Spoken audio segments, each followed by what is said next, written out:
olduğu bölgenin üstüne çıksanız oradaki çekim gücü dünyanın üstünden çok daha yüksek. Ve orada zaman daha yavaş akacaktır güneşte birisi yaşayabilseydi. Ya çok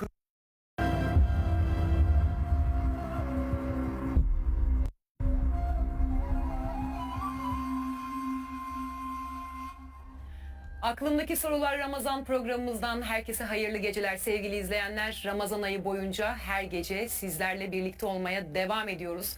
Bu gece de stüdyomuzda Profesör Doktor Caner Taslaman hocamızı ağırlıyoruz sevgili Emre Dorman hocamızla birlikte ve İslam ve bilim konusunu konuşacağız. Değerli hocam hoş geldiniz. hoş bulduk. Nasılsınız? Biz iyiyiz Allah'a şükür. Sizler nasılsınız? İyiyiz Allah'a şükür. Bu gece Emre hocam İslam ve bilim konusunu konuşacağız. Bilimsel verilerle Kur'an ayetlerini bir araya getireceğiz. Başlayalım hemen. Bence güzel bir konu. Hemen başlayalım. Peki o zaman Caner hocam müsaadenizle izafiyet teorisiyle başlayalım mı? Öncelikle bir izleyenlerimize izafiyet teorisi nedir? Bunu açıklayalım. Sonra da Kur'an'da bu teoriyle ilgili olduğunu düşündüğünüz bir ayet var mı?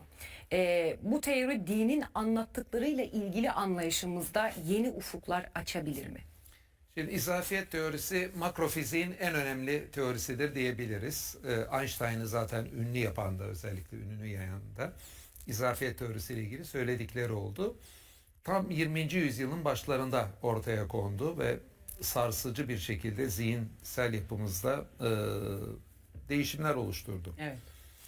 Şimdi çoğumuz zamanı bir fon gibi düşünürüz adeta. Yani böyle adeta bir hiçbir şeyden etkilenmeyen bir fondur. İşte 13 milyar yıl önce evren içinde oluştuysa o fonun içinde oluşmuştur. Evvelsinde de milyarlarca yıl vardır. Sonra bu fonun içinde 4,5 milyar yıl önce dünya oluşur. Ama o fon hep durur. Hiçbir şeyden etkilenmez. İçinde olan bitenlerden gibi düşünürüz. Oysa izafiyet teorisi şunu gösterdi. Zaman hiç de öyle bir fon değil. Yani evvelde fizikte gözüktüğü gibi bir fon değil. Zaman içinde olan bitenden etkilenen bir varlık. Evet. Mesela çekim gücü arttıkça zaman artıyor. Mesela güneşin olduğu bölgenin üstüne çıksanız oradaki çekim gücü dünyanın üstünden çok daha yüksek. Ve orada zaman daha yavaş akacaktır güneşte birisi yaşayabilseydi. Ya çok hızlı giden bir cisimde yine zaman yavaşlıyor. Yani hız ve çekim gücü arttıkça zaman yavaşlıyor. Evet. Şimdi bu başlangıçta tabii buradaki dünyanın içindeki bu çekim ve hızla ilgili yavaşlamalar çok küçük aslında. Yani çekim gücü teorisine göre dağ başında mesela bir yaşayan kimse işte dünyanın merkezine uzakta olacağı için daha az çekim gücünden etkileneceği için hayatı boyunca belki onun için zaman daha hızlı akar. Yani bizim için daha çok çekim gücü olduğu için daha çok akar ama bu belki bir saniye bile değildir. Yani biz dünyanın içinde bu hız arttıkça veya çekim gücü işte belli yerlerinde ne bileyim atmosfere doğru gidip de azalınca değişecek şeyi hissedemeyiz. Evet. Fakat şu önemli burada, zihin dünyamızda oluşturduğu değişim önemli. Yani zaman bir fon değildir demek, artık mesela evrenin yaratılması varsa bu aynı zamanda zamanın yaratılması demek. Niye? Zaman çünkü evrenin içine içkin bir yapı. O zaman biz mesela Allah evreni 13,8 milyar önce yarattı derken aslında bu evreni maddesiyle zamanıyla yarattığı kastediyoruz. Bunun açacağı tabii çok önemli ufuklar var. Kur'an'da buna işaretler de olduğu kanaatindeyim, onları okuyacağım. Nedir? Mesela birçok kimse şöyle bir soru soruyor. Diyor ki Allah niye bekledi de sonradan dünyayı yarattı? Trilyonlarca yıl bekledi. Tam 13,8 milyar yıl önce yarattı ama ondan önce sonsuzca veya trilyonlarca nasıl ifade edersek geçelim ama niye bekledi de yarattı? Şimdi zaman izafi olduğunu anlayınca bu soruların da anlamsız olduğunu anlıyoruz. Biz adeta bu evrenin zamanı gibi bir zaman evvelden de devam ediyor. Allah da ona tabi. Onun içinde bekliyor da evreni yaratıyor gibi anlıyor. Evet. Oysa bu evrenin yaratılışıyla bizim bu evrenin zamanı dediğimiz kavram da başladı. Yani Allah için ondan zamanda sonsuzca geriye doğru gidip de beklemek şekli bir şey düşünmemek lazım. Adeta belki de mecazen Allah zamanın üstündedir demek daha doğru bir anlayış olacaktır. Evet. Sonra mesela kabirdekiler için de bazen insanlar şöyle sorular soruyor. İşte bundan 1000 yıl önce. 3000 yıl önce ölenler var, şimdi ölenler var. Bu 3000 yıl önce ölenler ne yapacak? Zaten bana göre Kur'an'da olmayan kabir azabının uydurulma sebeplerinden biri belki birçok kimsenin bunu çözememesi. Çünkü programda sıkça Kur'an'da kabir azabının olmadığını Evet. anlattık. Şimdi ama öyle bir düşünce oluşuyor birçok insanda. Yani 3000 yıl önce ölmüş. Şu anda ne yapacak o? Ondan ona bir böyle bir kabirde azap, kabirde cennet gibi bir şeyler hayal etmişler. Cennet cehenneme yerleştirme kabirde olacak. Bu sefer bir de kabirde sorgu eklemişler üstüne. Oysa zamanın izafiyetini anladığımızda Kur'an'daki şu ayetleri de daha iyi anlıyoruz. Ahirette yeniden yaratılanlar bir gün veya daha kısa bir dönem kaldık. Diyecek. Derin bir uykudan adeta kalktık. Havasında kalkıyorlar ahirette yeniden. Evet. Yani böyle 3000 yıl gibi bekledi, gibi 1000 yıl bekledi gibi bir durum olmuyor. Şimdi biz bu zamanın izafiyetini anlayınca, işte ölünün bu evrenin zamana bağlı olduğunu düşünmenin mantıksını anlayınca bu sorunun da yanlışlığını anlıyoruz. Peki Kur'an'da bununla ilgili işaret diyebileceğimiz neler var dersek, şimdi Kur'an'da bizim bir gün dediğimiz kavramın 50 bin yıl olarak da 1000 yıl olarak da değerlendirileceği gözüküyor. Bundan da şunu anlıyoruz, yani bir boyutta bir gün 1000 yıla, bir boyutta 50 bin yıla tekabül ediyorsa demek ki zaman izafi. Çünkü zaman izafi olmasa ne olurdu? Her an herkes için aynı şekilde zaman akıyor olması gerekir. Zaman öyle bir fons herkes için eşit akan. Evet. 50 bin yıl, 1000 yıl, bir gün gibi farklılıklar olmaması gerekirdi. Bu konudaki ilgili ki Kur'an ayetini de okuyayım. Secde suresi 5. ayette diyor ki, gökten yere işleri çekip çevirir. Sonra sizin saymakta olduğunuz 1000 yıla denk bir günde, yani dönemde ona yükselir. Me'ariç suresinde ise melekler ve ruh süresi 50 bin yıl olan bir günde, yani dönemde ona yükselirler şeklinde ifade var. Yani burada yevm kelimesini hem gün hem dönem olarak almanın da doğrunu görür. Bu evrenin yaratılışında da 6 gün ifadesi geçince bunu mesela 6 dönem olarak Evre. değerlendirmenin Evet. doğrunu anlıyoruz. Bu 6 gün tabii ki nereden bölünebilir tartışılır. Nasıl bölünebilir tartışılır, ama şunu da görüyoruz. Evrenin geçmişiyle bugünü farklı. Evrenin başlangıçta işte atom altı parçacıkların oluşması, temel kuvvetlerin birbirinden ayrılması gibi dönemler var. Sonra işte galaksilerin başlangıcı oluşu, ilk dönem yıldızlar var. O yıldızların ölümünde, çöplüğünde yeniler oluşuyor. Yani bir sürü farklı süreçler var. Yani burada 6 günü nasıl böleceğimiz tartışılabilir, ama evrenin geçmişinin farklı dönemler, aşamalar olduğunu çok rahatlıkla söyleyebiliriz. Yani kısacası evrenin zaman izafi olduğunu anladık. Allah'ın evrenle ilişkisini anlamamızda bu ufuk açıcı bir şey. Evet. Aynı zamanda bence kader konusunu anlamamızda da ufuk açıcı bir şey. Birçok kimse kader konusunu düşünürken mesela Allah'ın belli şeyleri bilmesini ve Allah trilyonlarca yıl geriden biliyormuş gibi adeta zihinlerinde canlandırdıkları için hem insanı yapması hem Allah'ın öyle bilmesi nasıl içe geçiyor anlamakta daha çok zorluk çekiyorlar. Evet. Oysa adeta Allah zamanın yaratıcısı, zamanın üstünde gibi düşünseler ve bizim kader konusundaki anlayış eksikliklerimizi zamanı anlamadaki kısıtlılıklarımızdan kaynaklandığını anlasalar, kader konusunu tamamen anlarlar demiyorum, ama en azından burada bir neden anlamadıklarını birçok kimsenin Anlayabilirler. anlaması mümkün olur. Yani bence zamanın izafiliği bu yüzden İslam'la ilgili temel birçok konunun anlaşılmasında katkı sağlayan bir konu. Aynı zamanda Kur'an ayetlerinden de buna işaret olduğu kanaatindeyim. Evet, biz de sık sık bu tarz bilimsel verileri programımıza taşıyoruz. Yani Evet. Allah'ın zamandan münezzeh olduğunu bilimde bize aslında izafiyet teorisiyle doğruluyor da diyebiliriz. Peki Emre Hocam, Kur'an'ın bilimle ilişkisinin doğru kurulmasındaki önem nedir? Yani bunun özellikle yaşadığımız çağda çok çok önemli olduğunu düşünüyorum. Tabii şunu da hatırlatmakta fayda var. Yani mesela işte izafiyet teorisi konusunda olduğu gibi veya benzer konularda bazı insanlar şöyle bir algıya kapılabiliyorlar. Yani hani sanki Kur'an-ı Kerim izafiyet teorisinin işte bilimsel formüllerini bize sunuyormuş, veriyormuş ya da izafiyet teorisinden öncesinde haber veriyormuş gibi. Kur'an'ın aslında bilimsel konulara yönlendirmesi sizin belki uzun yıllar yapacağınız bilimsel çalışmalar, gözlemler, deneyler ve bunların sonucunda ulaşacağınız sonucu aslında genellikle Kur'an-ı Kerim size söylüyor. Ve düşünün ki mesela Kur'an-ı Kerim bu kadar birbirinden farklı konulara temas ediyor ve hiçbir şekilde modern bilimin ortaya koymuş olduğu evrendeki o fenomenlerle veya bilgilerle çatışmıyor. Evet. Bu çok çok önemli bir nokta. Dolayısıyla Kur'an-ı Kerim tabii bir bilim kitabı değil şüphesiz. bize bilimsel formülleri verme derdinde de değil. Ama işte zamanın farklı yerlerde farklı algılanabileceği gibi izafiyet teorisinin aslında tam odağını oluşturan konuyla ilgili yapmış olduğu göndermeler izafiyet teorisiyle örtüştürülebiliyor mesela bu noktada. Şimdi tabii aslında bilim ve teknoloji çağında yaşıyoruz. Bu bilim ve teknoloji çağında bilimin çok yüksek bir otoritesi var, çok yüksek bir prestiji var. Evet. Aynı zamanda hemen her yaştan ama özellikle mesela gençlerden de bilime ilgi duyan, teknolojiye ilgi duyan. Düşünün ki siz mesela akşam yatıyorsunuz, sabah yeni bir şey keşfedilmiş oluyor belki, yeni bir gelişme oluyor. Ya da işte son teknoloji diye aldığınız bir ürün birkaç zaman içerisinde, kısa bir zaman içerisinde eski yeni sürümleri, yeni versiyonları mesela ortaya çıkıyor. Bu kadar hızlı dönüşümün, hızlı gelişimin olduğu bir çağda yaşıyoruz. Doğal olarak hayatın bu kadar önemli bir konusunun da Müslümanlar tarafından dikkate alınması, ciddiye alınması lazım. Bazen mesela insanlar şöyle düşünebiliyorlar, yani diyorlar ki işte bizim iman etmek için bilgiye ya da işte bilime, sorgulama ihtiyacımız yok.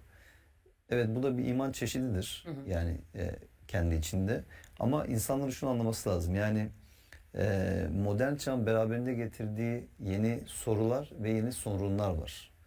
Dolayısıyla bu yeni sorulara ve yeni sorunlara aklı, bilgiyi, bilimi devre dışı bırakarak cevap vermek çok mümkün olmayabiliyor. Evet.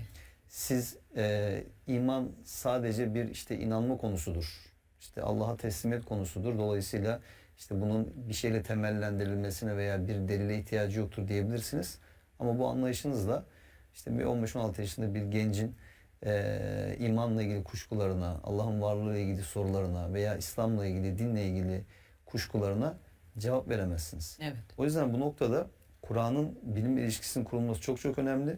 Bir de dedim ya, yani mesela öyle bir kitap düşünün ki bir yandan anne rahmindeki karanlıklardan bahsedecek, bir yandan denizlerin altındaki karanlıklardan bahsedecek, bir yandan da uzayın derinliklerinden, uzaydaki karanlıklardan veya evrendeki oluşumlardan bahsedecek. Yani Kur'an-ı Kerim'e bu anlamda yaklaşabilecek herhangi bir kaynak var mı? İnsanlık tarihine bir bakalım. Ve bu kadar birbirinden farklı ve büyük iddialarda bulunurken hiçbir şekilde yanlışlanamıyor olması, Evet. çürütülemiyor olması ortaya koyduğu şeylerin. O yüzden hani Kur'an-ı Kerim evet bir bilim kitabı değil, çünkü bunları biz anlattığımız zaman bazı insanlar diyorlar ki yani işte siz Kur'an'daki ayetleri işte illa bilimsel bir şeyle örtüştürmeye çabalıyorsunuz, zorluyorsunuz. Yani böyle bir şeyi zorlama durumu yok zaten. Onun dışında Kur'an'ın dış dünyaya dikkat çeken onlarca ayeti dururken, yani yerlere göklere bakmamızı söyleyen, işte denizlere bakmamızı söyleyen, canlılara, bitkilere bakmamızı söyleyen bunca ayettir. Yaratılışın nasıl oluştuğuna bakmamızı söyleyen bu ayetler dururken asıl buna itiraz eden insanların kendilerine şu soruyu sorması lazım. Yani Kur'an'daki bu ayetleri nereye konumlandıracaksın yani? Çünkü Allah seni davet ediyor. Allah seni çağırıyor aslında. Doğayı gözlemlemeye, incelemeye çağırıyor. Evet. Asıl insanların kendilerine bu soruyu sorması lazım. Şimdi bir insan mesela bilime ilgi duymayabilir. Dediğim gibi buna ihtiyaç da duymayabilir. Bu anlaşılabilir bir şey. Ama kendisinin bilime ilgi duymuyor olması, ihtiyaç duymuyor olması İslam'ın bilime önem verdiği gerçeğini değiştirmiyor. Evet. Yani benim din anlayışıma göre İslam şekillenmeli diyemeyeceğine göre hiç kimse. O yüzden hani Kur'an'ın bizi buradaki yönlendirmelerini dikkate almamız lazım ve Kur'an'ın bilimle ilişkisini doğru kurmamız lazım ki Allah'ın evrene dair bu göndermelerini, evrene dair bu ayetlerini, işaretlerini doğru okuyabilelim ve Allah'ın yaratma sanatına daha yakından tanıklık edebilelim. Bütün bunlar aslında beraberinde sizin Allah'a olan inancınızı da temellendiren, pekiştiren, güçlendiren bir şeye dönüşüyor. Çünkü siz Allah'ın kudretine tanıklık ettikçe neden sadece ona teslim olmanız gerektiğini de anlıyorsunuz. Neden onun kurallarına göre bir hayat yaşamanız gerektiğini de anlıyorsunuz. Neden dini önemsemeniz gerektiğini de anlıyorsunuz. Evet. Dolayısıyla bütün bunlar birbirini tamamlıyor ve güçlendiriyor. O anlamda evet, hani Kur'an-ı Kerim bir bilim kitabı değil ama bilime karşı sessiz bir kitap da değil. Ve bizi özne kılıyor, doğaya davet ediyor. O doğadaki oluşumları inceledikçe de Allah'ın sanatına tanıklık etmemizi istiyor ki Allah'ın evrendeki ayetleriyle birlikte imanımızı temellendirebilelim ve inşa edebilelim. İnşa edebilelim. Böylece de daha sağlam bir inanca sahip olabilelim. Peki yine Kur'an'da muazzam ayetler var hocam. Emre hocam da bahsetti. İşte 7. yüzyılda bilinmesi mümkün olmayan ancak günümüzde bilimsel verilerle ortaya çıkan bazı gerçekler bazı ayetlerde aslında bugüne atıf yapıyor. O ayetleri biraz konuşalım istiyorum. Mesela Kur'an bize güneşi ve ayı nasıl anlatıyor? Bu anlatımlarda olağanüstü diyebileceğimiz unsurlar neler? Tabii ki var, şöyle diyelim öncelikle. Birçok kimsenin düşüncesi peygamberin döneminde şuydu. Dünya ortada duruyor. Çünkü dünyadan bakan göze baktığınızda öyle gözüküyor. Güneş dünyanın etrafında dönüyor. Ay da dünyanın etrafında dönüyor. Sabit duran bir dünyanın etrafında güneşin ayın döndüğü fikrinden insanların ancak 17. yüzyıl civarında uzaklaştığını söyleyebiliriz. Daha önceden bu fikri ifade edenler olsa da böyle bir kabul görmemişti. Şimdi Kur'an'da öncelikle böyle bir yanlış görüşün ifade edilmediğinde başlayayım. Peki şu andaki birçok okuldan öğrenciye sorsak güneşi ne zannederler? Onlar da şöyle zannediyorlar, dikkat edin. Çünkü güneş sistemini anlatmak için okullarda genelde çocuklara güneş sistemini böyle Samanyolu'nun geri kalanından yalıtarak anlatıyorlar. Daha iyi anlaşılması için de orada birçok kimse güneşi merkezde çiziyor. Dünyanın etrafta döndüğünü anlatıyor. Evet. Bu aslında bir yerde doğru da diyebiliriz. Yani bir anlık resim alsak veyahut da sırf güneş sistemini kapalı bir resim alsak. Ama Samanyolu galaksisine baktığımızda güneş saatte 700 bin kilometreden daha hızlı bir şekilde ilerlerken dünya etrafında dönüyor. Evet. Yani güneşin dünya etrafında döndüğü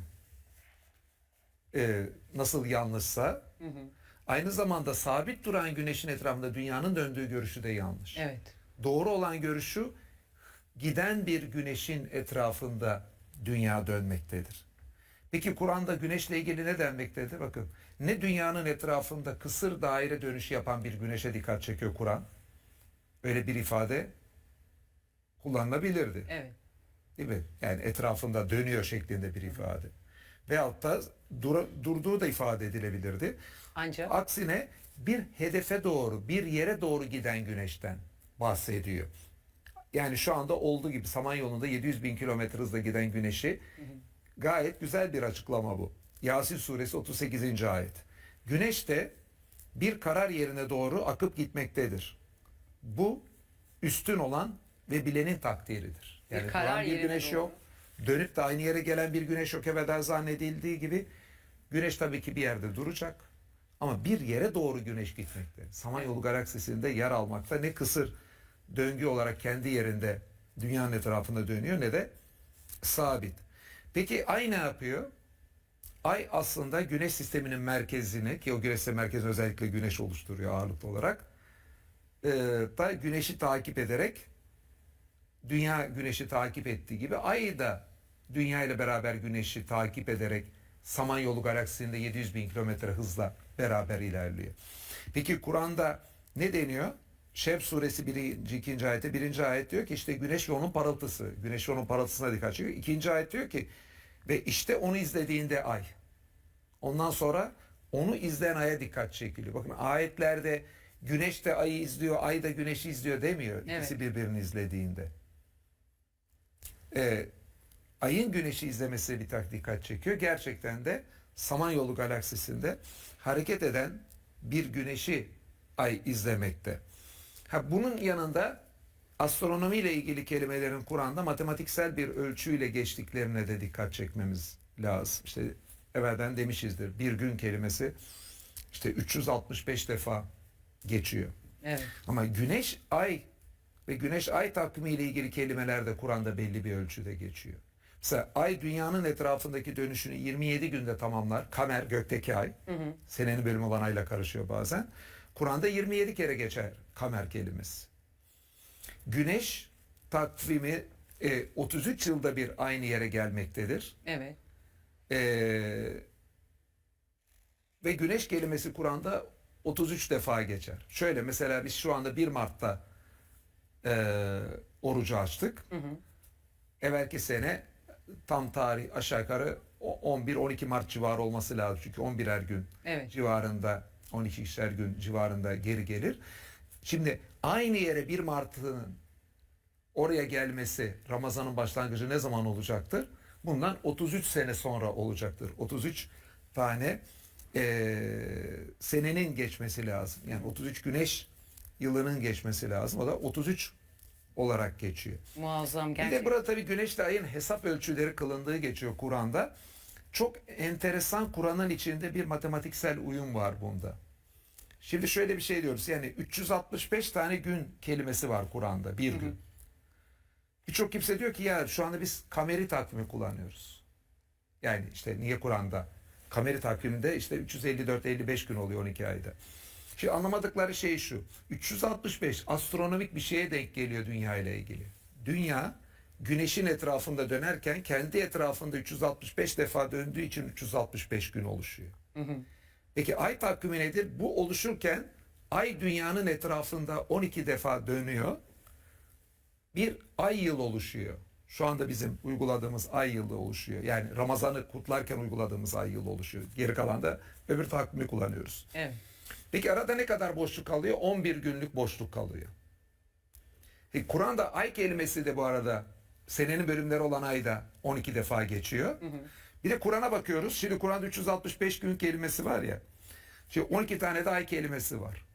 O 354 tane gün kelimesi 12 tane ay kelimesinin arasında kalıyor. Yani astronomik olarak da o 12 tane ay da 354 gün var. Arada 11 günlük fark var. Evet. Kur'an metninin içinde de 11 gün, o 12 ay, ilk ay kelimesi kullanılmadan veya son ay kelimesi kullanıldıktan sonra toplam geçiyor. Yani Kur'an'ın içinde de 12 ay kelimesinin arasında 354 tane gün kelimesi var. 11'i dışında kalıyor. Yani tam astronomideki tabloyla kelimelerinin dağılımı bile mevcut Kur'an Birebir öyle. metniyle uyumlu olacak şekilde var.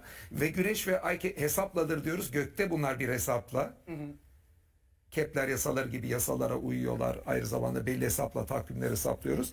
Aynı zamanda Kur'an'ın içinde de bunlarla ilgili kelimelerin kullanılması astronomide onlara uygun gelen sayılarla insicamlı bir şekilde. Evet, gerçekten muazzam ve Kur'an'da bunun gibi birçok örnek var. Şimdi işlemeye de devam edeceğiz. Peki Emre Hocam, Kur'an'ın bilime davet eden ayetleriyle ilişkilendirilebilecek bilim dalları var mıdır? Şüphesiz ki var. Ama tabii bu bilim dallarının isimlerini Kur'an'da beklemek, Kur'an'dan bu bilim dallarının isimlerinin geçmesini beklemek hani çok böyle gerçekçi bir beklenti olmasa gerek. Sadece o ayetlerin bizi yönlendirdiği hakikatleri dikkate alırsak eğer bizi hangi bilim dallarına yönlendirdiğini de oradan çıkartmamız mümkün hale gelir. Tabii şimdi mesela Fussilet suresinin hep hatırlatıyoruz ya 52 ve 53. ayetlerin aslında burada çok muhteşem bir hatırlatma var. Yani diyor ki de ki ne dersiniz o Kur'an Allah tarafından ise siz de onu inkar etmişseniz o zaman gerçekten uzak bir ayrılığa düşenden daha sapkın kim olabilir ki? Yani aslında burada Allah şunu söylüyor. Eğer Allah'tan gelmiş bir şeyi inkar ediyorsanız siz şayet yani bundan daha büyük bir sapkınlık olabilir mi? Peki bunun Allah'tan geldiği konusunda nasıl ikna olacaksınız? İşte Allah'ın hem vahiy ayetleriyle hem evren ayetleriyle. Çünkü devamında diyor ki onlara ufuklarda ve kendi nefislerinde delillerimizi göstereceğiz ki onun yani Kur'an'ın gerçek olduğunu açıkça belli olsun. Demek ki insanın hem kendi benliğindeki hem de dış dünyadaki delillere tanıklık etmesi Kur'an'ın da Allah'tan geldiği konusunda kuşku duymamasını sağlıyor. Bu bunu destekliyor demek ki burada. Rabbin her şeye şahit olması yetmez mi diyor. Şimdi bu Fussilet suresinin 52-53. ayetleri. Zariyat suresinin 20 ve 21. ayetlerinde de diyor ki kesin olarak inananlar için yerde de kendinizde de dersler vardır görmüyor musunuz diyor. Yani aslında yeryüzünde de insanın kendisinde de bir takım dersler olduğunu söylüyor ve dikkat edin görmüyor musunuz? Yani görmeyecek misiniz? Bunları dikkate almayacak mısınız? Hatırlatması yapıyor Kur'an-ı Kerim. O yüzden şüphesiz ki Kur'an-ı Kerim böyle bir astronomi, fizik, kimya, biyoloji, işte ne bileyim botanik, zooloji kitabı falan değil. Ama işte bazı özel ayetler bu bilim dallarına bizi gerçekten yönlendiriyor. Mesela bunlardan bazı örnekler verelim. Mesela bakın şimdi çok fazla tabii gökyüzüyle ilgili ayet var Kur'an-ı Kerim'de ama mesela bunlardan bir tanesi mesela Kaf suresinin 6. ayeti. Diyor ki burada üstlerindeki göğe bakmadılar mı hiç? Onu nasıl bina etmiş ve süslemişiz? Onda hiçbir eksiklik yoktur. Şimdi bu bakmadılar mı, görmediler mi diye hani ifade edilen aslında bunların incelenmesine, bunların araştırılmasına ve bunların üzerine düşünülmesine sevk eden göndermeler. Evet. Ve dikkat ederseniz diyor ki göğe bakmadılar mı, nasıl bina etmişiz ve süslemişiz. Şimdi aslında bizim astronomi dediğimiz gök bilim diyoruz zaten değil mi astronomi? Gök bilimin tam olarak yaptığı bu. Göğün incelenmesi. Evet. Öte taraftan mesela Gâşiye suresinin 19 ve 20. ayetleri diyor ki bakmazlar mı dağlara? Yani dağlara bakmıyorlar mı? Ve yere nasıl yayılmış? Dağlar nasıl dikilmiş? Yer nasıl yayılmış? Bunlara bakmıyorlar mı? Şimdi dağlarla ilgili ve yeryüzüyle ilgili inceleme yapan bilim dalı işte biliyoruz ki jeoloji. Evet. Şimdi Allah aslında dikkat ederseniz bakın hep burada işte dağa bakmıyorlar mı, yeryüzüne bakmıyorlar mı, göğe bakmıyorlar mı, onları nasıl süslediğimizi görmüyorlar mı diye bizi aslında bu bilim dallarına davet ediyor. Bu bilim dallarını yönlendiriyor. Yine mesela Mülk suresinin 3 ve 4. ayetleri burada mesela çok muhteşem. Diyor ki 7 kat göğü tabaka tabaka yani birbiriyle uyumlu yaratan da odur. Rahman'ın yaratmasında hiçbir uyumsuzluk göremezsin. Gözünü çevir, tekrar bak. Herhangi bir kusur görebilecek misin? Sonra tekrar gözünü çevir bak. Gözlerin bitkin bir şekilde yorgun olarak sana dönecektir diyor. Aynı zamanda da aslında çok büyük bir meydan okuyor yani ayet. Diyor ki bak Allah'ın yarattığı, Rahman'ın yarattığında bir kusur göremezsin. Allah'ın sisteminde bir eksiklik, noksanlık göremezsin. Ancak o senin bakışlarında olabilir eksiklik, noksanlık veya çarpıklık senin bakışlarında olabilir. O göz defalarca da dönse baksa hep yorgun olarak sana geri dönecektir. Bir kusur bulamayacaktır, bir eksiklik bulamayacaktır. Yine mesela Ankebut suresi 20. ayeti de ki yeryüzünde dolaşın ve Allah'ın yaratmaya nasıl başladığına bir bakın diyor. Aslında bizim işte paleontoloji dediğimiz fosil bilim olarak bilinen bilim dalının aşağı yukarı yaptığı budur. İşte yeryüzünde canlının kökenini araştırmak, oradan bir takım deliller, belgeler çıkartmak. Yine mesela Hac suresinin 5. ayetinde anne rahmindeki gelişim aşamalarından bahsediyor. Bir embriyonun gelişim sürecini anlatıyor bize detaylı bir şekilde. Ayet uzun olduğu için şimdi onu okumuyorum ama yerini söyleyelim izleyenlerimize. Hac suresinin 5. ayeti. Bu da aslında canlı gelişim bilimi dediğimiz işte embriyoloji ile ilgili olarak bize bir hatırlatma, gönderme yapıyor. Öte taraftan mesela bakıyoruz ki daha önceden yaşamış toplumların, medeniyetlerin, kültürlerin ve onlardan kalan bir takım kalıntıların incelenmesiyle ilgili ayet grupları var. Mesela bunlardan bir tanesi nedir? Rum suresinin 9. ayeti. Diyor ki öncekilerin sonu nasıl olduğunu görmek için yeryüzünde hiç mi gezip dolaşmadılar? Onlar kendilerinden daha güçlüydüler. Yeri kazıp alt üst etmiş. Onu bunların imar ettiğinden çok daha fazla imar etmişler diyor mesela. Benzer bir ayet yine mesela işte geçiyor Kur'an-ı Kerim'de. Şeyde de mesela hayvanlarla arkeoloji biliminin aslında aşağı yukarı dediğimiz yaptığı bu değil mi? Yani önceki topluluklardan kalan bir takım kalıntıları incelemek ve oradan sonuçlara varmak. Yine mesela hayvanlara dikkat çeken ayetler var Kur'an-ı Kerim'de. Onlardan bir tanesi mesela Nahl suresinin 66. ayeti diyor ki şüphesiz ki hayvanlarda da sizin için ibretler vardır diyor. Evet. Zooloji dediğimiz bizim aslında işte hayvan bilim, hayvanların incelenmesi. Yine mesela bitkilere dikkat çekilen, bitkilerin çıkardığı meyvelere, onların ürünlerine dikkat çekilen ve onlar ürün verdiğinde onlara bakın diyor. Onları inceleyin diyor mesela Kur'an-ı Kerim'de. Yine mesela işte En'am suresinin 99. ayeti, En'am suresinin 41. ayeti, buradaki o bitkilerden, onların ürünlerinden bahseden ayetler. İşte bitki bilimi olarak bildiğimiz botanik aşağı yukarı aslında bunu yapıyor, bitkilerin incelenmesi. Kur'an-ı Kerim aynı zamanda mesela rüzgarlardan bahsediyor. Rüzgarların işte yağmur yüklü bulutları taşımasından bahsediyor. Onları sevk etmesinden bahsediyor. Gök olaylarından bahsediyor. Meteoroloji aslında aşağı yukarı bunları yapıyor yani. Bir şekilde gök olaylarının, atmosferde meydana gelen hava olaylarının incelenmesi. Öte taraftan hep örnek veriyoruz işte denizlerin altındaki karanlıklardan, o dip dalgalarından bahseden ayetler var. Nerede mesela işte Nur suresinin 40. ayetinde mesela örneğini görüyoruz. İşte deniz bilim dediğimiz ya da oşinografi dediğimiz böyle okyanus, böyle açık denizlerle ilgili incelemelerin, araştırmaların yapıldığı bilim dalları var. Evet. Bütün bunlar aslında bizi, bu tip ayetler bunlara yönlendiriyor. Ama dediğim gibi işte burada önemli olan aslında insanın özne olarak kendisinin bunları araştırması, incelemesi, buradan sonuçlar çıkarması. Allah bize bunlarla ilgili detayları vermiyor. Sadece hani bir işte parmak ve parmağın işaret ettiği yer vardır ya yani burada parmağa bakılı kalmayın yani. Parmağa odaklanmayın. Parmağın işaret ettiği yere bakın. İşte parmağın işaret ettiği yer bu ayetlerin bizi gönderdiği bilim dalları. Yani biz o bilim dallarıyla ilgilendiğimiz zaman işte Allah'ın o tarifsiz sanatına, muhteşem kudretine tanıklık edebileceğiz. Ve aynı zamanda işte İslam'ın bilime bakışı, Kur'an'ın bilime bakışı, Müslümanların bilimle nasıl bir ilişki kurması gerektiğiyle ilgili olarak da aslında bu tip ayetler muhteşem bir temellendirme yapacak diye düşünüyorum. Evet, yani üstelik bu teknoloji çağında bu bilimsel ilerleme bu kadar hızlı devam ederken nasıl 8. yüzyılla 13 hatta 14. yüzyıl arasında bilimin meşalesi Müslümanların elindeydi.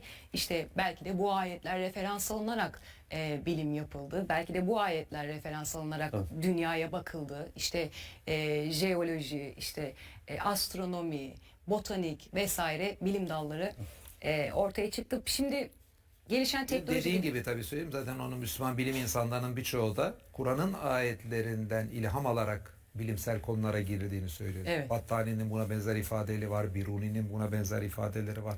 Ben Ali İmran suresindeki işte 190. ayetle bilime motive oldum anlamına gelecek ifadeleri var. Yani dediğin açık ifadeleriyle söylüyorlar Evet. zaten. Biruni gibi, Battani gibi, Heysem gibi. Yani kendi çağında dünyanın en önemli bilim insanları diyebileceğimiz kimseler. Evet. Peki şimdi teknolojik gelişmelere yakın dönemde bu yapay zekaların üretileceği, dünyayı bunların kaplayacağı, kök hücrelerden insanlara yedek organ üretileceği konuşuluyor hocam. Bunlar yepyeni bir sosyal yapı ortaya çıkarmaz mı? Bu gelişmeleri siz dinler açısından nasıl değerlendiriyorsunuz? Şimdi bu aslında sosyolojik açıdan da çok önemli bir konu. Yeni oluşacak toplumsal düzenin incelenmesi, dinin rolünün buradan değişip değişmeyeceği hususu. Tabii belli bir ortam oluşmadan, tamamen oluşmadan, şu anda da oluşuyor kısmen. Yani onu tahmin etmek de o kadar kolay değil. Öncelikle onu söyleyeyim. Yani tarih boyunca birçok sosyoloğu gördük. Dinler ortadan kalkacak falan dedi. Bayağı ünlü sosyologlar. Hepsi de tahminlerinde yanıldı. Dinin etkinliği kitlelerde hala çok güçlü bir şekilde devam ediyor. Evet. Şimdi neler olabilir tahmin etmek lazım. Yani şimdi bu tabii ki sırf dinlere bağlı da değil. Yani eğer ki yapay zekalar birçok kimsenin işini devralırsa işte birçok kimsenin işsiz kalması tehlikesi var. Ekonomik böyle bir sıkıntılar var. Ama işin doğrusu buradan yapay zekalarla üretimler daha verimli olup ülkeye büyük bir artı değer getirip bu ferahlık, insanlık bir bolluğu paylaşma durumuna da geçebilir. Evet. Yani burada aslında yapay zekaları veya diğer sistemleri nasıl bir ahlaki yapıyla kullanılacağı, ekonomide nasıl bölüşümün yapılacağı da çok önemli. Şöyle bir duruma da geçirebilirsiniz insanlığı. Yapay zekalar işlerin çoğunu aldı. Artık her insan bir haftada saatle çalışacak. İhtiyacı olan 5 saat, ihtiyacı daha çok olan 10 saat falan. Böyle daha sınırlı, daha az insanlar çalışarak daha çok düşünmeye, daha çok evreni gezmeye vakit ayırabilir ki bana göre bu din açısından da makbul. Kur'an insanları yeryüzünü gezmeye, akıl yürütmeye, yaratılış üzerine düşünmeye davet ediyor. Yani diyorsunuz ki aynı zamanda insan hayatını kolaylaştırıp insanın üzerinden iş yükünü alıp insana daha zaman alanı açabilir de bu gelişmeler. Tabii ki mümkün, bu potansiyeli var ama tabii insanların nasıl yönlendireceği de önemli. Yani yapay zekaları elinde o teknolojiyi tutan güçler, dünyanın geri kalanını sömürmek, hatta savaşlarda yapay zekalardan ordular kurup da yerleri işgal etmek için bunu kullanmaya kalkarlarsa birileri, yani yapay zekayla getireceği hayırdan bir anda şehrin daha çok olduğu bir durumla da karşılaşabiliriz. Evet. Yani bu teknolojinin nasıl değerlendirileceğini bilmiyoruz. Mesela işte Einstein'ın yine bulmasıyla atom çekirdeğindeki enerjiyi anladık.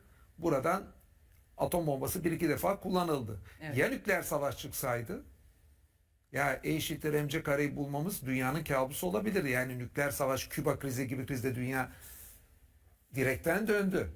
Yani hani 2 atom bombasıyla bir bedel Japonya'da önlendi ama yani milyar insanından fazla insanı yok edecek kadar dünyada nükleer silah var, Evet. mevcut. Yani bir delinin bir şey başlatırsa ne olacağını Bilmiyoruz. yani kimsenin tahmin etmesi mümkün değil. Yani imkansız değil böyle bir şey. Çok zor.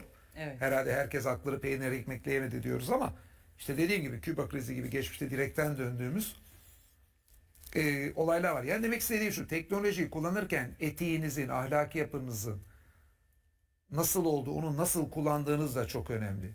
Hırsla birilerinin eline geçerse o teknolojiler, savaşçı, işgalci ülkelerin sadece çıkarı vardır.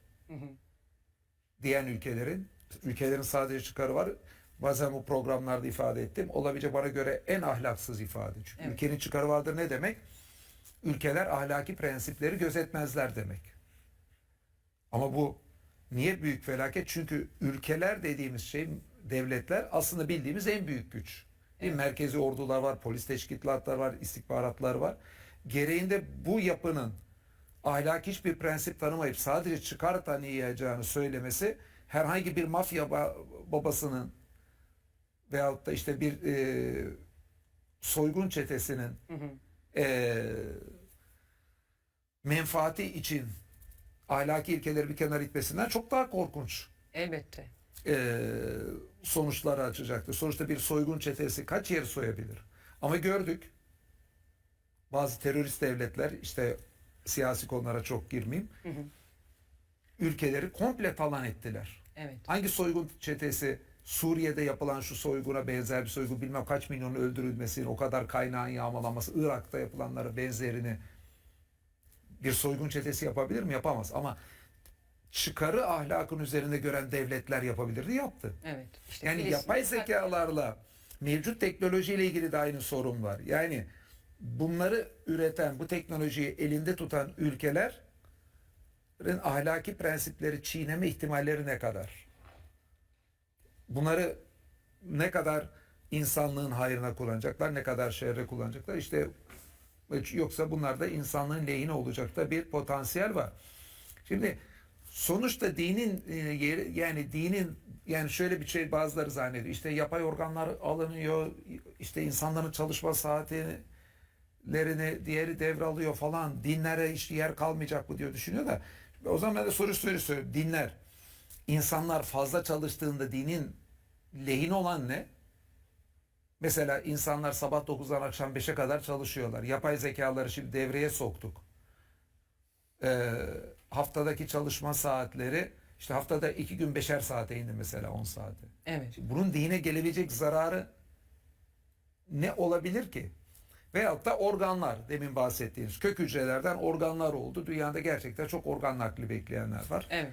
Ve organ nakli de gerçekten de zor bir prosedür. Bunları kolaylaştıracak mekanizmaları bulduk. Yapay organlar. Artık insanlar kalbi teklediğinde, karaciğeriyle ilgili bir sorun yaşadığında, böbrekte böyle yapay organlar kullanacak. Yani insan ömrü uzayacak falan. Peki dine bunun ne tip bir zarar var, insan ömrünün uzamasının? Hiçbir zararı yok. Sonuçta insan yine ölmeyecek mi? Zaten bilimsel olarak bütün evrenin sonu gelecek. Yani biz insan hayatını ne kadar uzatırsak uzatalım sonu gelecek. Yani dinin hayatla ilgili verdiği cevaplara bakalım.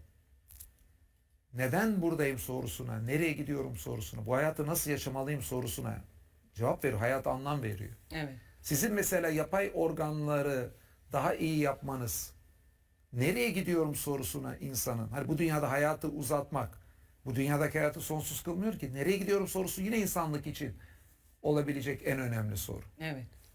Ben buraya nasıl geldim? Bana görmeyi, işitmeyi, aklı, hafızayı kim verdi sorusu. Yapay zekaların arabaları sürerek bizi şoförlükten kurtarmasıyla bu sorunun önemi ortadan kalkar mı? Ben buraya nasıl geldim sorusu. Hayır. Hatta arabaya sürerken yapay zeka arabayı sürüyorsa belki bu konular üzerine daha da Daha uzun değinilmesi. süre düşünebilecek vaktimiz olabilir. Düşünebileceğim diyeyim. Yani kısacası din hayata verilen anlamla alakalı. Nasıl buraya geldim, nereye gidiyorum sorularıyla alakalı. Benim yaratıcımın kim olduğuyla alakalı. Allah'ın insana verdiği zekayla insanın belli teknoloji üretip onu kullanması bizim yaratıldığımız fikrini değiştiren bir şey değil ki. Evet. Ahirete doğru gittiğimiz, asıl önemli yaşamın orası olduğuyla da zıt bir şey değil ki. Yani yapay zekaların bir şey üretmesi, diğerlerinin, yani bunları önemsizleştirecek unsurlar değil ki bunlar. Evet. Ama tabii şöyle bir şey olabilir. Yani insanların daha sağlıklı olma imkanları elinde oldukça, ne bileyim kanser gibi, kalp hastalıkları gibi hastalıklardan korkuları azaldıkça, bu dünyada biraz daha rahatı buldukça, yine bir Kur'an ayeti aklıma geliyor. İnsan kendini yeterli gördüğü için azar. Evet. Yani insan ben kendi kendime yeterim, ben güçlüyüm, hiçbir şeye ihtiyacım yok diyen bir kibri, hani ben yaratıcımı da kale almıyorum tavrını, o rahat birçok insanda körükleyebilir. Öyle bir tehlike var. Evet. Öyle bir tehlike olabilir. Ama akıllı insan ne yapacaktır? Sonuçta benim yaratıldığım ve yaratıcıma minnettar olduğum gerçeğini değiştirmiyor bunların hiçbiri. Ne güzel, Allah'ın verdiği teknolojiyle artık kanser gibi, kalp hastalığı gibi hastalıklardan kurtulduk. Evet. Bunun zamanında da yaşadık hocam. Yani penisilin bulunmadan önce bir kesik bile insanları öldürebilirken, ameliyat yokken insanların ömürleri çok daha kısaydı. Evet, penisilinin bulunmasıyla, antibiyotiğin bulunmasıyla, ameliyatların artmasıyla ömürler uzadı. Ancak bu içimizde, fıtratımızda var olan Allah ile olan bağımızda hiçbir... Şu anda mesela kalp nakilleri eskisine nazaran çok kolay yapılıyor yani. Evet. İlk kalp nakli falan yapıldığında dünyada çok büyük olaydı, şeydi. Şu anda eskinin bir apandisit ameliyatı kolaylığında yapılıyor. Ne oldu? İnsanların dini ihtiyacı mı yok oldu?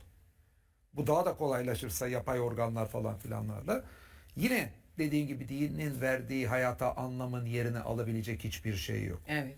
Yani sonuçta dinin demek istediğim yani toplumu bu yeni teknoloji nereye götüreceğini hep beraber göreceğiz.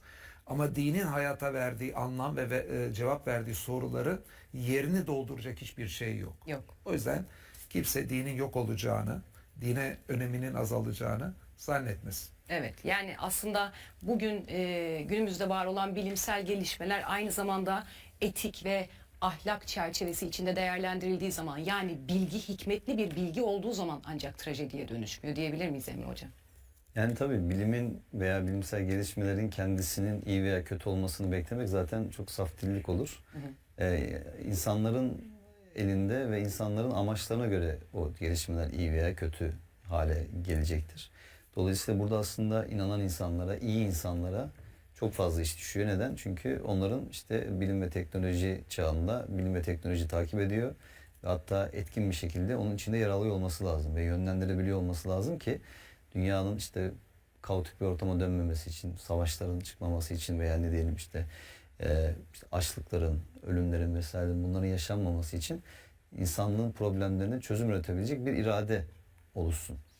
Şimdi tabii Müslümanların aslında bu bilim ve teknolojiye açık olmasının gerekmesi böyle sadece bunu bir niyette tutmak mümkün değil. Mesela atıyorum ilahiyat fakültelerinde, felsefe bölümlerinde mutlaka bu konularda ciddi çalışmalar yaptırılması lazım. Yani yapay zeka ve din konusunda mesela. Evet. Veya bunun bir şekilde değil ki bilimsel çalışmanın ahlaki yönleri var. Bunların değerlendirileceği, inceleneceği çalışmaların mutlaka şey yapılması lazım. Çünkü hep söylüyoruz yani İslam insanlığın kurtuluşu. İnsanlığın kaostan çıkışı aslında İslam. Dolayısıyla İslam'ın bu güzelliklerini yeryüzünde var edebilmek için Müslümanların da bu alanlarda etkin olması gerekiyor. Tabii böyle insanlar bazen bu tip şeylere kategorik olarak doğrudan karşı çıkma veya tamamıyla işte sadece bu şeylere güvenip işte dini dışarıda bırakma gibi eğilimler gösterebiliyorlar. Hani İslam'ın bilimle, bilimsel gelişmelerle bir çatışmasının olmadığını, tam tersine aslında Müslümanların bunlar açık olması gerektiğini hatırlatmakta burada fayda var. Mesela işte yapay organlar gibi bir takım şeylerle eğer ki bir sürü organ nakli bekleyen insanlar var yani. Bu çok acı bir şey aslında düşündüğüm Evet. zaman. Yani kolay da bir şey değil. Mesela bunlar kolaylaşacaksa eğer mesela bir takım diyelim çipler geliştirilip insanlara deri altına vesaire bunlar yerleştirildiğinde kalp krizi gibi olabilir veya başka bir takım hücresel arızalarla ilgili şeyleri önceden tespit edebilecek bir sistem oluşturulabilecekse, hastalıkları önceden haber verebilecek bir sistem oluşturulabilecekse mesela bunlar insanlığın yararına, faydasına olacak şeyler. Ya da mesela bir takım diyelim yapay gıdalar ve o gıdalar üzerinden mesela diyelim ki açlık sorununun çözülmesine yönelik olarak laboratuvar ortamında oluşturulmuş mesela gıdalarla. Yani bunların hepsinin beraberinde şey var ya da işte bir takım aşılar mesela. Böyle yeni üretilen bir takım işte ortaya çıkan mikroplar, virüsler, bunlara yönelik mesela işte bağışıklık sistemini koruyacak, güçlendirecek bir takım şeylerin yapılması. Bunların hepsinin beraberinde getirdiği şeyler var. Ya da mesela çok kritik, hassas bir takım ameliyatlar eğer ki yapay zeka desteğiyle veya robotik cerrahiyle mesela daha kolaylaştırılacaksa hani bir Müslümanın bu tip şeylere karşı çıkmasını gerektirecek bir şey yok. Evet. Ama dedik ki başta yani bilimin kimin elinde hangi amaçla kullanıldığı, teknolojik gelişmelerin ne amaca yönelik olarak gerçekleştirdiği burada önemli. Siz burada dünyanın sonuna getirmek için çabalayabilirsiniz. İnsanlığın sonunu getirmek için de çabalayabilirsiniz. Yeryüzünü daha yaşanılmaz bir yere dönüştürmek için de çabalayabilirsiniz. Tam tersi için de yeryüzünü bir barış yurdu kılmak için de çabalayabilirsiniz. O yüzden hani burada iyi insanların ve özellikle inananların, Müslümanların hemen her anlamda, her alanda etkin ve aktif olmaları gerekiyor ki en azından İslam'ın o beraberinde getirmiş olduğu güzelliklerin insanlığa anlatılabilmesi ve yaşatılabilmesi noktasında da bir değer üretebilsinler. Evet. Yani insanı yaşatmaya yönelik bir din olan İslam'ın insanı yaşatmaya yönelik olan gelişen bu bilimsel konjonktürde herhangi bir itirazı elbette ki Tabii ki. olmayacaktır. Beklenildiği gibi. Peki o zaman insanın tüylerini diken diken eden ayetlerle devam edelim mi hocam? Kur'an'ın denizlerle ilgili ilginç izahları var. Tabii. Bize neler söyler Kur'an denizlerle ilgili? Şimdi Hazreti Muhammed'in Mekke'de, Medine'de deniz kenarında yaşamadığını ve buna rağmen Kur'an'da birçok denizle ilgili ifade olduğunu hatırlatarak başlayalım. Evet. Bu da niye söylüyorum? Birçok kimse Kur'an Hazreti Muhammed'in bakış açısıyla yazılmış. O dönemin bakış açısıyla yazılmış bir kitap olduğunu zannediyor. Oysa tamam denize gitmiş görmüş olabilir. Yani çünkü Mekke'den özellikle deniz çok da uzak değil. Cidde'nin orada. Ama deniz kenarında hiç yaşamadı. Kur'an 6000 küsur ayet Kur'an'da işte deniz kelimesi el-bahr takısıyla, belirlilik takısıyla 32 defa geçiyor. El-ber takısıyla kara kelimesi işte 12 defa geçiyor. Bunun çoğul ifadeleri formlarını da alırsak diğer formları 40'ın üzerinde deniz ifadesi geçiyor. Bakın 6000 küsur ayette bu oldukça yüksek Bir rakam. bir Evet. meblağa geliyor. Ve bunu yaparken Kur'an'da bakıyoruz denizle ilgili Hz. Muhammed'in döneminde bilinmesi mümkün olmayan ifadeler var. Hatta bir de başka bir enteresan bir şey var. Bakıyoruz el-bahr kelimesi yani yani Türkçe İngilizceden şöyle düşünebilir. The sea kelimesi belirlilik takısıyla. Kur'an'da 9 defa elber kara kelimesiyle beraber geçiyor. Görüyoruz ki bu kelimeler özellikle Kur'an'da kara ve deniz diye bu formlarıyla ilişkilendiriliyor. Sonra kelimelerin bu formlarına baktığımızda şunu görüyoruz. Kara kelimesi 12, deniz kelimesi 32 defa geçiyor.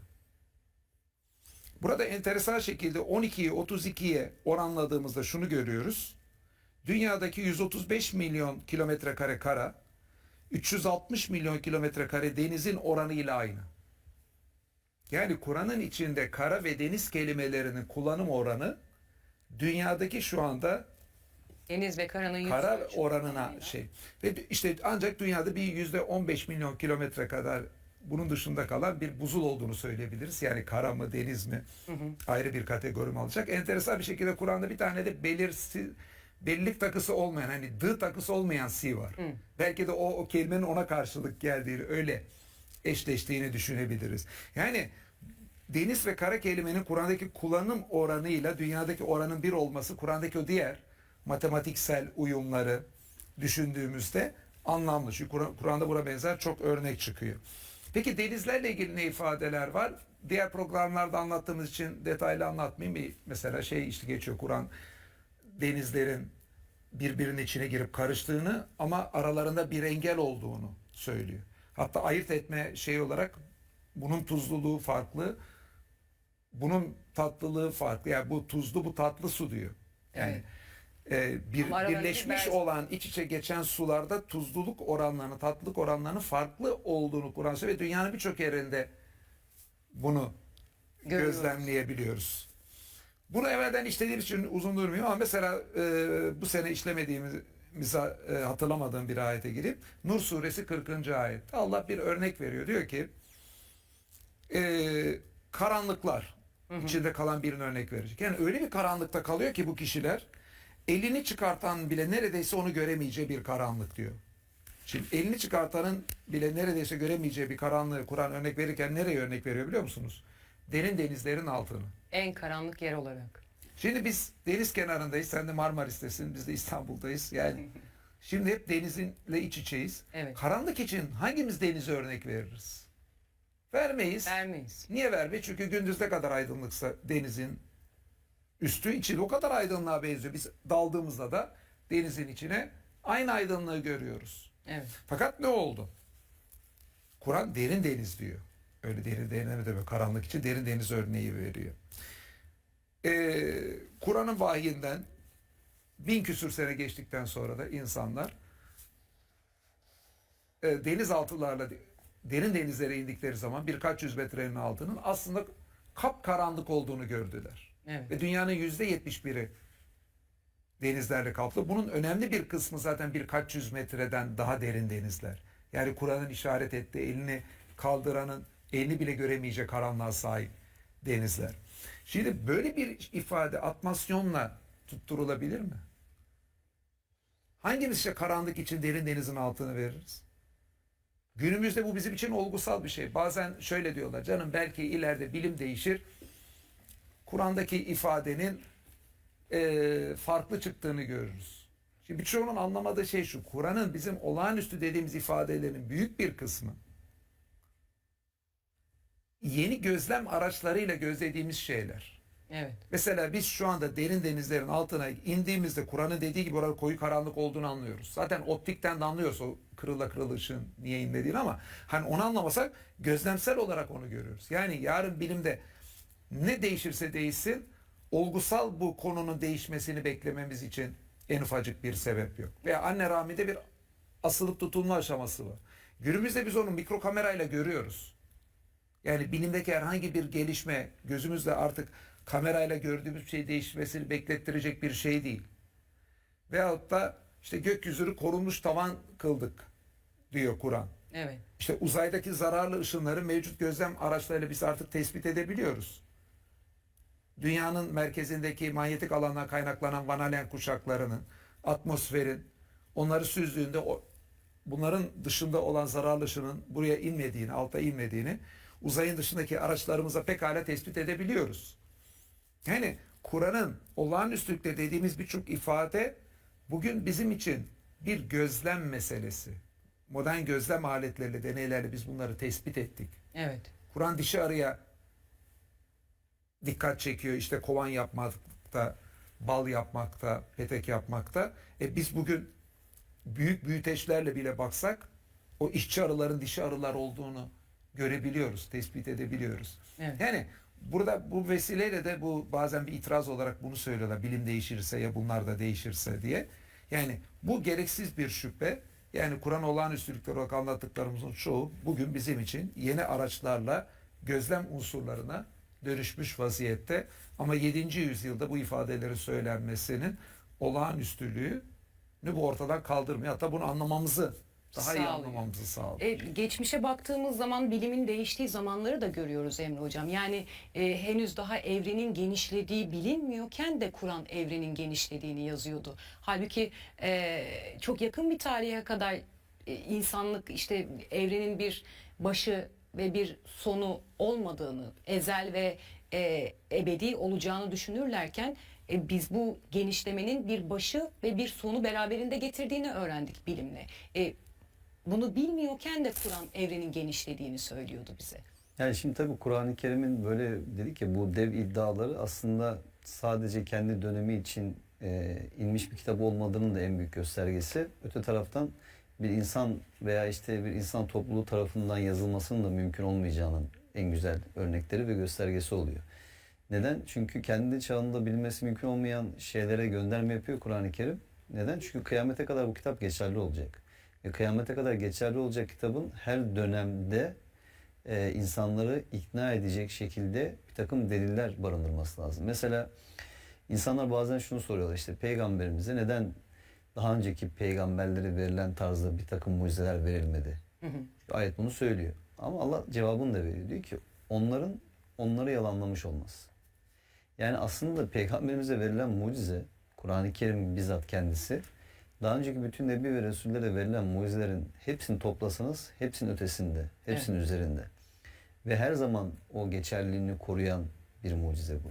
O yüzden diyoruz ya Kur'an-ı Kerim karşı konulmaz bir mucize. Yani öyle kitaplardan bir kitap değil.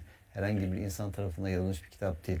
Ya da işte editörleri olan bir kitap değil. Tekrardan ele alınmış, genişletilmiş baskısı olan bir kitap değil. Yani Kur'an-ı Kerim Allah'tan vahyedildiği şekilde korunması ve insanlığa kıyamete kadar, o son saate kadar geçerli olacak tüm bu hükümleri, tüm bu hakikatleri, gerçekleri, insanın varoluşsal sorularını, bütün bunları barındırması sebebiyle çok büyük bir mucize zaten. O yüzden hani işte denizlerin altından bahsediyor. Evet, o dönemde kimse bilmiyordu bunu. Ama bu dönemde biliyoruz. İşte biz bu dönemde buna tanıklık ettik. Belki de şu anda bizim tam keşfedemediğimiz, fark edemediğimiz bir takım hakikatler var. Ve zamanla onlar daha da açılacak. Ama hani son 200 yıl ama özellikle son 100 yıla baktığımız zaman bilimin belki de insanlık tarihinde olduğunun çok çok ötesinde hızlı bir şekilde ilerlediğini görüyoruz. Evet. Yani bu kadar mikrodan makroya kadar birbirinden farklı konularda bilimsel verilerle Kur'an'ın öğretilerinin çatışmıyor olması, yani zaten bir insanın Kur'an'a iman etmesi için gerçekten çok büyük bir dayanak aslında, çok büyük bir delil. Ama bu biraz da tabii insanın kalbinin buna açık olmasıyla alakalı bir mesele. Yani siz kendinizi şartlarsanız, ön yargılı yaklaşırsanız, böyle bir şey mümkün olmayacağını düşünür ve bunu iddia ederseniz, orada Kur'an'ın ne dediğinin bir önemi kalmıyor zaten. Çünkü Evet. sen zaten inanmamaya şartlamışsın, programlamışsın kendini. Hani Kur'an-ı Kerim'de bunun örneği de var. Bizi ikna etmek üzere her ne delil getirecek olursan ol, biz yine de sana iman etmeyeceğiz diyorlar. Ya da işte bazen peygamberimizden mesela şey beklentisi oluyor, işte İsra suresinde görüyoruz bunu, işte göğe yükselmeli değil miydi? Okuyacağımız bir kitabı bize indirmeli değil miydi? İşte beraberinde melekler olmalı değil miydi? Hazineler, sular fışkırmalı değil miydi? Hep böyle sıralı şeyler bekliyor. Neden? Aslında yokuşa sürmeye çalışıyorlar işi. Dertlere inanmamak. Evet. Yani inanacak insan zaten hani gerçek anlamda bir şeyleri üzerine düşünür. Ya da bir melek elçi beklentisi var insanların, bakıyoruz. Niye? Çünkü eğer melek elçi gelse, o bir melekti, biz insandık. Biz ona uymadık, uyamadık. Diyecek. Bahaneler olsun diye insanların. Allah bunun da cevabını veriyor, bakın. Diyor ki yani biz onlara gökten elleriyle tutacakları ve okuyacakları bir kitap indirmiş olsaydık bile onlar yine de iman etmeyeceklerdi diyor. Unlimited social media and YouTube shorts from Voxy Mobile is fab. Check this out. And this. Have you seen this? Bit weird. The fun never ends with unlimited social media on Voxy Mobile. Selected social apps in UK. TNCs apply. O yüzden hani burada insanın dediğim gibi samimi bir şekilde gerçekten anlamaya ve iman etmeye niyeti varsa, böyle bir talebi varsa, Allah da o talebine göre onun imanını nasip ediyor. O yüzden Kur'an'a samimi yaklaşan bir insanın Kur'an'ın bu muhteşemlikleri karşısında ona hayran olmaması bence asla mümkün değil. Mümkün değil, değil mi? Evet, mesela Kur'an'da En'am suresi 125. ayette göğe yükselenin göğsünün daralmasından bahsediliyor. Bu ayet bize ne anlatıyor hocam? Şimdi Kur'an'ın birçok olağanüstü ifadesi var. Burada bence bunları teker teker gündeme getirip anlatmakta da böyle fayda oluyor. Çünkü bir sürü şey var diyecek. Peki nelerdir diye soruyorlar. Evet. Bunları bence teker teker anlatmak önemli. Fakat sonuçta şunu da unutmamak lazım. Önemli olan durum Kur'an'da bu kadar çok şeyin bir arada olması. Yani dünya ile ilgili, evrenle ilgili, canlılarla ilgili, tarihle ilgili böylesine anlatımlar var. Bunu anlatan kitapta kelimeler matematiksel ölçüyle kullanılmış. Diğer taraftan baktığımızda çağını aşan ilkeler bu kitap koymuş. Aynı zamanda insanlara hayatın anlamını vermiş ve belki de hepsinden daha önemlisi Allah'ı en güzel şekilde, en mantıklı şekilde anlatıyor sıfatlarıyla. Ve insanların hayatının merkezine Allah'a koyup Allah'la o bağı kurduruyor. Ve bütün bunların hepsi tek bir kitapta oluyor. Şimdi bu çok önemli.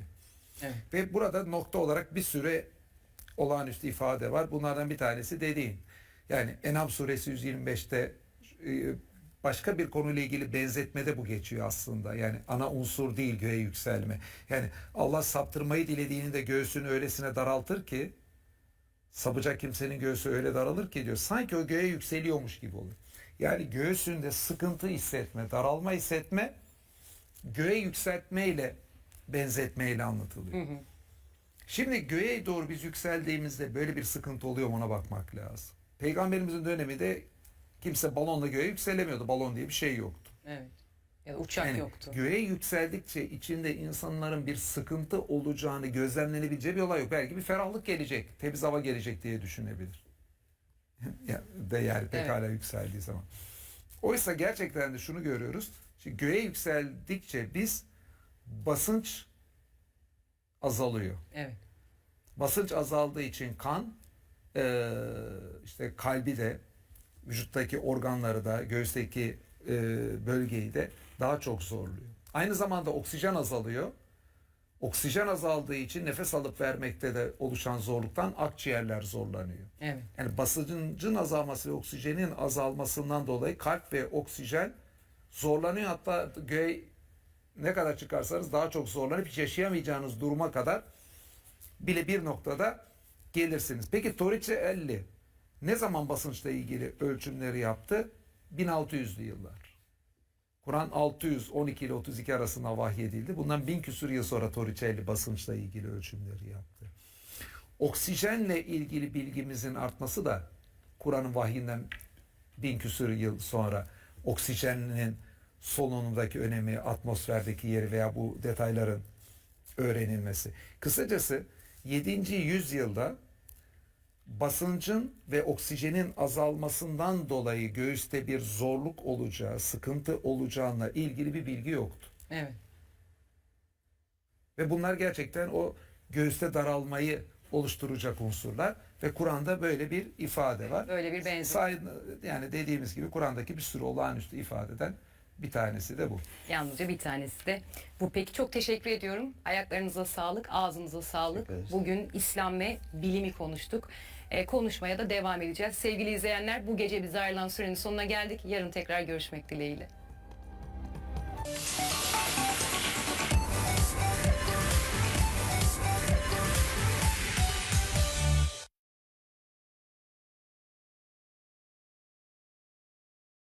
Yemek yemeye başlamadı ya da daha önceden masada yemek yiyordu da yere oturarak yemek yemeye başlamadı ya da bir anda kıyafetinde bir devrim yapmadı. When my team pitched the idea, I thought it was impossible. A pan that sears like stainless, lasts like cast iron, and doesn't use toxic.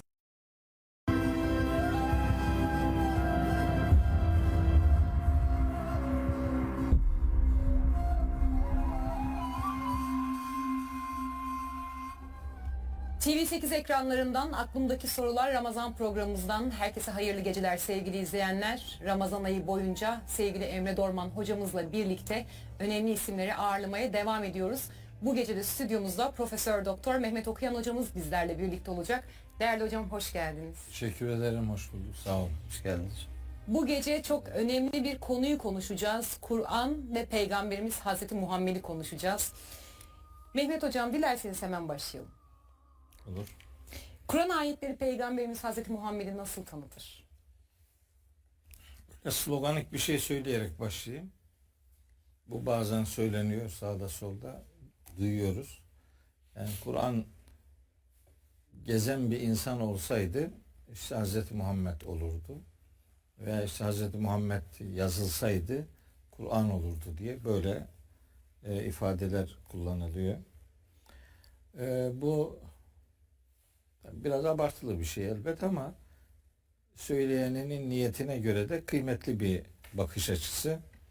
Şahsen ben Kur'an ve peygamber ifadelerini böyle birbirinin rakibi gibi veya ne bileyim birinin eksik bıraktığını öbürünün tamamladığı bir unsur gibi falan görmüyorum. Dolayısıyla hani programın akışı içerisinde sırası gelir mi bilmiyorum. Yani Kur'an ve sünnet denilince ne anlamak lazım geldiğini de sırası gelirse ifade etmeye gayret edelim. Şimdi Kur'an-ı Kerim Hz. Muhammed'le alakalı aslında en doğru bilgilere ulaşabileceğimiz kaynak. Niye? Çünkü Abdullah'ın oğlu Mekkeli Muhammed'in Allah'ın Resulü Resul Nebi Muhammed'e dönüştüren kitap bu kitap. Dolayısıyla onun peygamber olmadan önceki hayatıyla alakalı çok nokta bilgiler Kur'an-ı Kerim'de pek yoktur. Hiç yoktur demiyorum ama hani öyle abartıldığı gibi şeyler yoktur. Daha çok böyle mucizevi şeyler anlatılıyor işte doğumuyla alakalı, bebekliğiyle alakalı, çocukluğuyla alakalı filan. Yani bunlar çok abartılı şeyler. Onlar üzerinden bir program şekillendirmeyi hiç uygun bulmuyorum. Evet. Nihayetinde Kur'an bize onu nasıl anlatıyorsa onu öyle tanımak yükümlülüğümüzün o olduğunu düşünüyorum. Diğer anlatımlar doğru mudur, değil midir, abartı mıdır, kısıtlı anlatımlar mıdır filan ondan emin olmadığım için meseleyi oraya götürmüyorum. Mesela Kur'an-ı Kerim Hazreti Peygamber'in With over 800 million people facing poverty globally, Al Mustafa Welfare Trust is dedicated to making a meaningful impact through your 100% zakat. Join us this Ramadan as we go beyond compassion to create lasting change with your zakat. Peygamber olmadan önceki hayatına dair işareten bazı şeyler söyler. Mesela der ki, işte onun yetimliğine gönderme yapar Duha suresinde. Duha ve İnşirah surelerini belki bu anlamda tek başına okusak yeridir yani.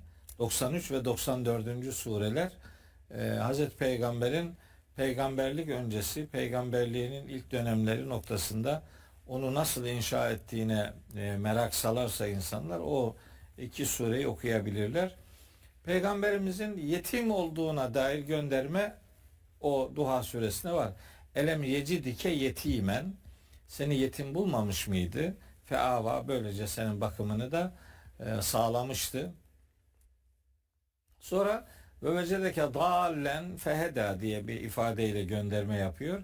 Seni böyle şaşkın bulmuştu ve sana hidayet etmiş, doğru yolu göstermişti. Ve vecedeke ailen feana, ve seni fakir bulmuştu, yalnız bulmuştu ve seni zenginleştirmişti diye onun peygamberlik öncesine dair verilen 3 tane bilgi: yetimliği, şaşkınlığı ve kimsesizliği.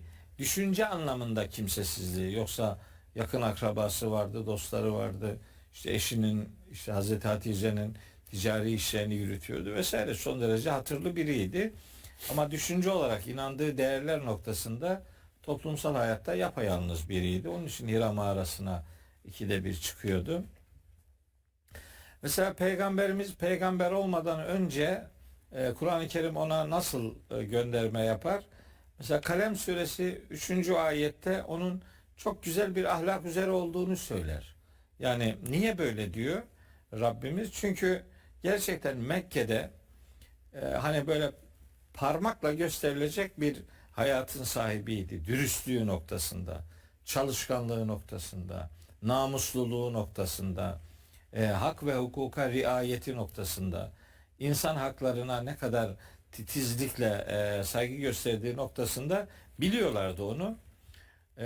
O kadar dürüst bir hayatı vardı ki ticari ilişkilerinde o kadar insanların gıpta edeceği bir düzey tutturuyordu ki Mekke'deki bazı ticaret erbabı onunla ortak olmak istiyordu yani. Öyle bir hayatı vardı. Sırf bu özelliği nedeniyle ona el-emin diyorlardı yani. Güvenilir kişi. Sadece peygamberliğinin öncesinde de değil. Esasında tam Mekke'den Medine'ye hicret edene kadar ona o el-emin gözüyle bakıyorlardı. Çünkü kendi emanet etmeyi düşündükleri eşyalarını ona veriyorlardı. Hicret akşamında da evindeki eşyaların onu Mekke'den gönderen insanlara, müşriklere ait olduğunu rivayetlerden öğreniyoruz. Bu Kur'an'a aykırı bir tarafı olmadığı için ben bunları rahat rahat kullanabiliyorum. Kur'an-ı Kerim Hazreti peygamber olmadan önce, peygamberlik sonrasına dair söyleyeceğim bir sürü şey var da, peygamberlik öncesine dair de Kur'an'da göndermeler vardır Hazreti Peygamber'e, ona dair söylüyorum. Mesela Necm suresinde Allah-u Teala Hazreti Peygamber'in peygamber olmadan önce hiçbir şekilde şaşkın ve sapkın bir hayatının olmadığını söylüyor. Hemen surenin başında Necm suresinde ve necmi idâ heva, işte peyderpey indiği zaman vahye yemin olsun ki ma dalle sahibukum ve ma gaba, sizin arkadaşınız ne saptı ne de azgınlaştı. Yani onun peygamber olmadan önceki hayatında da sapkınlık denebilecek bir şey yok. Azgınlık denebilecek bir şey yok. Mesela Hilful Fudul diye bir teşkilat var. Erdemliler Teşkilatı diye bugünkü dile tercüme edilirken öyle kullanılıyor. O Hilful Fudul demek yani faziletli, iyi, dengeli, faydalı davranmaya dair yemin edenlerin kurduğu bir işte teşkilat, bir dernek diyelim bugünkü tabirle. Onun üyesiydi. Mesela çok iyi bir Mekkeliydi. Çünkü Ficar savaşları vardı o zaman. Yani facirlik, azgınlık yapıp Mekke'ye saldıran çevreden o tür saldırganlara karşı Mekke'yi savunan grubun içerisinde daima yer almış. Hani ait olduğu toprakların ortalama değerlerine bir saldırı olduğunda onlara karşı mücadele edenler arasında yer almış düzgün bir Mekkeliydi. Hatta o kadar düzgün biriydi ki işte Kabe'nin işte o taşı yerine yerleştirmede bir tereddüt olduğunda ortalama herkes onun hakemliğini kabul edecek kadar ve çözüm üretebilen, normal sosyal hayatın içinde çözüm üretebilen bir tarafı vardı. Bu da rivayetlerden öğreniyor. Bu tabi Kur'an-ı Kerim'de göndermesi yok. Ama Peygamberimizin sapkınca bir hareket yapmadığı, azgınca bir iş yapmadığı Kur'an ayetleriyle sabittir. Necm suresinin 2. ayeti bunun delilidir. Büyük bir güzel bir ahlak üzere sahip olduğu gene Kur'an ayetiyle Kalem suresi 3. ayetle sabittir. Hiçbir zaman puta tapmadığı da Kafirun suresinin 4. ayetiyle sabittir. Ve la ene abidun ma abettum, ben sizin tapındığınız varlıklara hiç tapınmamıştım ifadesiyle. Hani kimse ona eskiden tapınıyordun şimdi ne oldu sana diyemedi yani. Çünkü tapınmıyordu. Yoktu bunun öyle bir özelliği, öyle bir hayat gidişatı. Çocuklarına sahiplikte, çocuklarını yetiştirmede, çocuklarını yerleştirmede de son derece dengeli davranmış. Peygamber olmadan önce de. Ama Mekke'nin yoğun ahlaksız gidişatıyla alakalı dini bir çözüm üretme imkanı yoktu Peygamberimiz. Yani milletin faizciliğini biliyor ama faizin haram olduğuna dair dini bir metin yoktu elinde. Yani ne bileyim insan hakları ile alakalı tecavüzler oluyor. O insan hakları tecavüzlerine karşı dini argümanlı bir şey söyleyemiyordu. Çünkü Allahu Teala onun peygamber olmadan önce herhangi bir ilahi metin okumadığını Kur'an'da bize haber veriyor. Evet. Ankebut suresi 49. ayette 48. ayette diyor ki ve ma kunte tetlu min qablihi min kitabin. Sen Kur'an'dan önce herhangi bir kitap okumamıştın. Kur'an'dan önce ama anlaşılıyor ki dini bir metin bu. Herhangi bir şey okuyamaz, yazamazdın demek değil yani. Evet. Kur'an'dan önce dediğine göre anlaşılıyor ki orada bir dini gönderme var yani. Kur'an'dan önce herhangi bir dini kitap okumamıştın. Ve la tehuttu bi yeminike. Şimdi bu söylediklerini de sen sağ elinle yazıyor değilsin. İden eğer öyle olsaydı lertabel mubtelune. Bu iptal edenlerin şüpheleri ayyuka çıkardı yani. Dolayısıyla Peygamberimiz o anlamda ilahi bilgilerden mahrum bir insandı. Dini bilgiler noktasında entelektüel bir tarafı yoktu. Hatta Şura suresinin 52. ayetinde şöyle deniyor. Ma kunte tedri mel kitabu velel imanu. Sen o el kitabı yani Tevrat'ı ve kurulu bir iman esası noktasında imanın hani içinin çok dolu olduğu haliyle o imanın ne olduğunu da bilmezdin diyor yani. Kendisinin tebliğ edeceği detaylarıyla ortaya koyacağı şeyi bilmezdi. Onun için Hazreti Peygamber bir dini çözüm ortaya koyamıyordu Mekke toplumunda. Kız çocuklarına karşı yapılana, faizciliğe, işte adaletsizliğe, kumara, hırsızlığa, zinaya filan bunlara dair rahatsızlıklar hissediyor ama bir şey üretemiyordu. Çünkü el kitabı bilmiyordu. Çünkü Kur'an'dan önce ilahi bir metin okumamıştı. Evet. O ümmiydi. Onun ümmiliği peygamber olmadan önce ve peygamber olduktan sonra okuma yazma bilmemesi demek değildir. Ümmilik son derece yanlış bir mecraya çekilmiş ve peygamberimiz için hiç de yakışık almayacak bir tanıtıma konu edinilmiştir. Ümmilik okuma yazma bilmemek değildir. Ümmiliğin birkaç anlamı var. Onu Kur'an'dan ayetlerle kardeşlerime aktarabilirim. Zaten defalarca da aktarmışımdır. Ümmilik kendisini ümmetine adayan, anasından doğduğu gibi saf tertemiz kalabilen ve nihayetinde Mekkeli olan Ümmül Kura, Mekkeli olan ehli kitaptan olmayan kendisine kitap verilenlerden biri durumunda bulunmayan insan anlamına geliyor. Ümminin böyle 5 tane anlamı var. 5 tanesi de Hazreti Peygamber için doğrudur. Onun okuma yazma bilmemesi iddiası aslında dini metinleri okumup yazmaması anlamındadır. Yoksa eğer okuma yazma bilmiyorsa o kadar ticareti nasıl yapıyordu filan soracak onlarca soru var. Onlara hiç sırayı getirmek bile gerekli değildir. Yani lafı ziyan etmek olur. Meseleyi oraya götürmüyorum. Şimdi ben tabi peygamberimizin peygamberlik öncesi ne biraz değinmiş oluyorum. Kur'ani referanslarla. Ara ara bu Kur'an'da yoktur da diyorum, yani neresi yoksa onu da söylüyorum. Şimdi Peygamberimiz Mekke'nin o ahlaksız gidişatından rahatsızlık duyup buna müdahale edemeyince ikide bir ayrılıyor Mekke'den. İkide bir ve o Hira mağarasına çıkıyor. Çünkü dedesiyle oraya çıkarmış çocukluğunda. Abdülmuttalib'in Hira mağarasıyla alakalı rivayetlerde geçen haliyle söylüyorum. Oraya çıkarmış. Yoksa orayı zaten bir yerden biliyor olması lazım. Yani orası öyle yol üstü bir yer değil. Orası özellikle bilinmesi gereken bir yer. Hacca Umre'ye gittiğimde 2 kere çıkmıştım.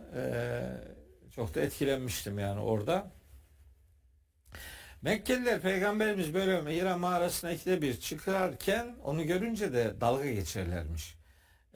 Derlermiş ki aşika Muhammedun Rabbehu. Muhammed Rabbine aşık oldu filan diye öyle alay ederlermiş. Halbuki Peygamberimiz yani gidişatın bozukluğunu bildiği için ona müdahalede bulunamamanın verdiği sıkıntıyla hani Mekke'den kaçmak değildi onun yaptığı. Hira zaten arayış demektir. Hira mağarasının adı aramak demektir.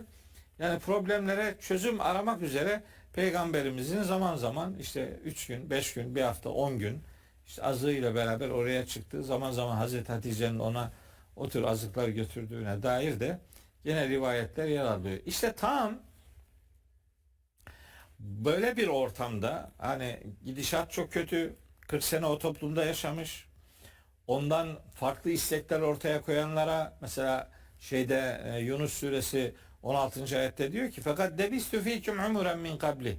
Ben Kur'an'dan önce sizin aranızda koskoca bir ömür yaşadım yani. Benden benim yapamayacağım şeyleri neden istiyorsunuz yani? Beni bilmiyor musunuz? Bu Kur'an'ı değiştir ya da başka Kur'an getir. Benim böyle ilahi metinlerle herhangi bir ünsiyetim yoktu ki daha önce. Nereden benden böyle şeyler istiyorsunuz diye böyle bunaltılıyordu Risaletinin sonrasında. Mekke döneminde işte o peygamber olmadan önceki pozisyonlardan Hira mağarasına çıkması onun bir arayışının sonucu olarak görülmelidir. Onun o arayışıyla alakalı Duha suresinde demin dediğim şaşkın idi, onun şaşkınlığını giderdi anlamında okuduğum ayet-i kerimedeki şaşkınlığı rivayetlerin bir kısmı onun çocukken Mekke'de yolunu kaybetmesi şeklinde anlıyorlar. Ben maksadın o olduğunu asla düşünmüyorum. Oradaki şaşkınlık Mekke'nin şaşkın, azgın gidişatına dair bir şey üretememekten kaynaklı şaşkınlığıydı. Onun için Hira mağarasına çıkıyordu. İşte o çıkışlarının birinde Allahu Teala diyor ki o şaşkınlığını hidayetle gidermişti. Hatta İnşirah suresinde de buna gönderme vardır. Kur'an-ı Kerim'de böyle aynı anda indirildiğine inanılan bazı sureler var. Bunlardan bir tanesi Duha ve İnşirah'tır. İkisi birbirinin devamıdır. İnşirah suresinde diyor ki elem neşrah leke sadrek, senin için göğsünü aç ferahlatmadık mı? Gönlünü ferahlatmadık mı? Senin için gönlünü ferahlatmadık mı? Ve vada'na anke vizreke ellezî enkada zahreke, sırtını çatırdatan o ağır yükü senden biz kaldırmıştık. İşte o ağır yükün kaldırılması Hira mağarasına çıktığında vahiy ile buluşmasıdır. Şaşkınlığının giderilmesidir. O anlamda Duha suresini, İnşirah suresini Risaletin ilk dönemleriyle ilişkili görmek, bir taraftan Risalet öncesi döneme göndermenin yapıldığını anlamak, sonrasında Risaletin ilk zamanlarına dair bir ifadenin Kur'an'dan karşılık bulduğunu bu vesileyle söylemiş olayım. Risalet öncesi ve Risaletin hemen başlangıcıyla ilgili kardeşlerime şunu söyleyeyim. Yani Necm suresinin ilk ayetlerini okursalar o gece ne olduğunu fark edebilirler. Ne yaşadı Peygamberimiz o Necm suresinin ilk ayetlerinde uzun uzun yani anlamak isteyen için epeyce mesaj içerikli olarak orada yer alıyor. Ben bu haliyle bu kadarlık kısmıyla Risalet öncesi ve Risaletin hemen ilk dönemiyle ilgili sözümü toparlamış olayım. Kur'an'da Hz. Muhammed nasıl anlatılıyor'a girdiğimiz zaman burada Emre'ye hiç söz kalmaz diye korkuyorum. Bir centilmenlik yapıp Estağfurullah hocam. Kur'an Topu kısmını Emre ona Hoca'ya atalım. bırakıyorum. Tamam. Çok mühimdir hocam. Siz de söyleseniz ben de zaten önemli olan ayetleri Söylenmez, söylememiz. evet. Allah'a hamdolsun onunla ilgili bir şeyimiz yok çok şükür. Bir ufak katkı yapma anlamında sadece. Tabii bize programlarımızda söylüyoruz. Yani bazen diyoruz ki Kur'an'ın konuşulduğu her yerde sevgili Peygamberimiz Hazreti Muhammed de konuşuluyordur. Bunu önce çok net bir şekilde söylememiz lazım. Bakın bir Kur'an Müslümanının, Kur'an'a tabi olan bir Müslümanın peygamberiyle bir sorunu olamaz. Bu mümkün değil. İkincisi peygamberin dışlaması gibi bir durum söz konusu olamaz. Çünkü Kur'an-ı Kerim diyor ki o inananlara kendi canlarından daha azizdir, yani daha yakındır. Düşünebiliyor musun? Onun eşleri de inananların annesidir diyor. Dolayısıyla aslında her mümin peygamberiyle bir ailedir aynı zamanda. Aile büyüdür onun yani. Onun peygamberidir evet din konusunda ama aynı zamanda da en değerli, en önemli atasıdır, babasıdır, Evet. geçmişidir, dünüdür, bugünüdür, yarınıdır. Niye? Çünkü Allah bize onu örnek kılıyor. Siz eğer kendinize bir rol model arıyorsanız diyor, bir örnek arıyorsanız alın karşınızda duruyor. Yani Kur'an ayetlerinin bir anlamda ete kemiğe bürünmüş hali. Hiçbir bahaneniz olmasın yani bu ayetler yaşanabilir mi diye. Hiçbir bahaneniz olmasın bu ayetler hayata taşınabilir mi diye. Allah zaten niye işte peygamberleri gönderiyor? Onların yaptıkları şeyler yapılabilir şeyler olduğu için bize örnek kılınıyor. Ama bugün mesela birçok insan nasıl yaklaşıyor olaya? Peygamberimizle ilgili ya da Kur'an'daki diğer herhangi bir peygamberle ilgili. Ya biz kimiz ki onlar gibi olalım diyorlar mesela. Ya da işte bir şey oluyor adam ki ben de peygamber demiyorum. Biliyoruz senin de peygamber olmadığını ama peygamber olmaman peygamberin yaptığı bir şeyi yapmaktan seni geri bırakmıyor yani. Değil mi? O sabırlıysa evet. Sen de sabırlı olabilirsin. İşte bu peygamber sabrı lazım diyor mesela buna. Tamam ne güzel işte. Yani peygamber sabrı göster mesela bu durumda gibi. Yine mesela Kur'an'ı tebliğ etmek, Kur'an'a tabi olmak onun en büyük sünnetidir. Kur'an'ı tebliğ etmek ve Kur'an'a tabi olmak. Dolayısıyla bugün bir Müslümanın da peygamberinin yolundan gitmek isteyen bir Müslümanın yapması gereken şey nedir? Kur'an'a tabi olmaktır ve Kur'an'ı tebliğ etmektir insanlara. Evet. Din adına konuşurken peygamberimiz Allah'ın kitabından konuşuyordu. Demek ki bir Müslüman da din adına konuşurken peygamberini takip etmek istiyorsa ne yapması gerekir? Allah'ın kitabından konuşması gerekir. Öte taraftan tebliğ karşılığında hiçbir ücret talebinde bulunmamak. Peygamberimizin en büyük sünnetidir. Bütün peygamberlerin sünnetidir. Yani eğer onların yoluna tabi olmak istiyorsak din hiçbir zaman bir ticaret konusu olmamalıdır. Alım satım konusu olmamalıdır. Herhangi bir alışverişin metası konusu olmamalıdır. Çünkü din Allah'ın dinidir. Dolayısıyla sahipsiz değildir ya da Allah'tan başkasına ait değildir ki bir başkasını alıp satabilsin. Allah'a ait olan Allah'a aittir. Başkasının onu ticaret konusu yapamaz. Tabi Mehmet Hocam çok güzel noktalara değindi. Peygamberimizin mesela en çok Kur'an-ı Kerim baktığımız zaman ayetlerden hareketle mesela böyle öne çıkan şey nedir diye yine mesela özü sözü bir olması, işte güvenilir olması, barışçı olması ve medeni bir insan olması toplumunda. Yani peygamberimize peygamberlik geldiği zaman Mekke'de özellikle biliyorsunuz işte belli kabileler var ve bu kabileler hep şeye alışmışlar. Savaşla besleniyorlar. Kanla besleniyorlar. Hep intikam var. Hep kan davaları var falan böyle. Tarih kaynaklara baktığımız zaman. Peygamberimiz aslında ne yapıyor?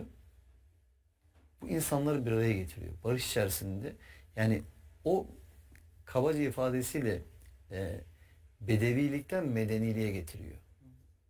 Ve kendi şahsında yapıyor bunu. Yani kendi şahsı üzerinden yapıyor. Allah'ın ayetleri ve kendi şahsı üzerinden yapıyor. Ve bir toplumu baştan aşağı dönüştürüyor aslında. Yani daha önce birbirini gırtlaklayan boğan insanlar el ele kol kola Allah yolunda savaşan ve kendi kardeşi hayatta kalsın diye belki kendi canını ortaya atabilen, onun önüne geçebilen insanlara dönüşüyorlar. Daha önce gırtlakladığı adamın belki bu sefer sırf o yaşasın diye kendini öne atan insana dönüşüyor. İşte bu bir bakış açısı yani. Bunu sağlayan nedir? İşte Peygamberimizin o vizyonu.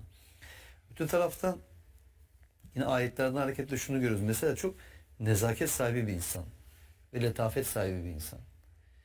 Yani davranışları, işte hitabeti, tarih kaynaklara baktığımız zaman yine yemesi, içmesi, giyinmesi hep ölçülü. Her türlü aşırılıktan uzak bir kere. Hani hep anlatılan bir şey vardır ya, yani ayırt edemiyorsun. Geldiğin zaman hani ilk defa görecek birisi, dışarıdan gelen birisi ayırt edemiyor yani. Hangisi acaba Muhammed? Ama şimdi bir düşünsenize. Yani şimdi ufacık böyle bir makam mevki sahibi olan bir insanı gelin de ayırt etmeyin bakalım bir topluluk içerisinde yani. Hani zaten ayırt etmezsen fırçayı yersin. Tabii. Mahveder adam seni yani, ne hale getirir. Sen işte benim kim olduğumu biliyor musun diye bir başlar, ya da sen nasıl benim kim olduğumu bilmiyor musun diye bir başlar, ondan sonra artık gerisi gelir. Yine mesela bakıyoruz ayetlerden neyi görüyoruz? Onun yanında insanlar bağıra çağıra konuşuyorlar, seslerini yükseltiyorlar.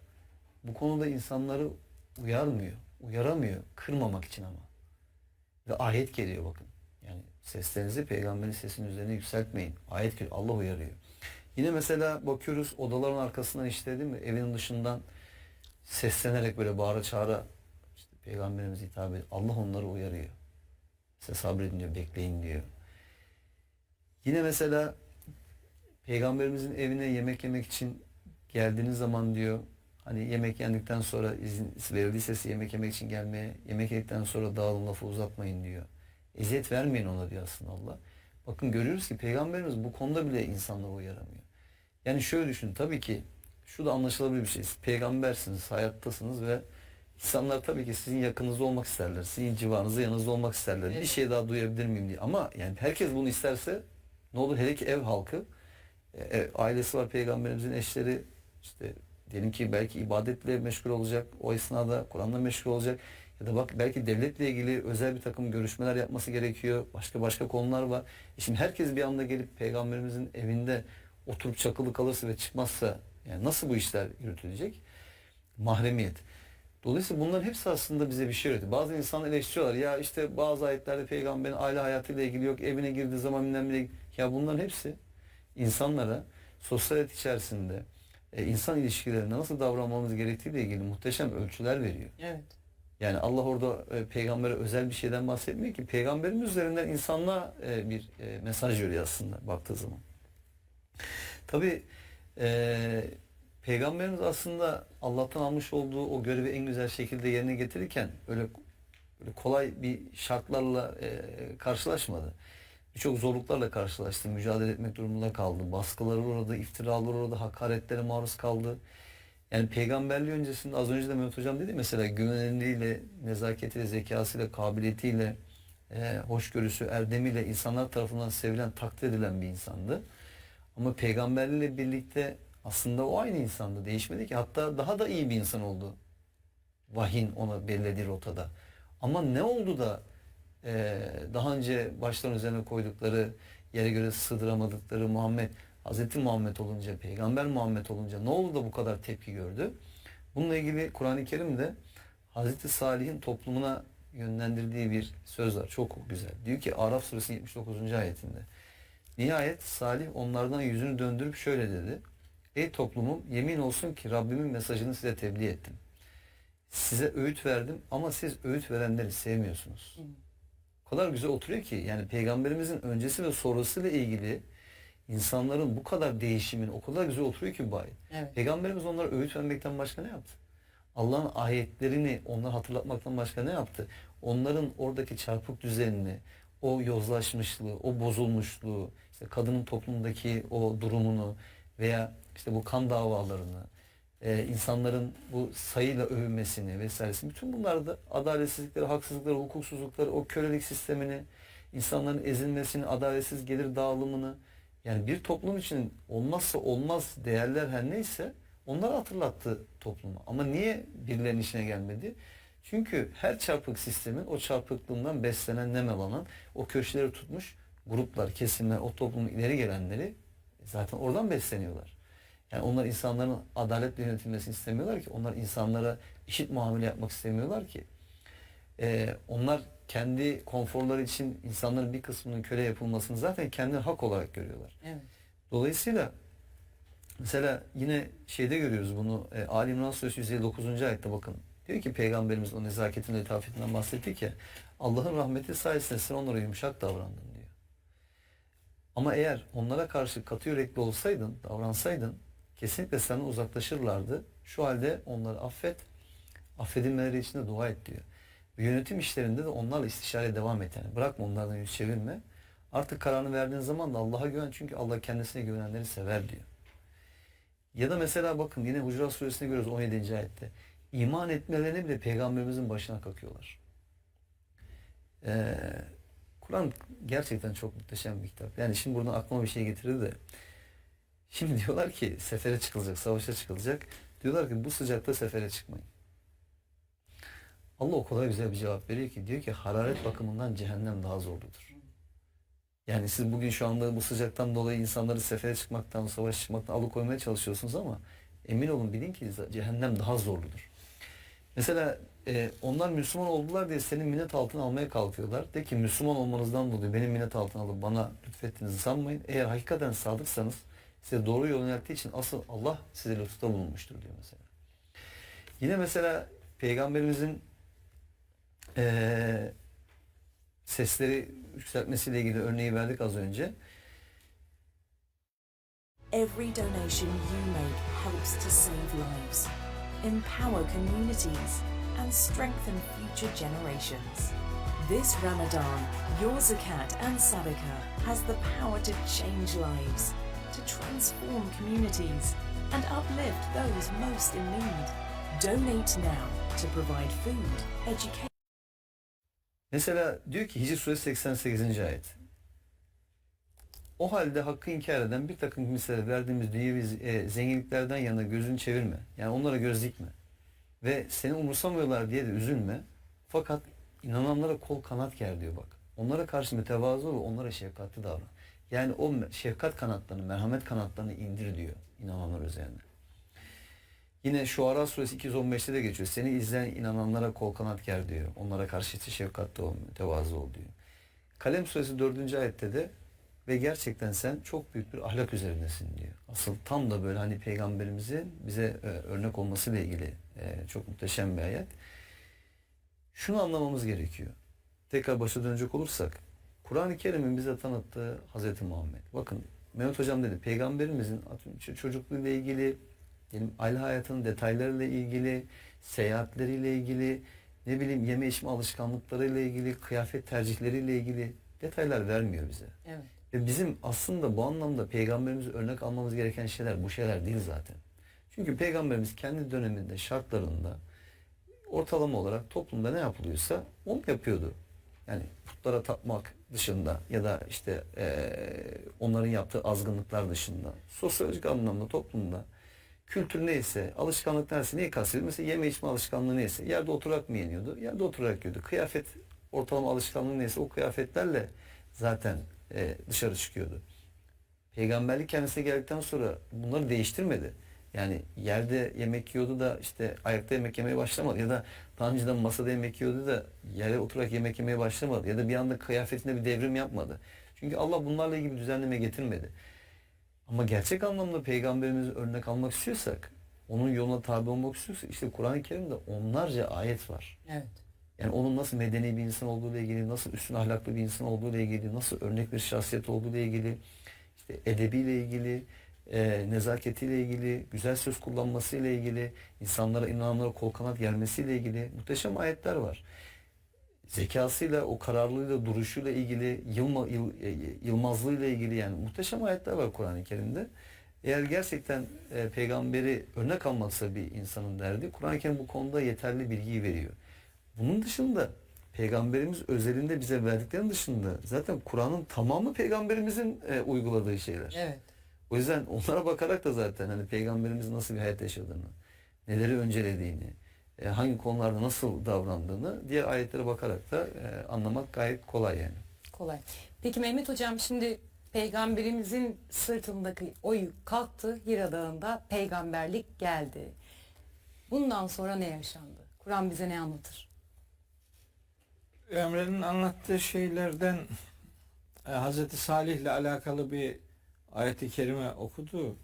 Hazreti Salih ile alakalı peygamberimize de uyan Mekkeli müşriklerin dile getirdiği bir sataşma ifadesi var. Onu da bir hatırlatayım, sonra bir değerlendirme yapacağım. Hud suresinde Hazreti Salih'e diyorlar ki onun o dönemki şeyler, inanmayan adamlar, aynısını peygamberimiz için de Mekkeliler söylüyordu. Onun için ifade etmek istiyorum. Diyorlar ki hangi ayettir, şimdi yanlış numara vermeyeyim. Hud suresi 62. ayet. Kalu demişler ki ya Salihu, ey Salih, kad kunte fina mercuvven, sen bizim aramızda böyle ümit beslenen biriydin. Yani sen şimdi, biz senden başka şeyler bekliyorduk filan. Sen şimdi başladın kıble hâzâ etenhâna, yani başladın bizi atalarımızın taptığı şeylerden uzaklaştırmaya. Dolayısıyla ümit beslenen Salih onlar için problem oldu.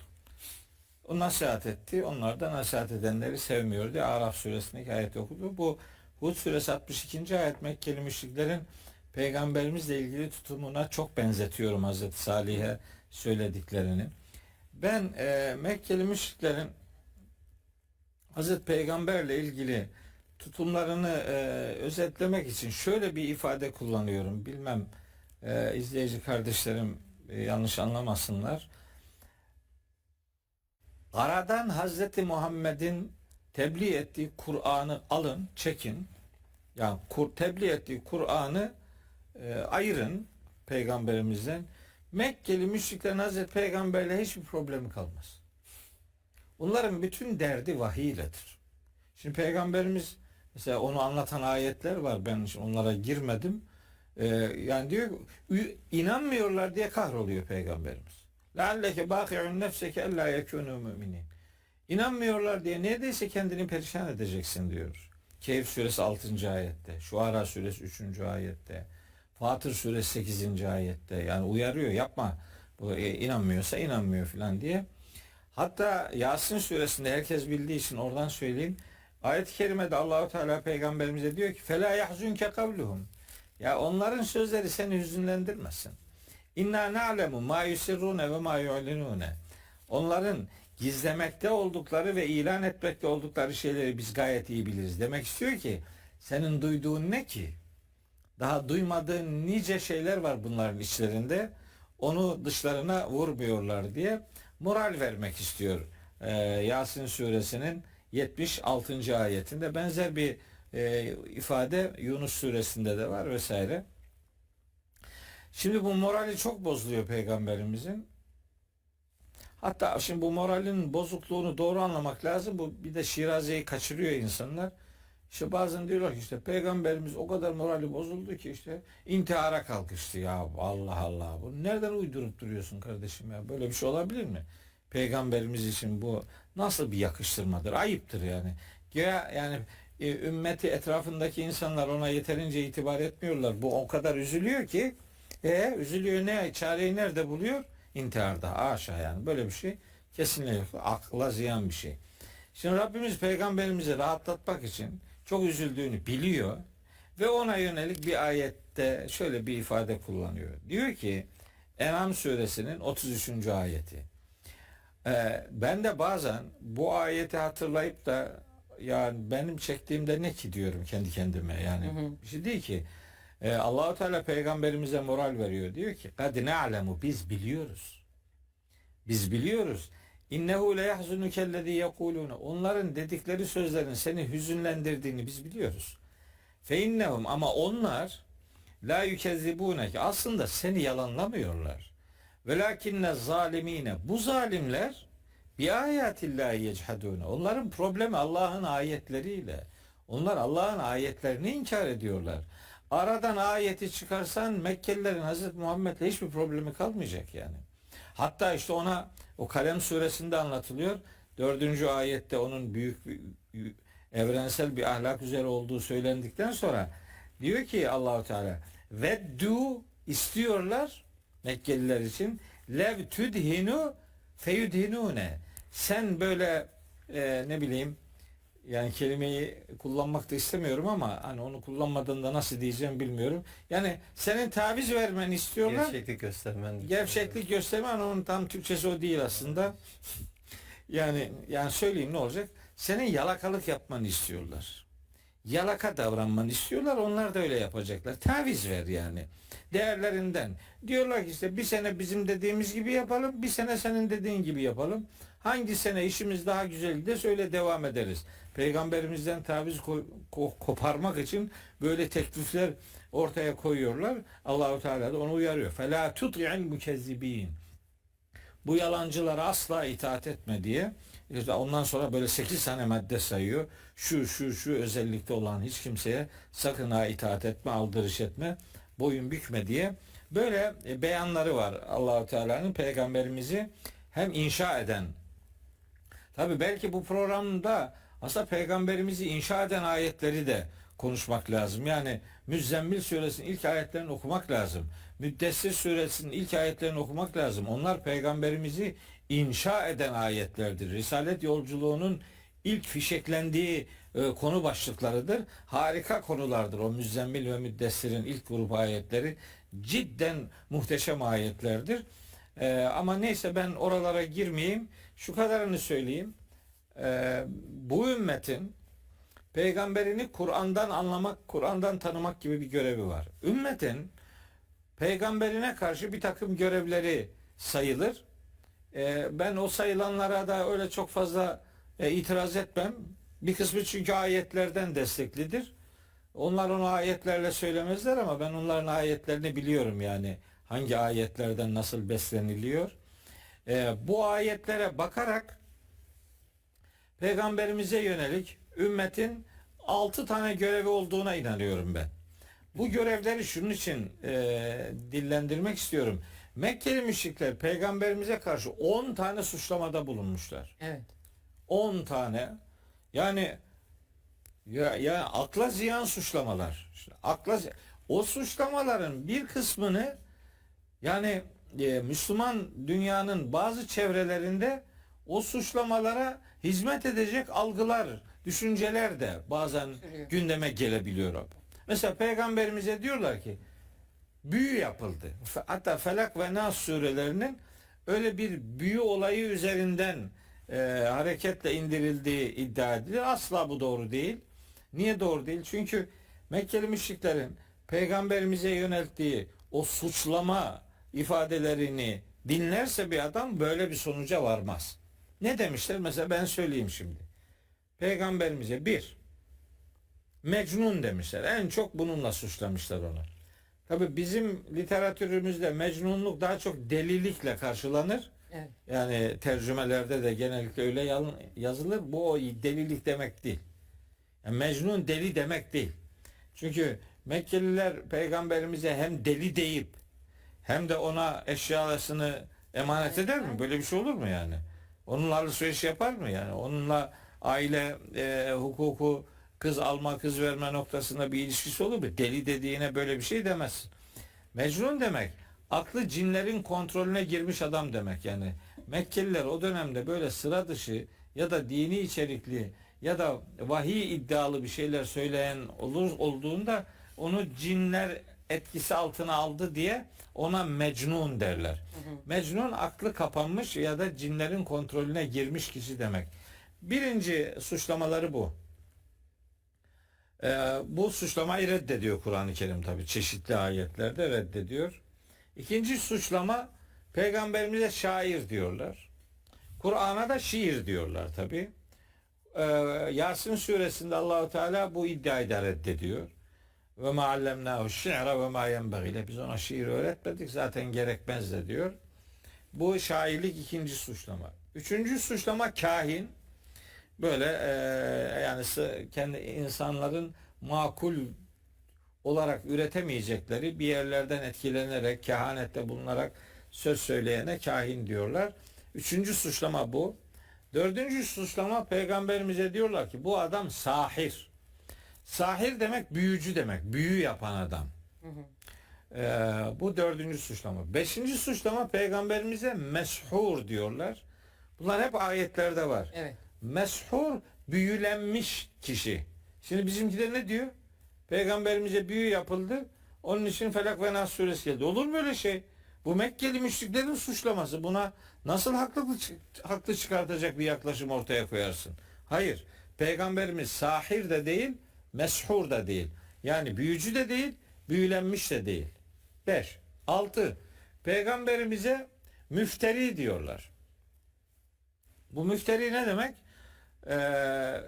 Normal toplumsal hayatta biri hakkında herhangi olmayan bir şeyi söyleme anlamında müfteri değil. Müfteri, millet zannediyor ki Mekkeli müşrikler Tanrı tanımaz insanlardı. Hayır. Müşrikler Allah'ı bilen insanlardı. Sadece Allah'ın peygamber görevlendirme sistemine karşı durdukları için ve ahireti inkar ettikleri için, tabi kitabı da inkar ettikleri için, Allah'la kendileri aralarına melek aracılığını işletmeye çalıştıkları için onlara müşrik diyor. Onlar aslında dindar adamlardı. Kendilerine göre dindarlardı ve Peygamberimize müfteri derken aslında demek istiyorlardı ki Allah bizim inandığımız Allah böyle bir şey demezsen Allah'a iftira ediyorsun.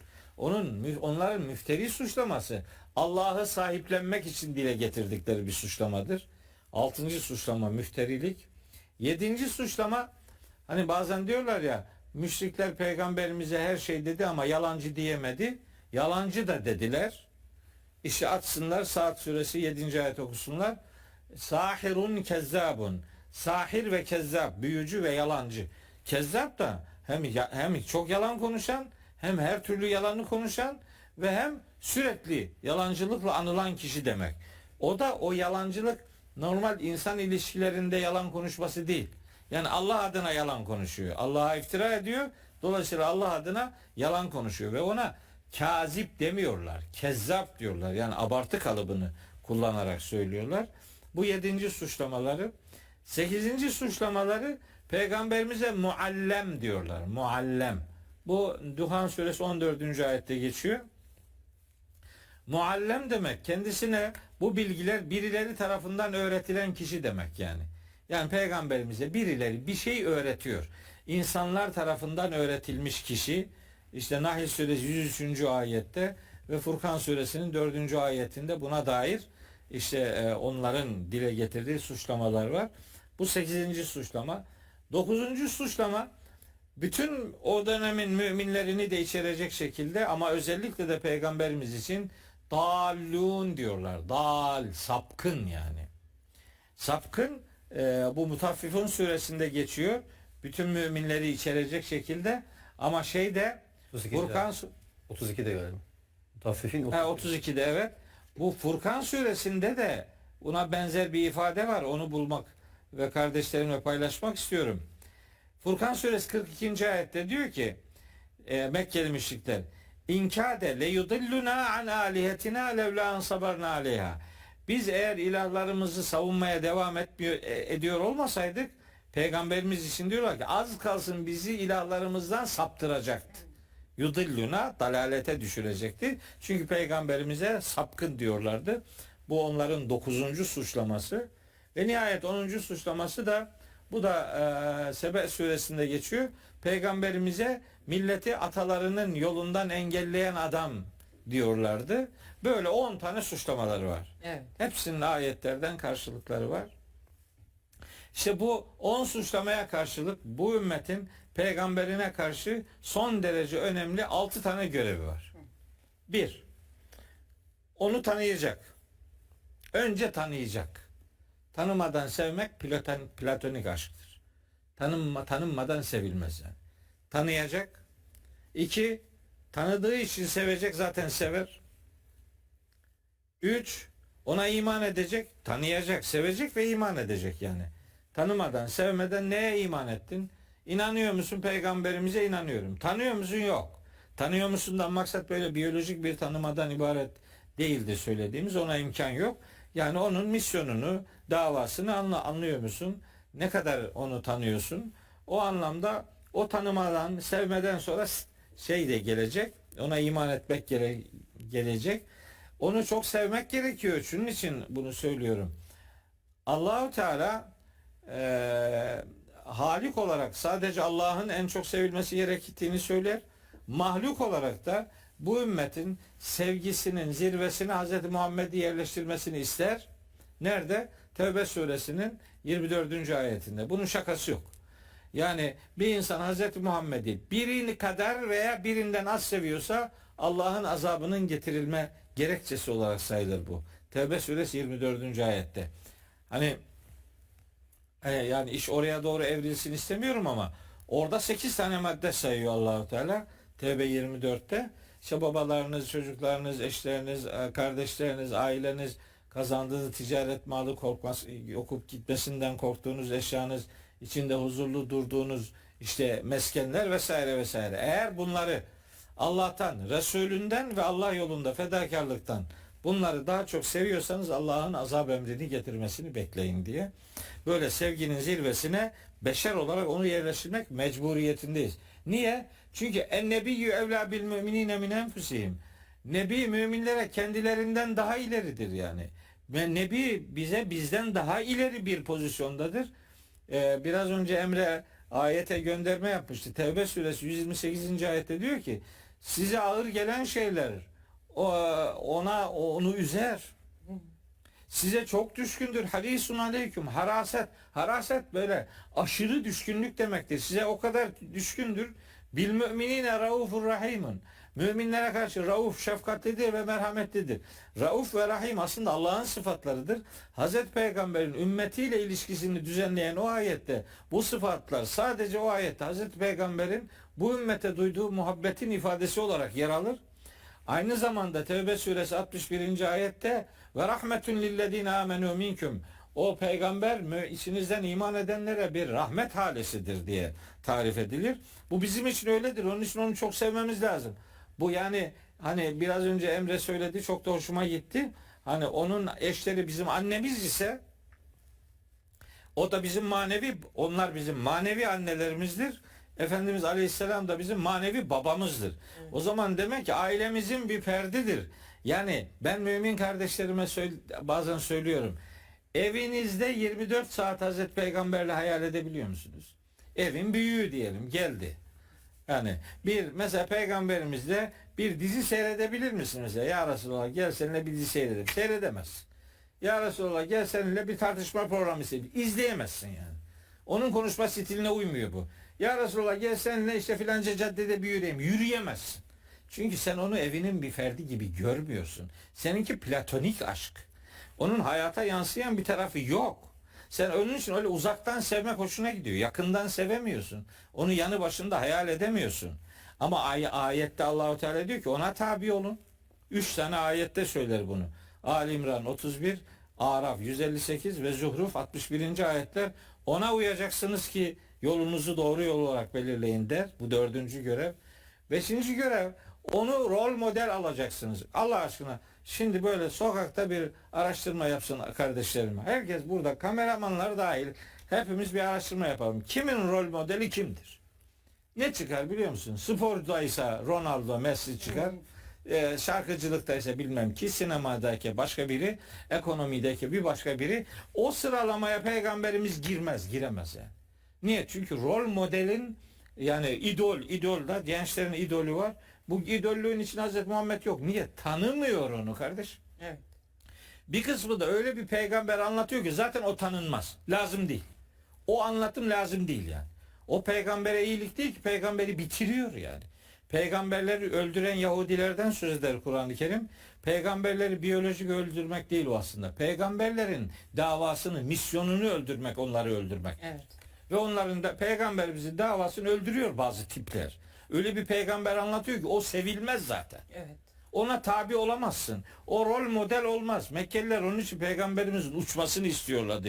Göğe çıksın filan diye. Niye? Çünkü diyeceklerdi ki bu melek. Biz meleği nasıl örnek alalım diyeceklerdi. Çok uyanıklar. Ama Allah-u Teala onun cevabını İsra suresi 94'te veriyor. Kardeşlerim okuyabilirler. Bu 5 tane görev var ya. Bunların 5'inin de anlamlı olması 6. göreve bağlıdır. Onu söyleyip bitiriyor. 6. görevi var bu ümmetin peygamberine karşı. Nedir o? Onun peygamberliğine şahit olma görevidir. Bunu kardeşlerimin bir kısmı belki ilk defa duymuşlardır. Bu ümmet peygamberine olan sadakatini onun peygamberliğine şahit olarak ortaya koymalı ve ispat etmelidir. Peygamberimizin peygamberliğine şahit olma ifademi Ra'd suresi 43. ayetten alıyorum. Ra'd suresi 43. ayette Allahu Teala diyor ki ve yekulüllezine keferu, kafirler derlermiş ki, demişler ki peygamberimize leste murselen, sen peygamber değilsin, mursel, elçi değilsin, gönderilmiş değilsin sen. Kul, bunu diyenlere de ki kefa billahi şehiden beyni ve beyneküm, benimle sizin aranızda şahit olarak Allah yeter. Ve bir de men indehu ilmul kitab, yanında bu kitabın bilgisi olanlar benim peygamberliğimin şahididir ve bana onlar yeter diyor. Ayet bu. Bizim davamız nedir? Peygamberimizin peygamberliğine şahit olma davasıdır. Ona iman etmek yetmez. Ona tabi olmak da yetmez. Onu rol model olarak almak da yetmez. Onu sevmek de yetmez. Onu tanıyabilmeniz için Kitabullah'ı açacaksınız. Bu kitabı açmadan Hz. Muhammed doğru tanınamaz. Bu kitabı açılmadan, bu kitap anlaşılmadan onun peygamberliğine şahit olunamaz. Benim davam peygamberimizin peygamberliğine şahit olma davasıdır. Allah şahit kılsın, kardeşlerim de bu sözlerimi lütfen unutmasınlar. Benim peygamber sevgimi biri tartışırsa eğer, benim peygamberimle alakalı herhangi bir noktada ufak bir tereddüdüm olduğunu biri söyler, aklının ucundan geçirirse, kıyamet sabahı iki elim onların yakasında olacak ve Allah'ın huzurunda onlarla hesaplaşacağım. Benim iddiam şudur: benim peygamberimi sevdiğim kadar kimse sevmiyor. Benim iddiam, benim için budur. Herkes seviyordur elbette ama ben benim sevgimi anlatmak için söylüyorum. Benim Kur'an'a olan aşkım, peygambere olan aşkımın bir karşılığıdır, bir görüntüsüdür. Emre'nin dediği gibi benim Kur'an dediğim her yerde zaten Hz. Muhammed otomatik olarak vardır. Çünkü bu ümmet Kur'an'a inanmadan Hz. Muhammed'e inanarak yolculuğunu başlatmıştır. Peygambersiz din beklentisi dinsizliktir. Bunu iddia etmek dinsizlik olduğu gibi peygamber sevgisini birinin öbürünün pazara çıkarmasını fütursuzca ortaya koymak da tipik bir münafıklıktır. Müslüman kardeşlerimin bu tehlikeli sularda yol almamasını kendilerinden özellikle istirham eder.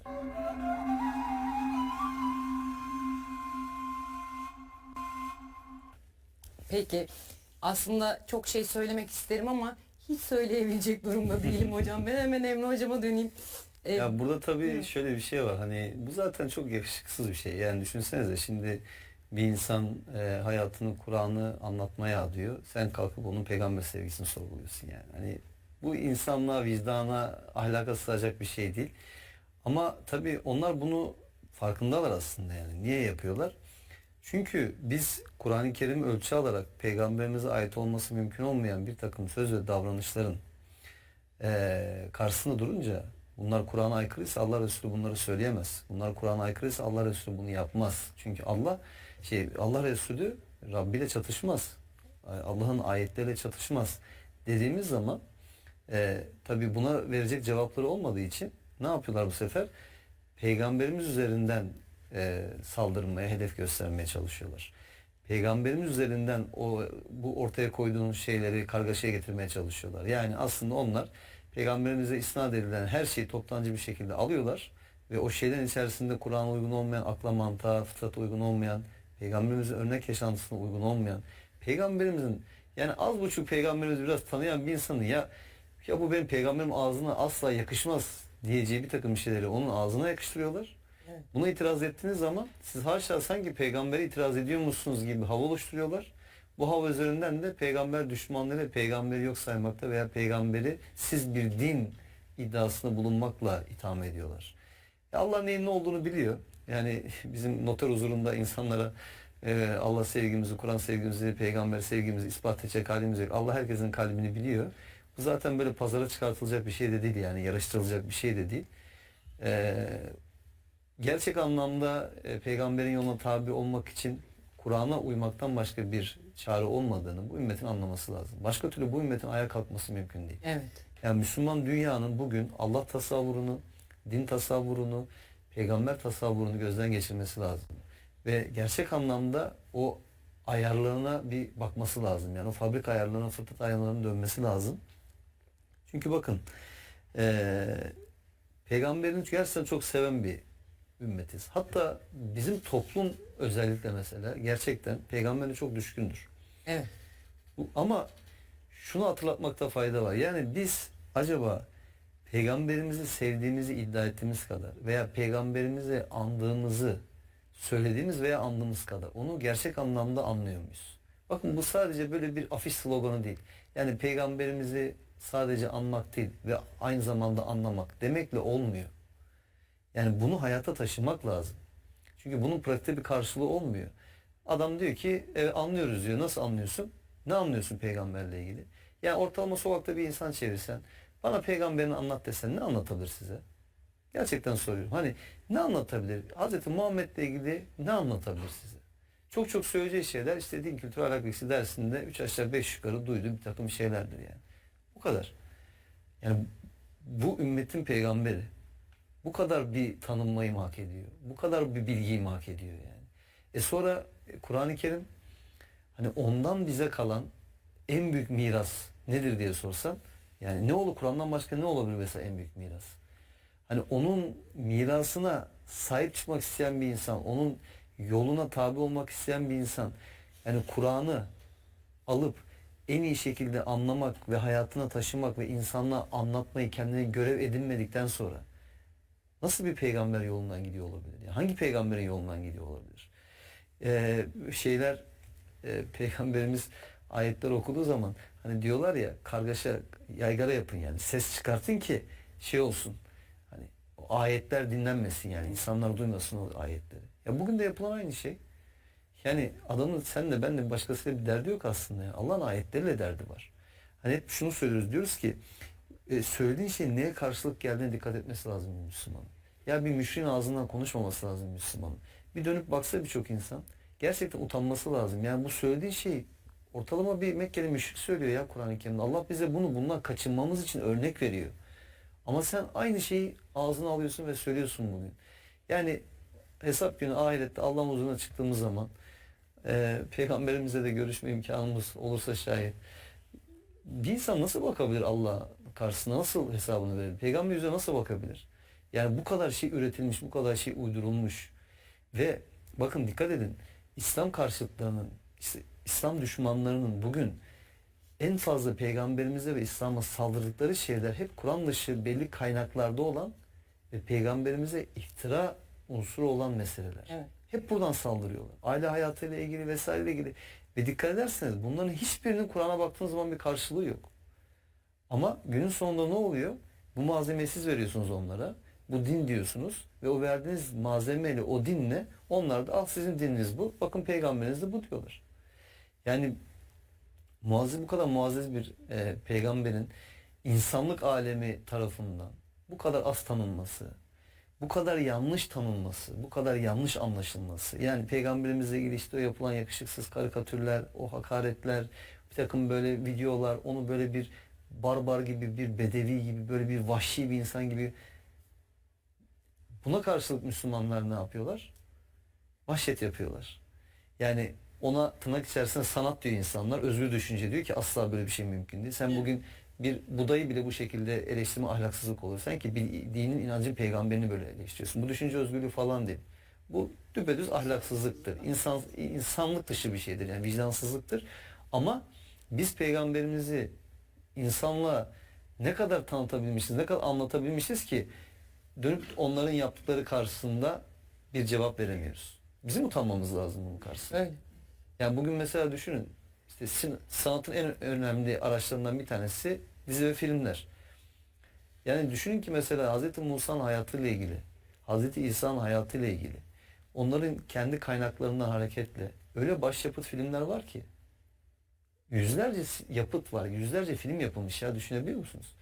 Ya bizim bugün peygamberimizi şu insanlığa doğru anlatabileceğimiz, milyonlarca, yüz milyonlarca insanın belki izleyebileceği o kadar muhteşem yapıtlar hazırlayabiliriz ki, o kadar güzel filmler yapabiliriz ki, inanılmaz güzel malzeme var. Evet.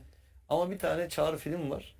İşte Temcit Pilavı gibi hep sürekli aynı şey dönüyor. Onu da zaten yine Hollywood yıldızları çekmiş, oynamışlar birçoğu baktığımız zaman. Ya da bununla ilgili girişimde bulunan insanlara bakıyoruz, hemen tehdit ediliyorlar, öldürülüyorlar, ölümle tehdit ediliyorlar falan. Ya devamını yapamıyor insanlar. Halbuki en ufacık bir saygısızlık yok peygamberimize karşı veya ne bileyim İslam'a karşı en ufacık bir saygısızlık yok ama hemen böyle bir karşı çıkmak var. Şimdi ondan sonra da bir takım Müslümanların olumsuz bedevi davranışları bu sefer bütün Müslümanları temsil ediyormuş gibi algılanıyor. Zaten Batı medyası da dünden razı buna. Aman İslam'ı ne kadar kötü gösterirsek, Müslümanları ne kadar barbar gösterirsek, ne kadar çağ dışı gösterirsek, ne kadar geri gösterirsek o kadar iyidir diye hemen atlıyorlar böyle üzerine. Bu malzemeyi veriyorlar. Alın size İslam diye bir paket sunuyorlar. Şimdi mesela bunu İslam zanneden Avrupa'da ve Amerika'da yaşayan bir insan düşünelim. Ya böyle bir dine inanır mı? Bakın dikkat edin. Birçok videolar çıkıyor değil mi? Kur'an-ı Kerim'i okuyarak, İngilizcesinden, Almancasından, Fransızcasından neyse Kur'an-ı Kerim'i okuyarak ona hayran olan ve İslam'ı tercih eden insanlar var. Evet. Ama Müslümanların genelinin, büyük çoğunluğunun durumuna bakarak kolay kolay hiç kimse İslam'ı tercih etmez. Yani o yüzden bizim şunu anlamamız lazım. Bizim gerçek anlamda eğer ki bir reform yapmak istiyorsak, gerçek anlamda bir dönüşüm yapmak istiyorsak bunu kökten yapmamız gerekiyor. Tabandan tavana kadar bunu yapmamız gerekiyor. Ve şunu bilmemiz lazım. Bu çok muazzam bir dinimiz var. Muhteşem bir kitabımız var. Kur'an-ı Kerim. Çok örnek, muazzez bir peygamberimiz var. Yani bu anlamda hiçbir malzeme sıkıntımız yok. Yeter ki biz bunları doğru anlamaya, doğru örnek almaya ve hayata da doğru taşımaya çalışalım. Bunu yaptığımız zaman emin olun tabii bu geceden sabaha düzelecek bir şey değil. Yani koskoca bir Müslüman dünyadan bahsediyoruz yani.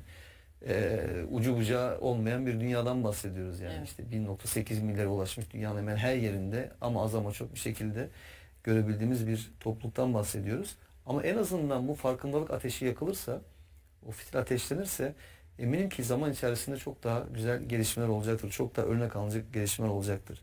Çünkü bakın Peygamberimizin örnekliğiyle ilgili yani tarih kaynaklara da baktığımız zaman Kur'an-ı Kerim'de az önce Mehmet Hocam'la söylediği şey verdik.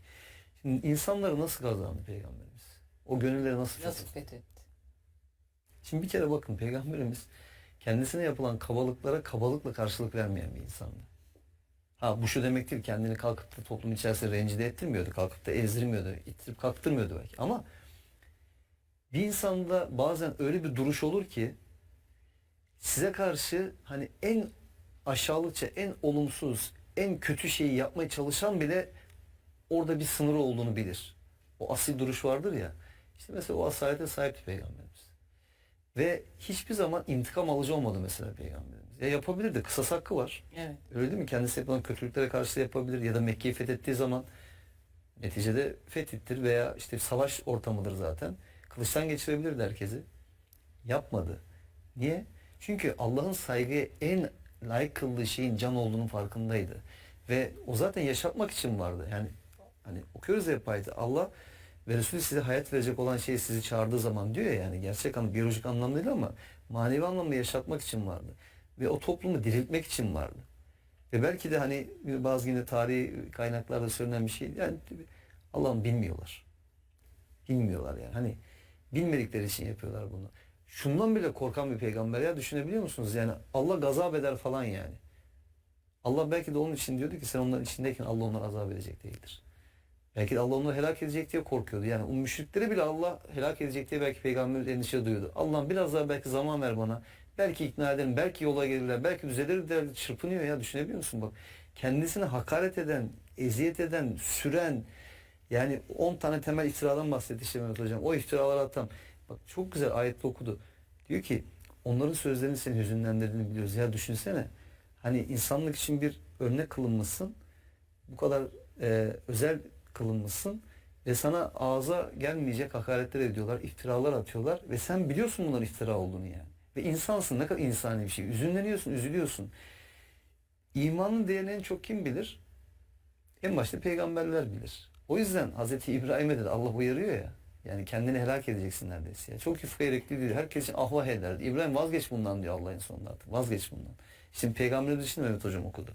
Yani kendini helak edeceksin neredeyse inanmıyorlar diye. Halbuki Allah şunu öğretiyor. Sen Allah'ın sana verdiği görevi yap. Sen onların yaptığından sorumlu değilsin. Sen onların yaptığından sorguya çekilmeyeceksin. Tebliğ etmek sana hesap sormak bize düşer. Allah şunu öğretiyor. Hidayeti verecek olan Allah. Ama İmanın değerini en çok Peygamberimiz bildiği için. Yani bir kişi daha inanır mı acaba? Ben yaşarken, ben hayattayken bir insanın da iman ettiğini acaba görebilir miyim? Yani buna sebep olabilir miyim? Allah'ın rızasını, sevgisini bir nebze daha olsun kazanabilir miyim? Derdin deli çırpınışındaydı. Şimdi nerede bu peygamber? Nerede bizim bu halimiz? Yani eğri oturup doğru konuşmak lazım. Dolayısıyla peygamberimizi eğer gerçekten örnek almak istiyorsak onun bir kere ahlakını, onun erdemini, onun çalışkanlığını, onun çabasını, onun kendini insanların üstün görmemesini, kibirlenmemesini, yani Mekke'yi fethettikten sonra da Peygamberimiz hayattayken kendine böyle büyük saraylar yaptırabilirdi, uşaklar tahsis ettirebilirdi. Herkesi kendi emrinde, kontrolünde, değil mi? Evet. Tutabilirdi. Hayır, bunları yapmadı. Yani daha önceden nasıl yaşadıysa yaşamaya devam etti. Çünkü dünya malının, servetinin, ne bileyim hükümranlığın, yönetimin, işte makamın, mevkinin, yani bu noktaya gelmiş insanlar için hiç pul kadar değeri yok. Bir önemi yok ki. Çünkü onlar şunu biliyorlar. Allah'ın verdiği emaneti en güzel şekilde taşımak ve onun hakkını vermek bir insanın buradaki en büyük vazifesi ve görevi. O açıdan hani peygamber sevgisi, peygamberin yolundan gitmek, ona itaat etmek, ona tabi olmak sadece şekilsel bir takım şeyleri yapmakla olmuyor. Yani o saçını nasıl tarardı, sakalını nasıl uzatırdı, ondan sonra işte yüzüğünü hangi parmağına takardı, nasıl yüzük takardı, işte elbisesi nasıldı, sarığı nasıldı vesairesi. Bunu yapmakla olmuyor. Bunu yapmak isteyen için onun da yolu açık. İsteyen yapabilir. Yani ben bazen onu söylüyorum. Hani atıyorum benim şu anda giydiğim kıyafetin o diğer kıyafeti tercih eden insandan daha iyi veya daha kötü olduğu ile ilgili bir şey yok yani. Ben o kıyafeti de yadırgamıyorum yani. Kendisi öyle mutlu oluyorsa, öyle giyinmeyi istiyorsa o da bir özgürlük olmalı yani. O da giyinebilmeli öyle. Evet. Onunla ilgili bir sıkıntı yok. Ama en azından hani din budur veya işte bunu yapmak dinin bir gereğidir, bir zorunludur demesin. Ya da öyle giyinmeyen bir insana sen din dışı giyiniyorsun gibi böyle yani bir ithamda bulunmasın. Ama esas olan şey gerçek anlamda peygamberin hayatını örnek almak istiyorsa bunun kolay olmadığını bilmesi lazım. İmkansız değil, mutlaka yapılabilir şeyler ama kolay değil. Öyle lafla sözle slogan atmakla şekil yaşamayla olacak şey değil. Önce onun ahlakıyla ahlaklanmak, önce onun erdemini alabilmek, onun hoşgörüsünü, onun terbiyesini, onun nezaketini, onun letafetini bunu taşıyabilmek lazım ki ondan sonra biz peygamberimiz yolundan gittiğimizi ifade edebilelim. Evet, ondan sonra peygamberimizi izleyebildiğimizi iddia edelim. Peki Mehmet Hocam, eklemek istediğiniz bir şey yoksa diğer sorumuza geçelim mi? Bir şey eklemek istiyorum. Buyurun. Hazreti Peygamber'in nasıl başarılı olduğu, nasıl gönülleri fethetti. Hocası Allah olanın başarısız olma ihtimali yok yani. Allahu Teala ona nasıl davranması gerektiğini söylemiş.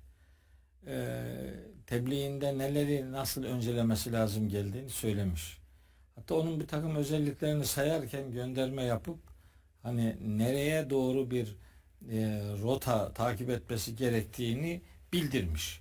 Konuşma üslubuna bile müdahale etmiş ve demiş ki yani mesela onlara böyle ve kullehum fi enfusihim kavlen beliga, yani böyle onlara içi dolu, adamın içine işleyecek sözler söyle diyor. Nisa suresinin 63. ayetinde. Ve kullahum kavlen beliga, beli bir söz söyle onlara, yani içi dolu bir söz olsun. Rabbi ona demiş ki sen kendine değil Rabbinin yoluna davet et, Rabbine davet et demiş. O da hep Allah'a davet et.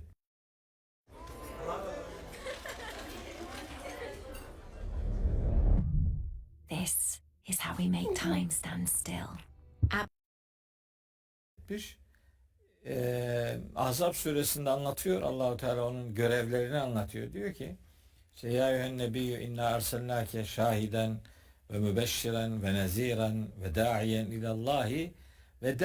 ilallahi, Allah'a davet edici olarak onu tarif ediyor ve Allah'ın yoluna davet edici olarak onu nitelendiriyor. Nahl suresi 125. ayette diyor Ud'u ila sebili rabbike, Rabbinin yoluna davet et. Bil hikmeti, hikmet içi dolu söz söylemek. Vel mev'izatil haseneti, en güzel öğütlerle onlara hitapta bulun. Çünkü Peygamberimizin amacı ben dedim gerisi sana kaldı değil. Yani onun dönüşmesini istiyor, bekliyor. Bir kişi daha inansın diye adeta çırpınıyor ve hikmetli sözler söylüyor. Dışlayıcı bir ifade kullanmıyor. İcabında sesini yükseltmiyor. Yumuşak sözler söylüyor. Kırıcı, katı kalpli bir pozisyon ortaya koymuyor ve davetinin sınırlarını Allah belirliyor. Diyor ki mesela mev'izayı hasene kullan. Yani en güzel öğüdü kullan. En güzel öğüt kimin öğüdüdür? En güzelin öğüdüdür. O da Rabbimizin öğüdüdür. Çünkü Kur'an'ın bir adı da mev'izadır, öğüt demektir. Peygamberimiz en güzel öğüdü, en güzelin öğüdü olarak benimsediği için, insanlara bunu böyle anlattığı için sonuç almıştır. Öyle 20-22 sene insanlık tarihinde öyle çok uzun bir zaman değildir. Ama Peygamberimizin gerçekleştirdiği muhteşem dönüşüm, onun tebliğ ettiği Kitabullah'tan kaynaklıdır. Evet. Ve onun tebliğ etme biçiminden de destek almıştır. Rabbimiz ona diyor ki inna enzelna ileykel kitabe bil hakkı, sana bu kitabı bir amaç için biz indirdik. Litahküme beynen nas, insanlar arasında hüküm vereceksin. Bima erakallahu, Allah'ın sana gösterdiği şekilde yapacaksın bunu. Yani onu kendi başına terk etmiyor. Nasıl biliyorsan öyle yap demiyor. Bunu bu kitabı anlatarak yapmak gerekiyor ve davet edici bir üslup kullanmasını istiyor. Mesela diyor ki eğer katı kalpli olsaydın yanında kimse kalmazdı, herkes dağılıp giderdi. Ve ona insanları tebliğine konu ettiğinde davet kelimesini kullanıyor. Ud'u, davet et. Yani insan bağıra çağıra davet eder mi? Yani bağıra çağıra seslendiğiniz adam sizin davetinize icabet eder mi? Etmez. Onun tebliğindeki metodu davet metoduydu. Çünkü maksadı o insanın gönlünü kazanmaya dair bir pozisyon ortaya koyacaktı. Nihayetinde Rabbimiz Peygamberimizin bu misyonunu anlatırken diyor ki ona, önce dediğine kendisi iman etmiş ve yapılması istenen şeyi önce kendisi yaparak örnek olmuştur.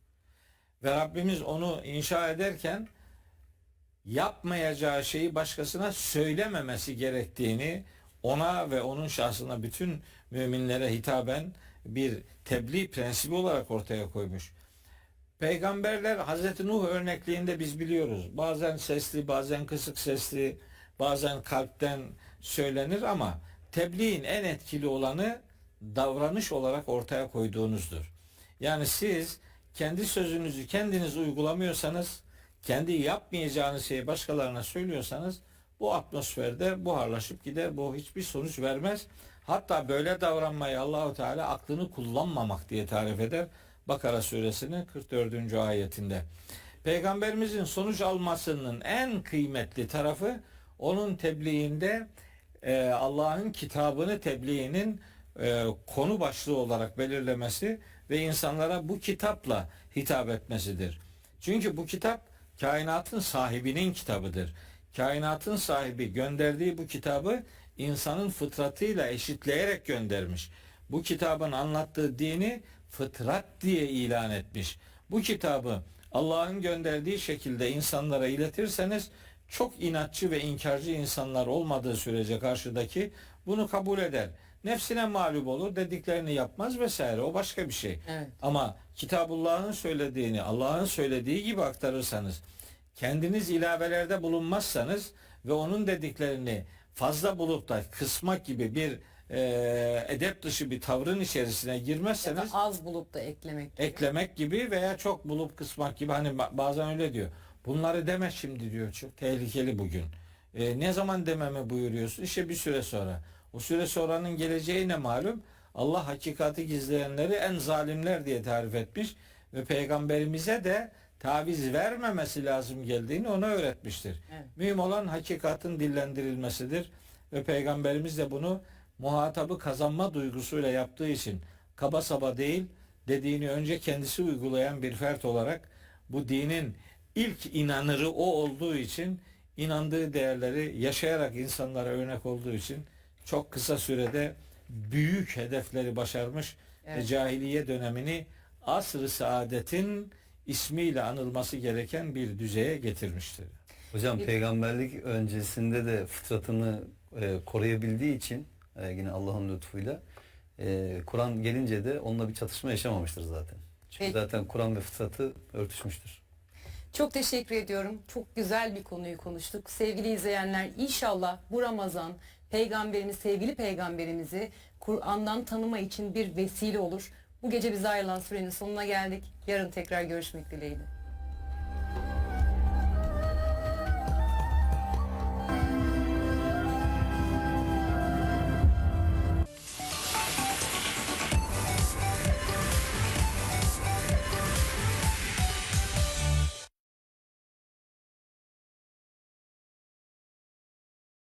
أنا اسمي نور فهد محمد عبد الوقائد نازح من الشقب. شوفوا وين احنا ساكنين، شوفوا احنا نعاني من الجوع، نعاني من الغد.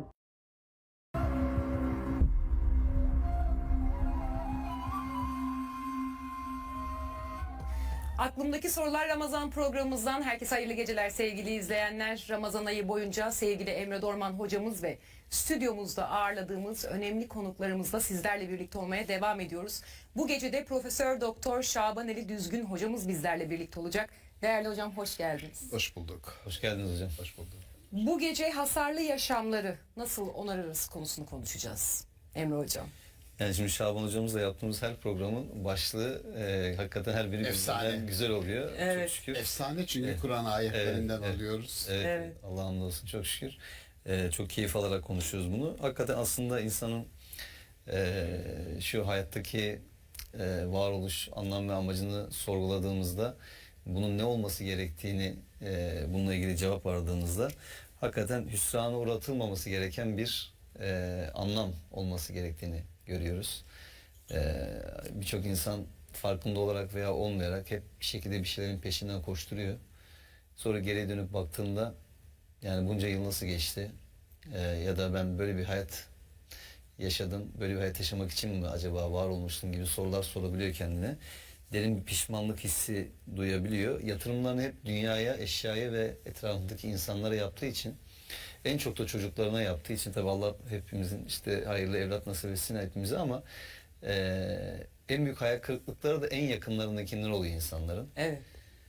Hayal kırıklığı olmasa bile ben hani bazen şey örneğini veriyorum, hatırlarsın. İşte bir mezarlığa baktığımız zaman işte baba, oğul, torun üçü yan yana yatıyor aile mezarlığında. Diyorsun ki işte bu baba tüm hayatını bu şu anda yanında yatan için harcadı. O da yanında yatan için harcadı tüm hayatını ve şu anda hepsi burada mezardalar.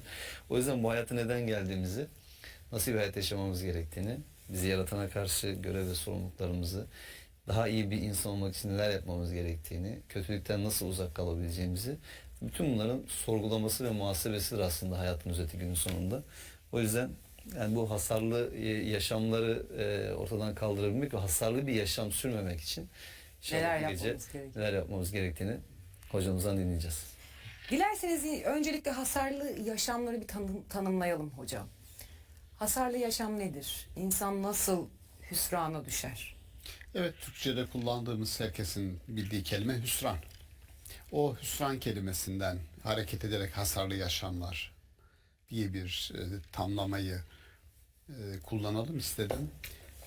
Referans suremiz Asr suresi. Hangi durumlarda insanın hüsrana uğrayacağı ve yaşamı hasarlı hale getireceği ve hangi durumlarda o hasarlı yaşamın onarılmasının imkanının olabileceği çok kısa bir sure ama inanılmaz bir içerikle dolu. Yani bir insanın bütün yaşamının sekanslarını buraya sanki serpiştirmiş sure. Onun için derler ki Hazreti Peygamber ve sahabiler bir araya geldiğinde, sohbet ettiğinde ayrılırken Asr suresini okuyup öyle dağılırlarmış. Yani bu bir hatırlatma. Bir onarım çağrısı. Ne burada? Hepimizin bildiği kelime vel asri. Asır. İster bu bir asır Türkçe'de kullandığımız gibi bir asır olarak alın bunu. İster mutlak zaman. Yani herhangi bir zaman birimi değil. 100 yıl, milenyum, 1000 yıl yok. Zamanın kendisi. Bütün zaman birimlerini içine alan bir zamana yemin olabilir. O ayrı, zaman felsefesiyle ilgili uzunca konuşabiliriz. Fakat onu söyledikten sonra biraz felsefeye kaydırıyoruz asrı. şöyle bir tanımlama var benim çok hoşuma giden. Asır nedir dediği zaman gündüzün tam bittiği, ışığın tam zirveye çıktığı ve karanlığın ondan sonra en hafif anının başladığı. Şimdi zirvenin en yüksek olduğu yerde karanlığın da daha küçücük belirtilere başlıyor. Henüz zifiri karanlığa gidecek o geceye doğru ama henüz gitmemiş. Işığın zirve yaptığı ve karanlığın henüz başladığı o çizginin adı asırdır. Bu şu demek aslında. Işık neyi temsil eder? Varlığı. Karanlık neyi temsil eder? Yokluğu. Işık neyi temsil eder? Hayatı. Karanlık neyi temsil eder? Ölümü. Aslında denir ki yorumda şudur. Asır varlıkla yokluğun, hayatla ölümün sınır çizgisidir. O zaman hangisini alırsanız alın, ister varlıkla yokluğu ayıran o sınır çizgisine yemin olsun ki deyin, ister zamana yemin olsun ki deyin. Ama müthiş bir başlangıç bana sorarsanız yani. Çok etkileyici asır kelimesi ve verilen anlam. Peki niye bu kadar büyük bir vurguyla giriliyor?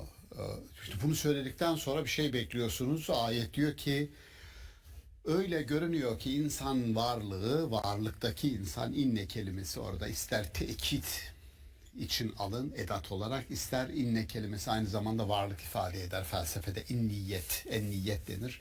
İnnel insan yani mutlaka insan ya da insan varlık olarak nedir fi innel insane lefi husrin. İnsan yaşamı hep hüsran halindedir. İnsan hüsran halindedir. Şimdi diyebiliriz ki ya Rabbi ya bizi öyle mi görüyorsun ya? Yani olur ya birisi gelse büyük bir insan gelse evimizde ya da işte fakültemizde diyelim iş yerimizde misafir ediyoruz. Bir baktı bütün hocalara, öğrencilere şöyle bir yüksekten baktı. Gözlemleri bütün hayatı tecrübesiyle. Siz dedi ne boşsunuz ya dedi. Ya hiçbir insan bir şey yapmaz. Yıkıldık oluruz değil mi? Şimdi Allah diyor ki asra yemin olsun ki diyor insan hüsrandadır. Allah'ım diyorum ya niye bizi böyle tanımladın ki? Bak şimdi üzüldük. Ama arkasından hayır diyor. Herkes öyle değil. Herkes öyle değil. O zaman merak ediyorum. Hüsranda olmayanlar kim? Değil mi? Evet. Hasarlı yaşamlar sürekli inşa ediyorsunuz. İnşa ediyoruz sonra çöküyor altında kalıyoruz. Bu tecrübe ettiğimiz dünyada var bu. Evet. Ama illa bunun istisnaları var. İllellezine amenu iman edenler imanın içerisinde ister kendisini sıradanlıktan kurtarıp bir yaratıcıyla irtibatlandıracak bir zihinsel erginlik gösterecek kadar zihnini büyüten bir insan zihnini büyüttüğünde dış dünyayı sadece gördüğü ağacı, gökyüzünü, yıldızları değil de onun ötesini görecek kadar zihnini büyüttüğünde bu kavram dünyası demektir. Yani yıldız kavram değildir. Yıldız bir gördüğümüz nesnedir ve ismi vardır. Yıldız kavram dediğiniz soyuttur. Kavram adalet, hakkaniyet. Yani dış dünyada görmem onu ben. Dış dünyada görmem ama kavramsallaştırırım. Adalet gibi, hakkaniyet gibi, uluhiyet gibi. Çok büyük laflar bunlar. Şimdi bunu öyle büyüttüm kendimi ki ilahi olana erdim. Oraya geçtim. Ve böylece kendimi ne yaptım? Kendi dünyamı açtım, sınırlarımı açtım. Beni bir kafese sıkıştırdığınız kuş oraya vuruyor, buraya vuruyor tamam mı? Bir açtınız onu evin içerisinde gene duvarlara belki vuruyor ama kafesten daha büyük bir şey. Şimdi böyle düşünün. Büyüdükçe büyüyorsunuz. Dışarıya açtığınızda bir uçsuz bucaksız bir gökyüzü artık onun için. Büyümek, zihnini büyütmek, kendini büyütmek böyle bir şey. Ne kadar farklı varlık alanlarına erişebiliyor, dokunuyorsanız o kadar yüceliyorsunuz ve büyüyorsunuz. Evet.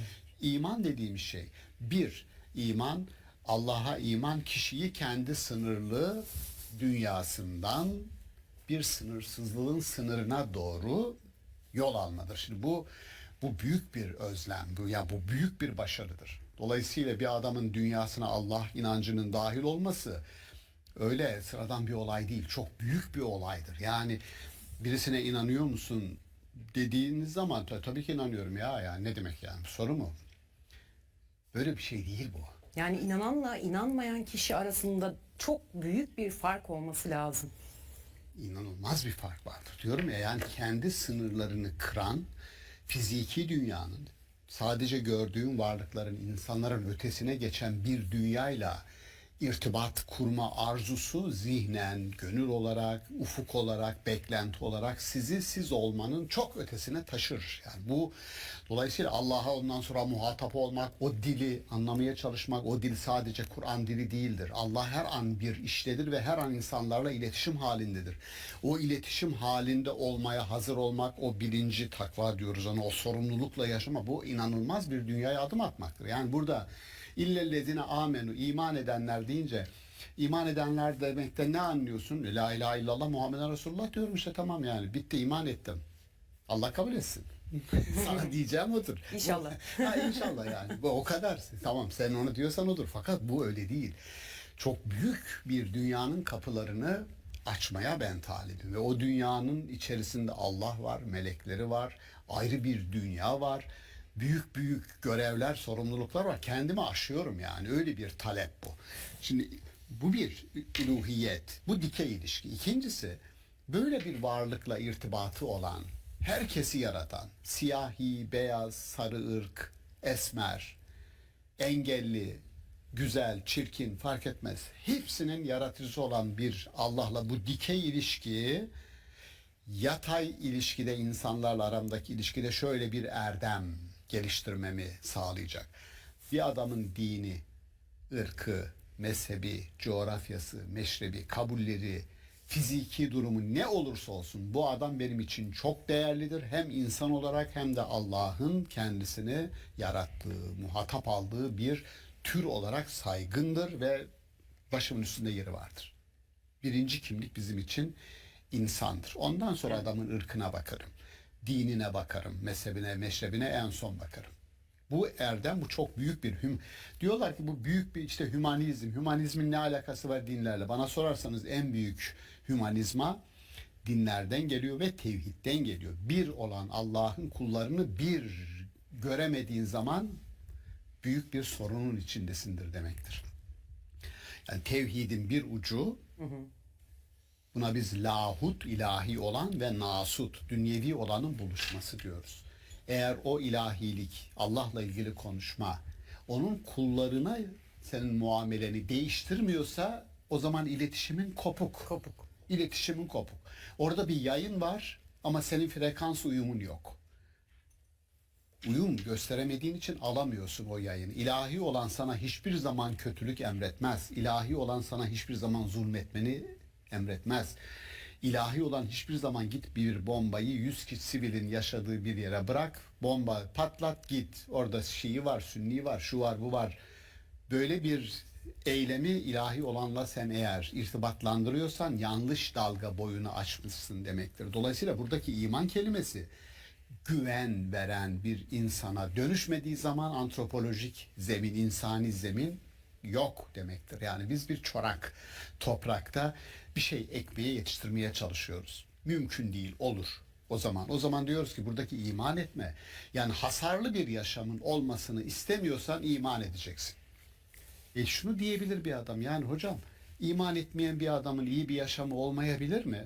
Yani o, yani niye olmasın ki, iman etmiyor ama o da ahlaklı olabilir, iyi bir yaşam olabilir.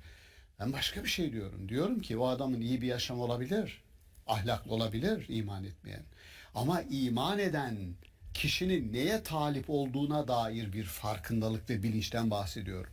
Göklerin kapıları bana açılsın diyorsun. Ayetlerde geçiyor. Böyle insanlara vardır ki onlara diyor göklerin kapıları açılır. Ya bu nasıl bir ifadedir? Göklerin kapılarının açıldığı insanlar var.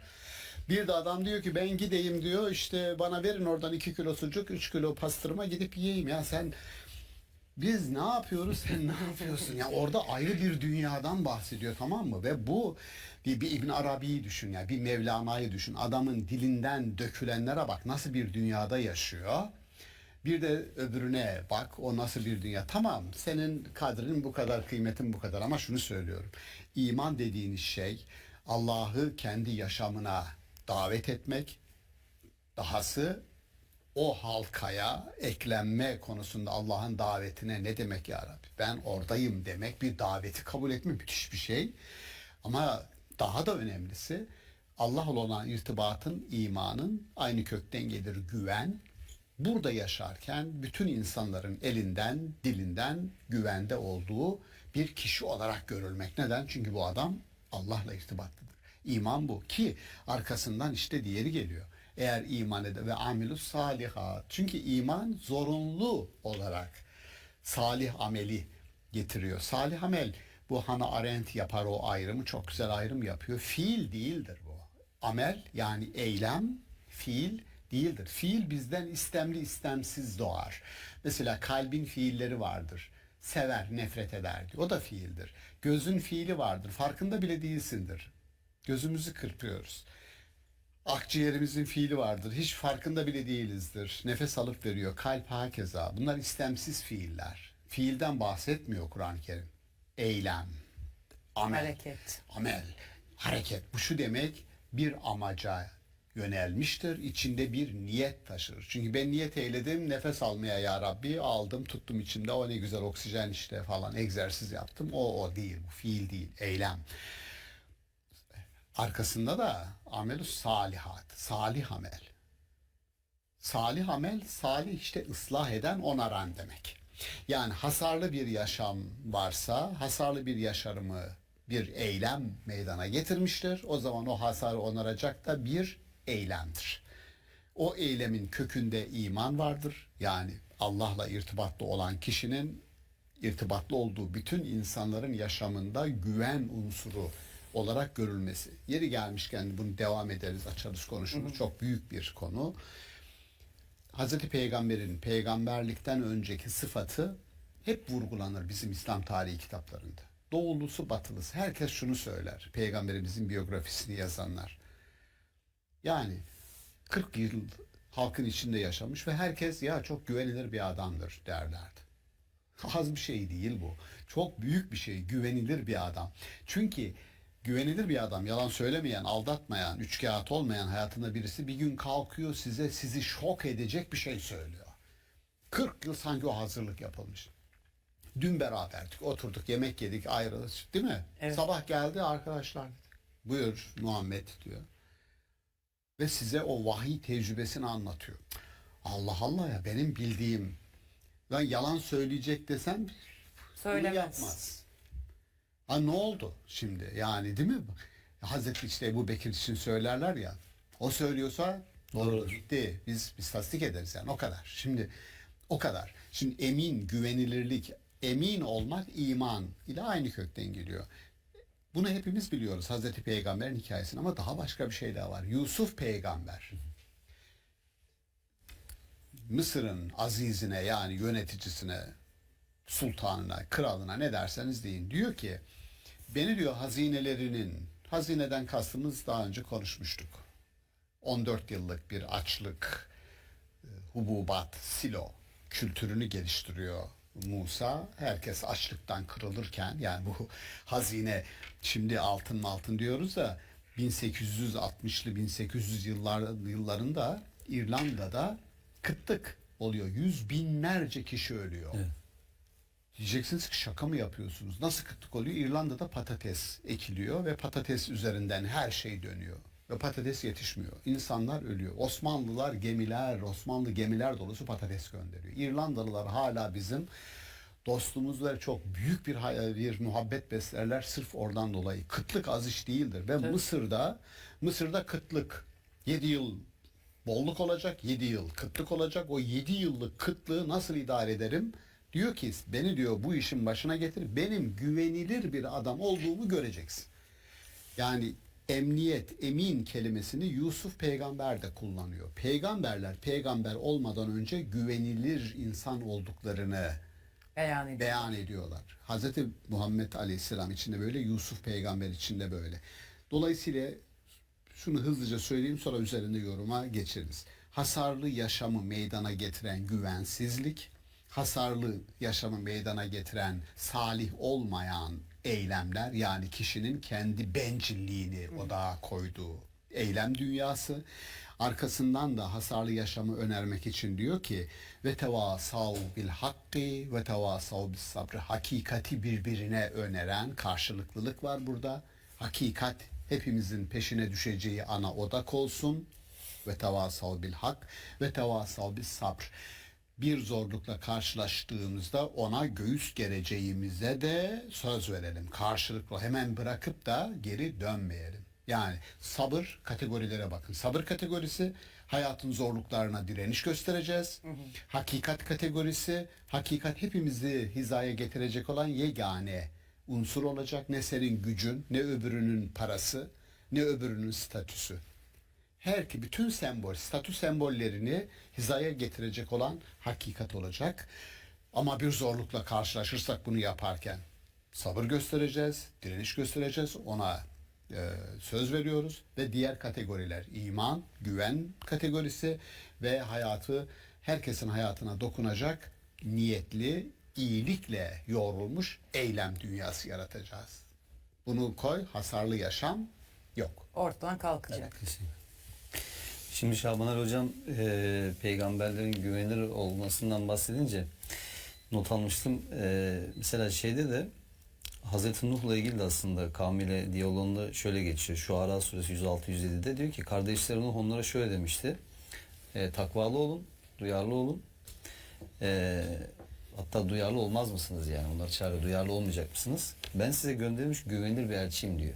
Bakın mesela burada bir. Sonra Hazreti Hud mesela bu gerçeğe dikkat çekiyor. Araf suresinin 68. ayeti. Size Rabbin mesajlarını duyurun ve ben sizin için güvenilir öğüt vereceğim. Hazreti Salih Şuara suresi 142-143'te ben sizin için güvenilir bir elçiyim diyor. Hazreti Lut Şuara 161-162 aynı şekilde. Hazreti Şuayb yine Şuara suresi 177-178. Yani aslında bu o kadar inananlar için önemli bir gösterge ki. Hani işte Hazreti İbrahim de bizim için örnekler olduğu söyleniyor. Peygamberimiz de aynı şekilde. Hazreti İsa'nın da aslında güzel bir misal, bir örnek kılındığı ifade ediliyor. Yani peygamberler hep bizim için bir örnek var ve onların aslında en öncelikli örnek alınacak tutum ve davranışları nedir, tabiatları nedir dediğimizde bu güven ortaya çıkıyor. Hatta mesela şey anlatılıyor hocam, çok enteresan.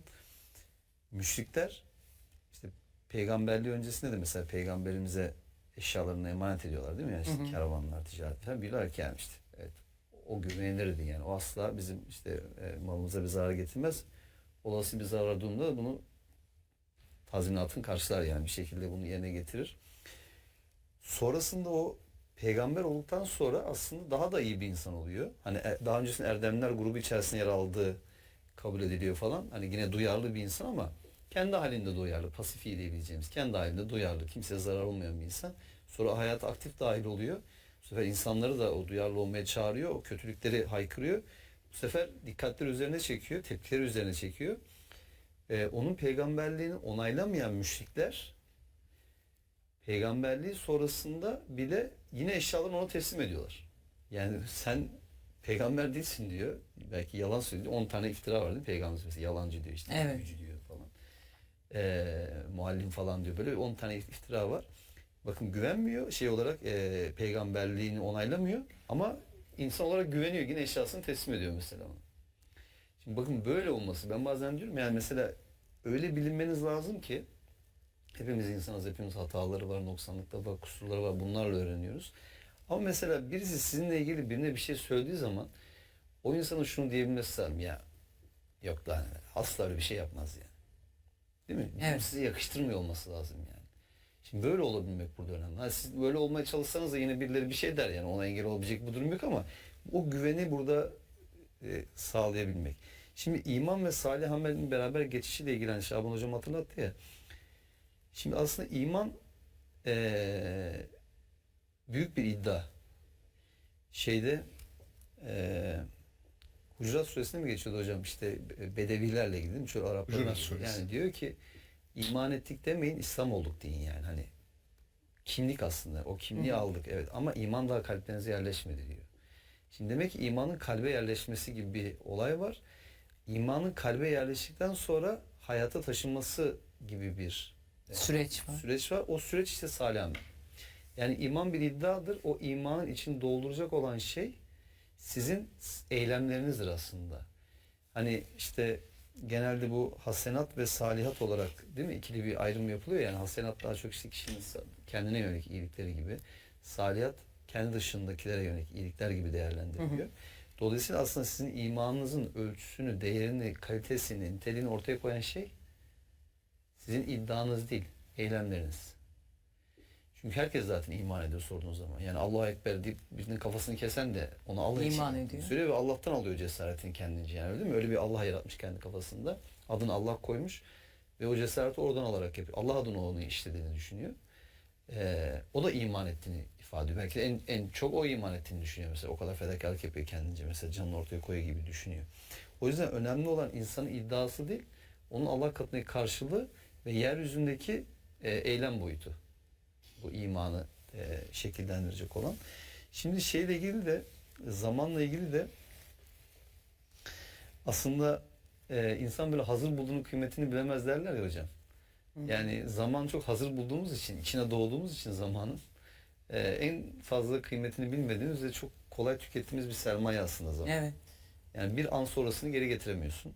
Bütün servetini ortaya döksen bir an sonrasını geri getiremiyorsun. Bazen de bir an az buz bir şey değil. İnsan böyle bir anlık, bir saniyelik, 10 saniyelik şeyle ölümden kurtulabiliyor, dönebiliyor mesela. Evet. Son anda bir şeyi fark ederek mesela az buzda bir şey değil aslında insan hayatı için düşündüğümüzde. Ama insan bunu o kadar umarsızca harcayabiliyor ki yani tüketiyor aslında sermayesini. Bu şey hikayesi vardır.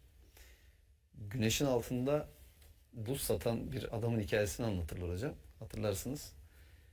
Güneşin altında kavurucu bir sıcak altında buz satıyor adam ve tabii buzlar eriyor doğal olarak. Sermayesi eriyen bu adamla alışveriş yapın diye bağırıyor adam. Oradan geçenlerden bir tanesi de onu kendi ömür sermayesi aklına getiriyor ve düşüp bayılıyor falan adam orada mesela. Böyle bir hikaye anlatılır. Aslında hakikaten insanın ömür sermayesi güneşin altında eriyen buz misali. Yani erip gidiyor. Ya da bir şey kum saati gibi düşün yani. Kum saatimiz doğdu, kum saati çevrildi. Şimdi akıyor aşağı doğru yani. O bir yerde duracak artık o. Bilmiyoruz ama ne zaman duracak. Mesela o kum saati 3 dakikalık mı, 5 dakikalık mı, 1 saatlik mi? Yani değil mi? O kumun düşüş hızı nedir onu bilmiyoruz.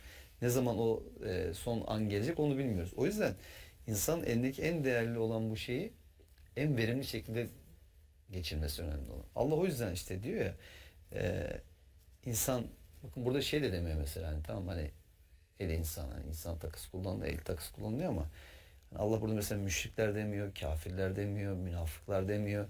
Genel olarak insan. Çünkü hakikaten yaşadığı hayatla ilgili ama az ama çok hüsran içerisinde olmayan hiç kimse yok. Herkes mutlaka az veya çok pişman olacak. Evet. Keşke daha fazlasını yapsaydım diyecek insanlar yani mutlaka. Ama Allah orada işte istisnayı tutuyor. Diyor ki iman edip işte o salih ameller yapanlar, hakkı, sabrı tavsiye edenler istisna diyor. Demek ki o kategoride olmamız lazım. Bir de hani zamanı böyle bir akan bir su gibi düşüneceksek eğer yani düşün ki mesela su akıyor. Suyu içme ihtiyacın var. Elinde bardak ya da bir kap var. Ama sen onu suya tutmuyorsun. Yani doldurmuyorsun onu. Aslında o dolduracağın şey nedir beraberinde? Akıp giden zamanla beraber yapacağın iyilikler, hayırlar. Yani küfeni doldurman lazım bir şey. Evet. Allah'ın huzuruna geleceksin ve sana verdiği vakitle ilgili, zamanla ilgili hesap soracak sana. Ne doldurdun, ne getirdin beraberinde diye. Yani getiriyorsun elindeki kaseyi bomboş. Yani hüsrana uğratmışsın aslında hayatını. Yeah. Dolayısıyla şeyde Câsiye suresinde 24. ayette bakın diyor ki burada hani insanın bizi diyor zamandan başkası helak etmiyor. Biz doğarız, yaşarız ve ölürüz. Değil mi hocam? Bizi diyor zamandan başkası helak etmiyor. Dehr. Evet, dehr. Dehriyun diyorlar değil mi işte şeyde de literatürde de. Yani zamana inanan bir insanın bakışıyla ahireti inkar eden bir insanın zamana bakışı arasında çok önemli bir fark var. Yerle gök kadar fark var yani. Evet. Çünkü onun zamana bakışı şu. Yani tamam ben doğdum, büyüdüm, yiyeceğim, içeceğim, ölüp yok olup gideceğim. Sonra da tekrar dirilmeyeceğim zaten. Zaman böyle bir şey algı. Diğerinde ise Ben bu dünyada var olmak için, sadece bu dünyada var olmak için yaratılmadım. Bu dünyadan sonrası var. Dolayısıyla buradaki vaktimi o kadar iyi değerlendirmeliyim, o kadar hayırlarımı, iyiliklerimi arttırmalıyım ve kendimi geliştirip gerçekleştirmeliyim ki gideceğim yerde ona göre karşılanayım. Öyle mi yani? Şimdi insan düşünün ki bir tatile gideceği zaman bile günlerce, haftalarca öncesinden planlamasını yapıyor. Fiyat performans karşılaştırması yapıyor. Bir sürü sitelere giriyor, yorumlara bakıyor. Şimdi bak, yorumlara bakıyor. Bir tanesi diyor ki mesela mükemmel bir tatil yaşadık. İnanılmaz. Hayallerimizin ötesinde bir tatil yaşadık. Alttaki yoruma bakıyor. Ne ya, pencerelerden soğuk giriyordu, donduk, şöyle oldu, sıcak su çalışmıyordu, yataklar kokuyordu, işte çarşafları değiştirmemişler, yemekler rezalet falan. Şimdi insan sürekli değil mi, aman daha iyisi olsun, daha iyisi olsun diye gittiği zaman da böyle bir özen, ihtimam istiyor değil mi, yani iyi karşılanayım falan böyle, yani gittiğim zaman o kadar para verdik yani, hani güzel bir oda olsun, bak manzaralı oda olsun, duvara bakmasın, işte denize baksın. Ya şimdi sen bir hafta tatil yapacağın zaman bile güzel karşılanmak istiyorsun. En iyi muameleyi görmek istiyorsun. En lezzetli yemekleri yemek istiyorsun. En güzel yataklarda yatmak istiyorsun. En güzel aktiviteleri yerine getirmek istiyorsun.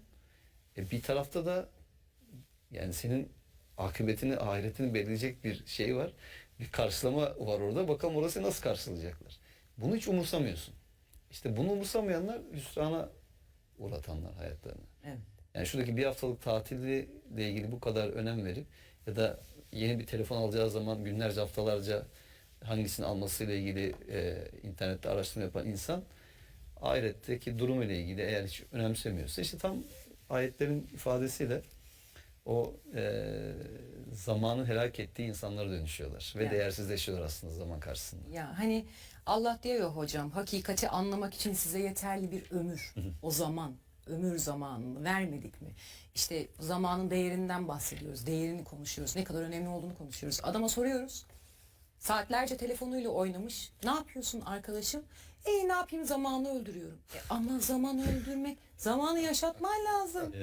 Zaman öldürülmez. Tabii. Yani insanlar hocam değil mi, hem yaşlanmak istemiyorlar hem zamanın geçmesini de istemiyorlar. Bir yandan da zamanı geçirecek plan programlar yapıyorlar. Hafta sonu ne yapsam, cuma akşamı ne yapsam, işte kimle planlasam, kimle programlasam. Çünkü hayat aslında kalbi tatmin etmeyen bir hayat olunca, anlamlı bir hayat olmayınca, yani sürekli böyle birbirini tekrar eden şeyleri, rutinleri gerçekleştirdiğin bir hayat olunca ister istemez doğal olarak sen de onu doldurmaya çalışıyorsun bir şekilde. Çünkü sıkılıyorsun. Evet. Bir süre sonra aynı şeyleri yapmaktan da sıkılıyorsun. Böyle bir arayış arıyorsun. Aynı insanlarla aynı şeyleri konuşmaktan da sıkılıyor insanlar. Bir başka insanlar, başka arayışlar içerisine giriyorlar. Aslında hem hiç şey yapmak istemiyor, yaşlanmak, zamanın geçmesini istemiyor. Ama bir yandan da o zamanı öldürmeyi ve doldurmayı... Adama soruyoruz, saatlerce telefonuyla oynamış, ne yapıyorsun arkadaşım? Ne yapayım, zamanı öldürüyorum. Ama zaman öldürmek, zamanı yaşatman lazım. Zaman öldürülmez. Tabii. Yani insanlar hocam değil mi, hem yaşlanmak istemiyorlar hem zamanın geçmesini de istemiyorlar. Bir yandan da zamanı geçirecek plan programlar yapıyorlar. Hafta sonu ne yapsam, cuma akşamı ne yapsam, işte kimle planlasam, kimle programlasam. Çünkü hayat aslında kalbi tatmin etmeyen bir hayat olunca, anlamlı bir hayat olmayınca, yani sürekli böyle birbirini tekrar eden şeyleri, rutinleri gerçekleştirdiğin bir hayat olunca ister istemez doğal olarak sen de onu doldurmaya çalışıyorsun bir şekilde. Çünkü sıkılıyorsun. Evet. Bir süre sonra aynı şeyleri yapmaktan da sıkılıyorsun. Böyle bir arayış arıyorsun. Aynı insanlarla aynı şeyleri konuşmaktan da sıkılıyor insanlar. Bir başka insanlar, başka arayışlar içerisine giriyorlar. Aslında hem hiç şey yapmak istemiyor, yaşlanmak, zamanın geçmesini istemiyor. Ama bir yandan da o zamanı öldürmeyi ve doldurmayı bilmiyor. Evet. Oradaki hüsran kelimesiyle hasarahı bir de hasret diye Kur'an-ı Kerim'de kullandığımız bir kelime var, yakın kökleri, farklı kelimeler ama ya hasreten alel ibad diye çok meşhur, ya hasreten alel ibad, müthiş, şu kullara yazık olmuş. Bunu dinliyoruz böyle, ya hasreten alel ibad. Bilsek ki o anda o bize diyor ki yazık etmişsiniz kendinize. Deriz ki, yani Türkçesini anlasak deriz ki ne yaptık da ya da ne yapmadık da kendimize yazık ettik ya, değil mi? Bir sorarız. İşte yani o dinlediğin şeyin kulağa girenin gönül dünyanda, zihin dünyada hiçbir etki yaratmadı. Sadece fonetik olarak çok güzel geldi kulağıma diyoruz ama orada bir şey var. Yazık olmuş diyor. Şimdi hasret ifadesi Kur'an-ı Kerim'de geride kalan, kaçırılan bir fırsatın bir daha elimize geçmeyecek oluşunu bilmenin yarattığı acı bu. Bir fırsat vardı elimizde ve kaçırdık onu. Bitti. Yani şöyle diyelim, piyango bir rakamla kaçırmış Kaçtı. adam, tamam. Şimdi bu adam şöyle diyor. Bir daha olur mu bu? Hayır. Ya, bu kadar yaklaşmıştım diyor. Kendince şimdi o eyvahlar eyvahlar falan diyor. Ya da bir tam ucuna kadar geldiğini çok önemsediğiniz bir sınav ve orayı istiyorsunuz. Yüzlerce kişiyi elemişsiniz, 2 kişi kalmışsınız ve diğeri alındı diyelim. Siz kaçırdınız, bunun geri gelmesi mümkün değil diyorsunuz. Ya da dün, şu ana kadar yaşadığımız zaman istesen de dünyaları versen geri gelmez, bitti. Ama şöyle bir şey var. Şimdi bunun bütün bir ömrü adam harcamış boşuna. Ona diyor Kur'an-ı Kerim, ya hasreten alel ibad, şu kullara yazık oldu. Kendilerine yazık ettiler.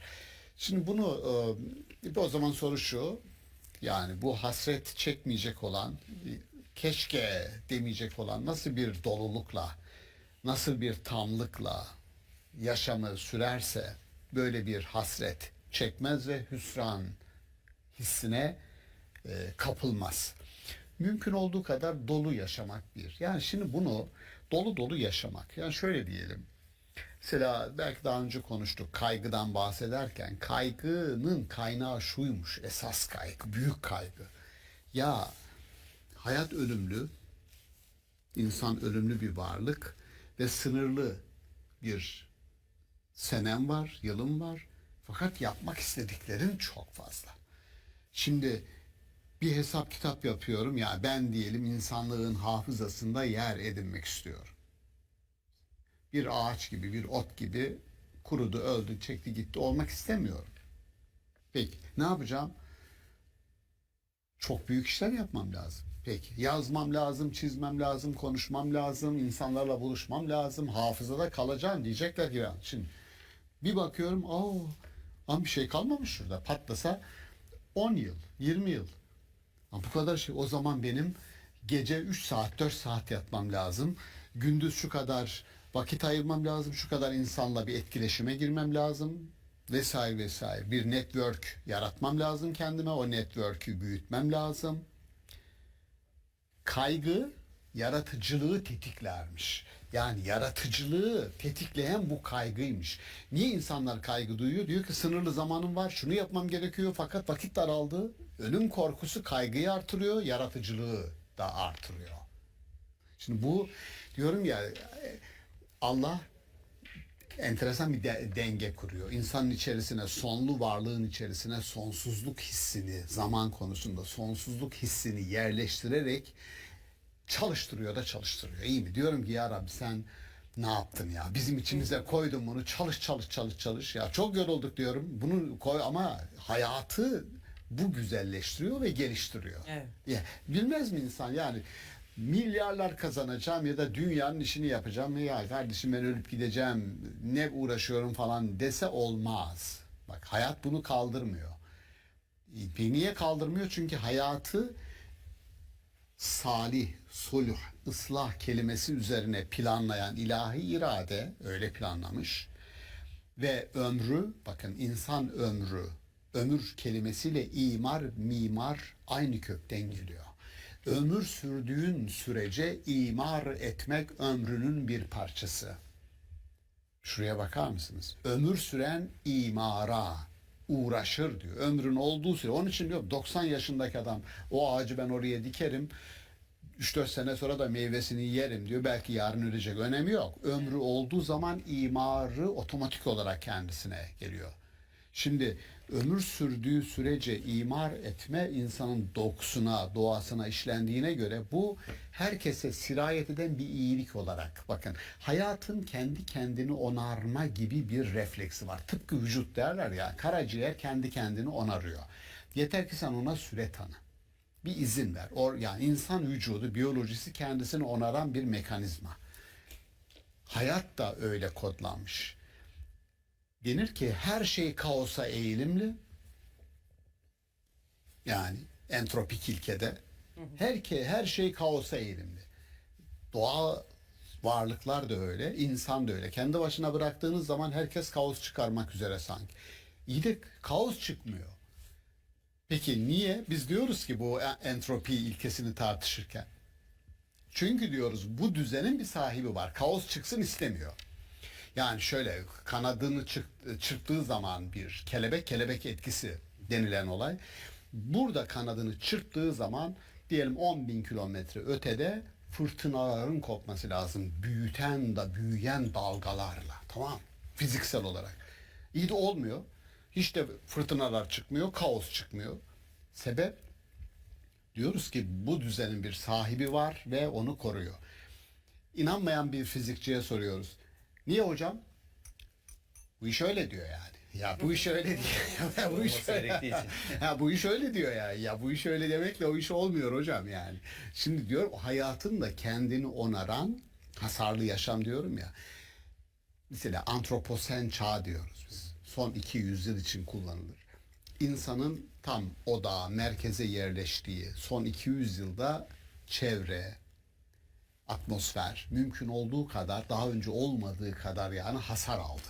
Hasarlı yaşam sadece bizim yaşamlarımız değil. Çevrede de hasar aldı. Ama buna rağmen direniyormuş yani. Ekoloji buna rağmen direniyor. O da kendi haline bıraktığınız zaman kendini onarıyor. Avustralya kıtası büyüklüğünde bir ozon deliğinden bahsedilir. Ve yılda 10.000 insan Avustralya'da en yüksek güneşe yakınlığı itibariyle kıtalarda en yüksek 10.000 insan melanom türü kanserle cilt kanserinden ölüyor Avustralya'da. Sebep güneşin ultraviyole ışınlarını süzecek o ozon tabakası bizim marifetimizle delindiği için biz bunu yaptık. Fakat şu pandemide içeri kapandık ya. Doğa Tüketimi azalttık ya. Aman Allah'ım ya. Tabaka diyor kendini yeriledi iyi mi? Ya dedim sen işte bakar mısın insana ya. Sen diyorsun ki bütün varlıklar benim için yaratıldı. Hepsini böyle dibine kadar kullanayım. Yok. Cezasını sana kesiyor. Tabiat anında kesiyor ve kendini koruma refleksini alıyor. İşte yaşadığımız trajedi felaket gibi. Onun için diyorum ki Allah şöyle diyor. Allah arzı, yeryüzünü bütün varlıklar için döşede dayadı yani. Sadece insan için değil. Şunu söylemeyin. Ben bu yeryüzünün patronuyum. Hayır, sen emanetçisin. Diğerlerini de koruma sorumluluğundasın. O çevreyi de koruma sorumluluğundasın. Niye konuşuyoruz? İstanbul'dayız biz bugün. Müsilaj diyoruz, Marmara diyoruz. Allah'ınızı severseniz oradaki canlıların, balıkların oksijen alma, yaşama hakkı yok mu ya? Kıyıya vuran balıklardan insan utanmaz mı? Ya da sen elinde sopalarla fokların kafasına vura vura öldürür müsün ya? Bunları ben alacağım da işte şurada kullanacağım. Yok ya. İnsan gerçekten bu kadar planlı kötülük yapan bir varlık yok. Yani kolay değil. Şeytan dediğiniz şey şeytan değil. Öyle bir şey yok. Ne var? İblis var bakın. Varlık olarak. Şeytan kimdir? Allah'a secde etmeyi reddettiğinde iblis kâne mineşşeyatin. Reddettiği anda şeytanlaştı. Şeytan oldu diyor. Şeyatinül insi vel cin.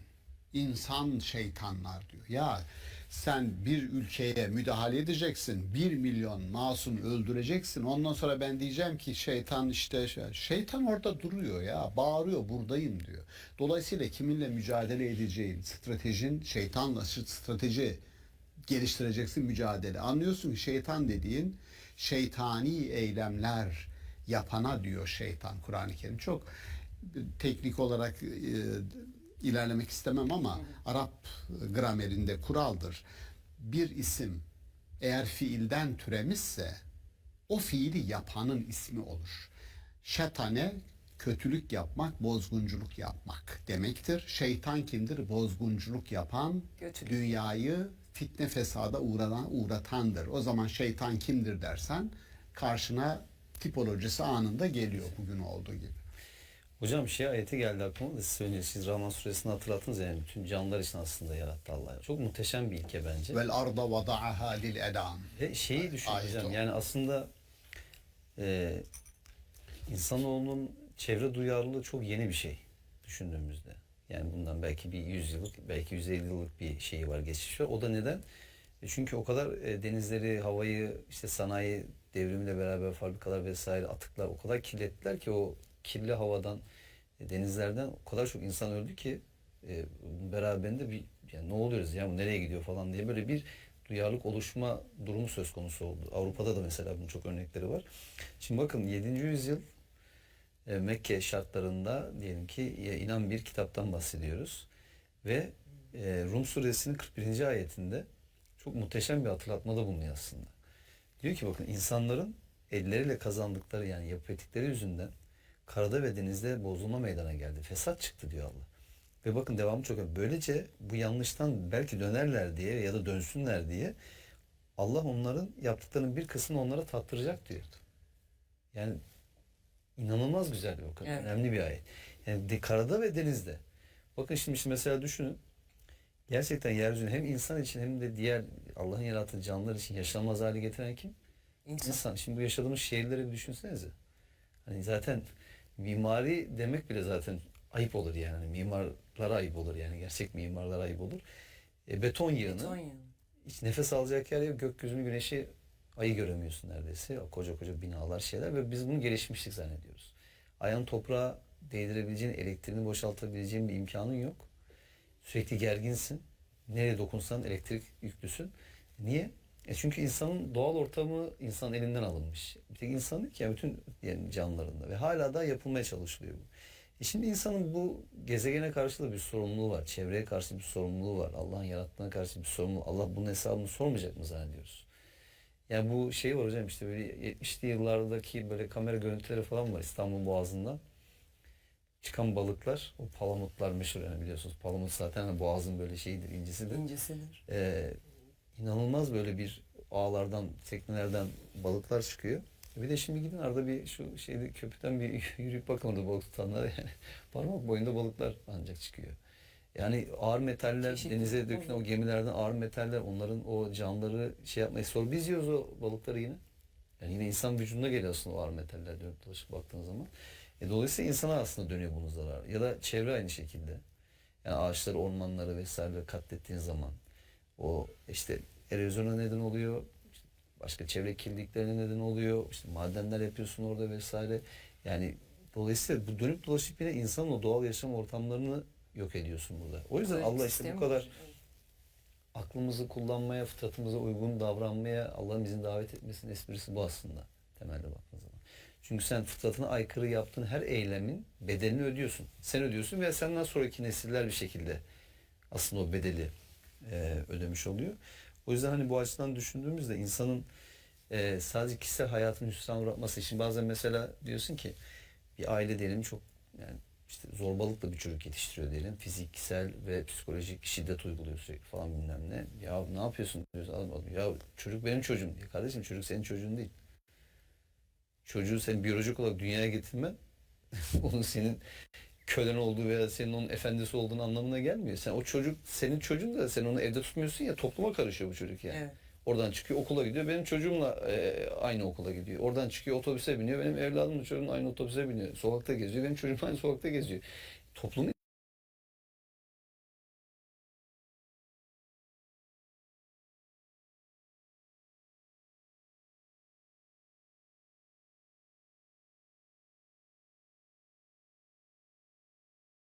içerisinde bir birey olarak yani senin onu uyguladığını o başkasına onu model alıp başkasına uyguladığı zaman bir toplum içerisinde nasıl huzurlu güven içerisinde yaşayabilirsin ki sen?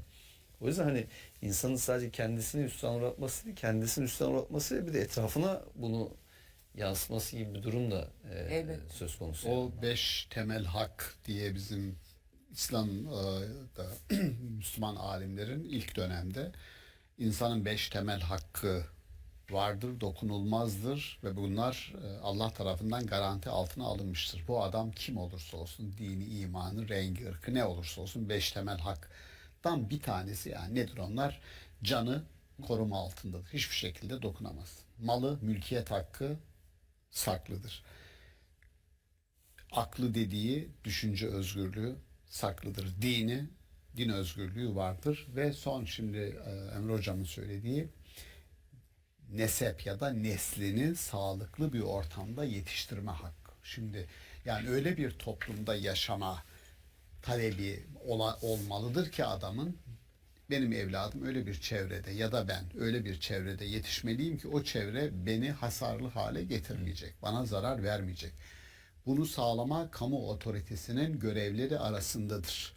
Dolayısıyla bir kişinin kalkıp da sana ne kardeşim, şimdi toplu halde yaşarken bir insanın lügatinden çıkarılması gereken kelime budur. Sana ne kardeşim diye bir şey yok.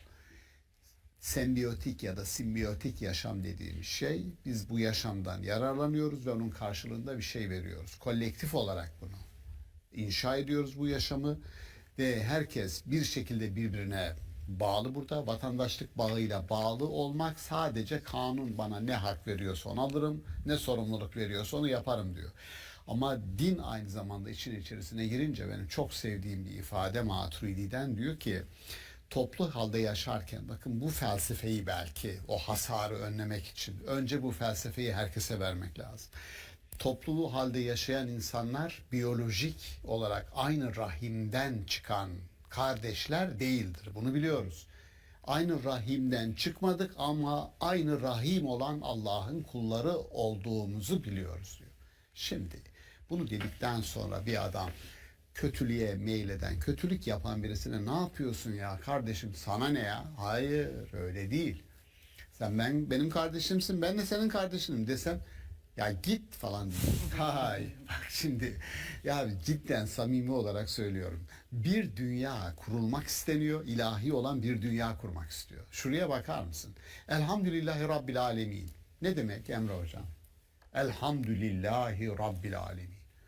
Yani bütünleyen, tamlayan, herkesi kuşatan bir atmosferik sistem kuruyorsun ve bir küre oluşturuyorsun. Herkesi içine alacağım ve buranın ben Rabbim diyorsun. Rab içerisinde ilahtan farklı olarak denir ki, ilah kelimesi iradesi olmayan bir dünyayı öncelikle kurar. Mesela yaratıcıdır. Yaratırken güneşi de yaratır, ayı da yaratır ve onlara, güneş ve ay değiliz biz yani. Bize gelince Rab'dır. İlah bizim için de kullanır ama Rabbi özellikle irade sahibi, duygu sahibi insan için söyler. Bu şu demek: aramızda bir bağ var yani. Bunu sen bil, bunu fark et. Eğitici, terbiye edici. Eğitici, terbiye edici, ihtiyacın olduğu zaman kapısını çalıcı, yani öyle bir ilişkimiz var. Dolayısıyla o bütünün içerisindeyiz ve onun parçalarıyız. Tamam mı arkadaşlar? Bir derdiniz olursa bana gelin. Şimdi öğrencilere ben bazen diyorum, arkadaşlar olur ya diyorum, bir derdiniz olur. Bir hastanız olur, yakınınız, anneniz, babanız.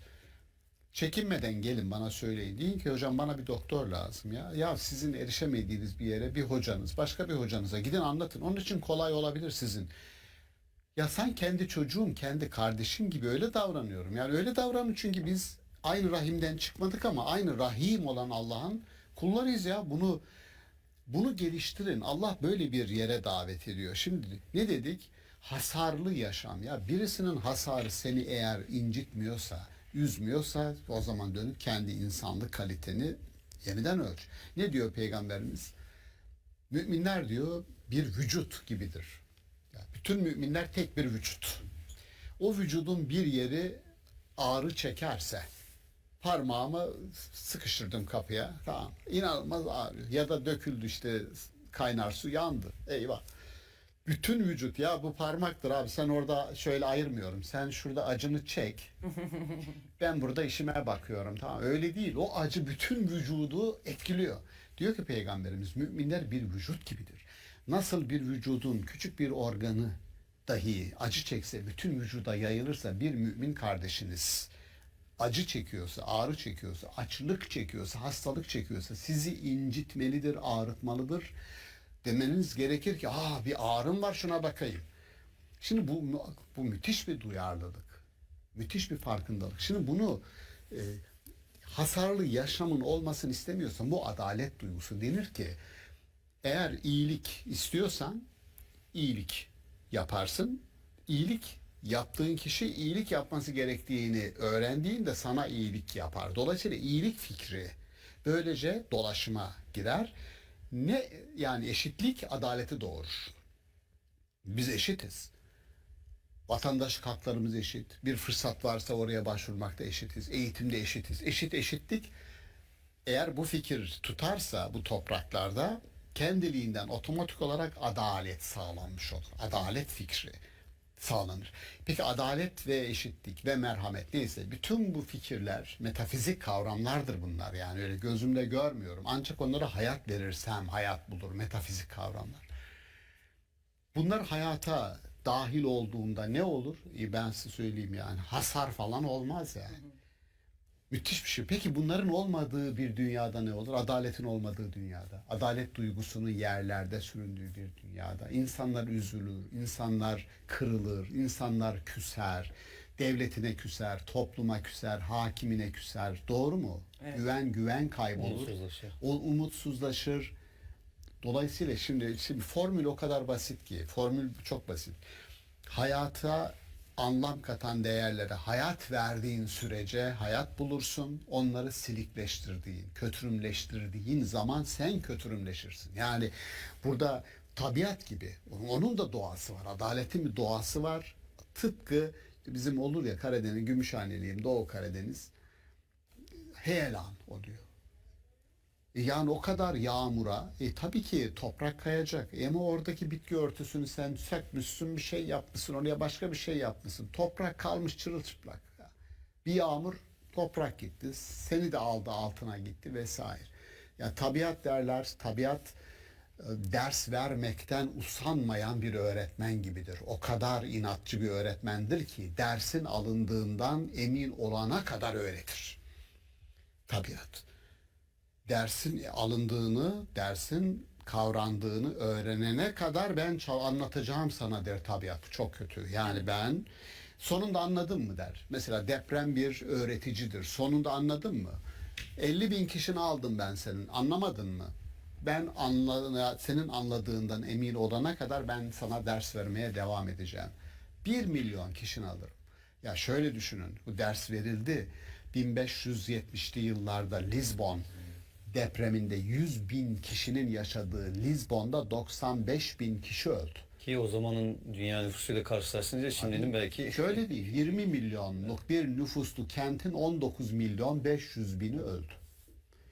Önce deprem vurdu, sonra yangın, yani deprem olunca yangın, sonra tsunami ve 95.000 kişi. Ondan sonra başladı ikinci bir ahlak felsefesi tartışmaları, yani Tanrı'nın iyiliği, insanla ilişkisi tartışılmaya başlandı. Bu nasıl oldu falan diye. Oysa bir şey söylüyoruz. Bu musibet kelimesi Kur'an-ı Kerim'de muhteşem bir anlatımı var. Musibet bir kişinin başına gelen kötülüğe Kur'an-ı Kerim musibet demiyor. Musibet toplu. Mesela bir pandemi yaşadık. O musibettir.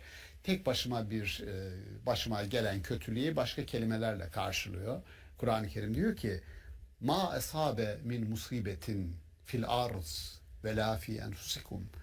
Eğer diyor yeryüzünde bir musibet meydana gelirse, işte deprem musibettir çünkü bir kişinin başına gelmiyor. Herkesi etkiliyor. Pandemi, bir sel, bir yangın. Evet. Ya da sizin başınıza kişisel olarak. İşte pandemi onun örneği. Benim de başıma veba. Herkese etkisini aldı. Böyle bir şey meydana gelirse illa fi kitabin min kable en nebreha, o yaratılmadan önce mutlaka bir kitaptadır diyor. Şimdi alimler şöyle anlamışlar bunu. Gürün Hanım. Yani başımıza bir felaket gelecekse ayete göre bu daha önce bize yazılmış görünüyor. Kitaptadır yani diyor. Kaçınılmaz. Bu yazılmış, bu olacak. Bu deprem burada olacak. Sorulduğu zaman nasıl oldu, niye böyle oldu? Yazılmış da oldu, kader derim ayet-i kerime göre. Maturidi çok analitik bir zekayla yaklaşıyor. Diyor ki burada önce bir kitaptadır meydana gelmeden önce diyor ya, o önce insan yaratılmadan önce kendisine yazılmış mıdır? Olay meydana gelmeden önce bir yasaya tabidir anlamında mıdır? Soruya bak. Sünnetullah mı yani? Sünnetullah mı? Diyor ki insan yaratılmadan önce ona yazılmıştır dersek bunun adı cebirdir. Determine etmek. Fatalizmdir. Bu diyor Cebriye'nin görüşüdür. Zaten biz bunu kabul etmiyoruz. O zaman mesele nedir? Mesele şudur. İnsan yaşarken insanlar bir musibete uğrarlarsa bunun mutlaka belli, bilinen sebepleri vardır ve ayet, muhteşem bir başka ayet var. Allah hiçbir halkı gaflet halindeyken, hiçbir şeyden habersizken yok etmez. Bu şu demek: her şey gözünüzün önünde oluyor. Her şeyi biliyorsunuz ama siz sağıra yatıyorsunuz, köre yatıyorsunuz. Ben bilmiyordum diyorsunuz. Biliyorsunuz, depremin oluş sebeplerini biliyorsunuz. Depremin kendisi felaket değil. Yarattığı sonuç felaket. Evet. 7 şiddetinde deprem olsa, hiçbir ev hasar almasa, biz ertesi gün gazetelerde haber bile yapmayabiliriz. 7 şiddetinde bir deprem oldu. İyi şükür deriz, geçeriz. 5 şiddetinde bir deprem olsa, 500 kişi ölse felaket deriz.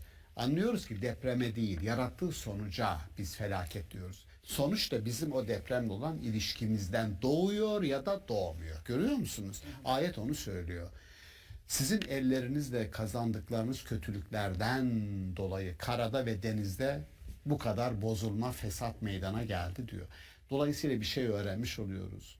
Hasar, insan iradesiyle doğada, kendi varlığında acayip, inanılmaz hasarlara sebep oluyor ve Kur'an-ı Kerim diyor ki لَعَلَّهُمْ يَرْجُونَ umulur ki dönersiniz ya. Ya bu kadar anlatıyoruz. Anlatmakla yetinmiyoruz, gözünüzün önünde cereyan ediyor. Umulur ki ders alırsınız. Ben umuyorum ki, yani hepimiz umuyoruz ve temenni ediyoruz. İnsanın hasar verdiği doğa, insanın hasar verdiği insani yaşamlar, savaşlar, katliamlar vesaire.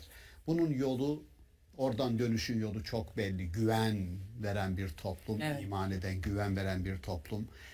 İyiliklerle donatılmış bir yaşam, herkesi kuşatacak bir yaşam. Karşılaştığımız zorluklara göğüs gelecek bir irade ve hepimizi hizaya çekecek, bunları toparlayacak bir hakikat arayışı. Asır suresinde önümüze konulan rota bence muhteşem bir rota.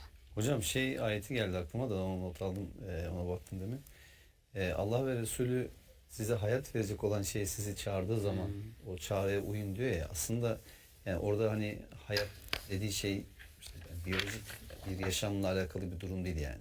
Uyanış, yani yeşerme. insanı aslında o gerçek anlamda ona yaşadığını hissettirecek, onu gerçek anlamda, ruhi anlamda, yani ruhsal olarak diriltecek olan, onu o gaflet uykusuna uyandıracak olan bir davet, bir çağrı. Ne için yapıyor Allah bu çağrıyı? Kendimize gelelim diye. Yani kendimizi fark edelim ve hatalarımız varsa, işte ki mutlaka vardır öyle veya böyle, o hatalardan dönelim ve iyi bir insan olmak üzere o çağrıya uyalım diye. Şimdi depremle ilgili dediniz hocam, aslında depremin kendisi bir kaderdir, doğru. Ama deprem doğanın kaderidir, insanın kaderi değildir. İşte bizim bence ayırt edemediğimiz nokta bu. Doğanın kaderi olması ne demektir? Allah'ın doğaya takdir ettiği bir gerçektir deprem. Yani biz bu gerçeği yok sayamayacağımıza göre, bu gerçeğe göre hareket etmek durumundayız. Ne yaparak? İşte aklımızı kullanarak, tedbirimizi alarak ve işte binamızı vesairemizi sağlam yaparak ya da işte fay hatlarını, değil mi, göz önünde bulundurup yerleşim yerlerini ona göre kurarak ya da mesela siz dereye Chachi! Arjun, that money you sent with Remitly made Chacha's birthday so special. How about that secret family chai recipe you promised? Of course, Chachi's chai. First, let's get the water boiling. Now add cloves, cardamom, ginger, and loose tea. Oh, don't forget my secret ingredient, huh? No one makes chai like Chachi. Stay close when you're far apart. Send money to India with the Remitly app. Remitly UK Limited is authorized and regulated by the FCA. Yatağına bir yerleşim kurarsanız, sel felaketi olduğu zaman çok büyük bir felakete dönüşür bu. Yani bir hasara dönüşür. Ama Allah aklınızı kullanın diyor. O zaman demek ki o tip durumlar karşısında oralara yerleşim kurmamak. Burada asıl insanın aklına kullanması gereken şey. Dolayısıyla bu aslında insanın bir kaderi değil.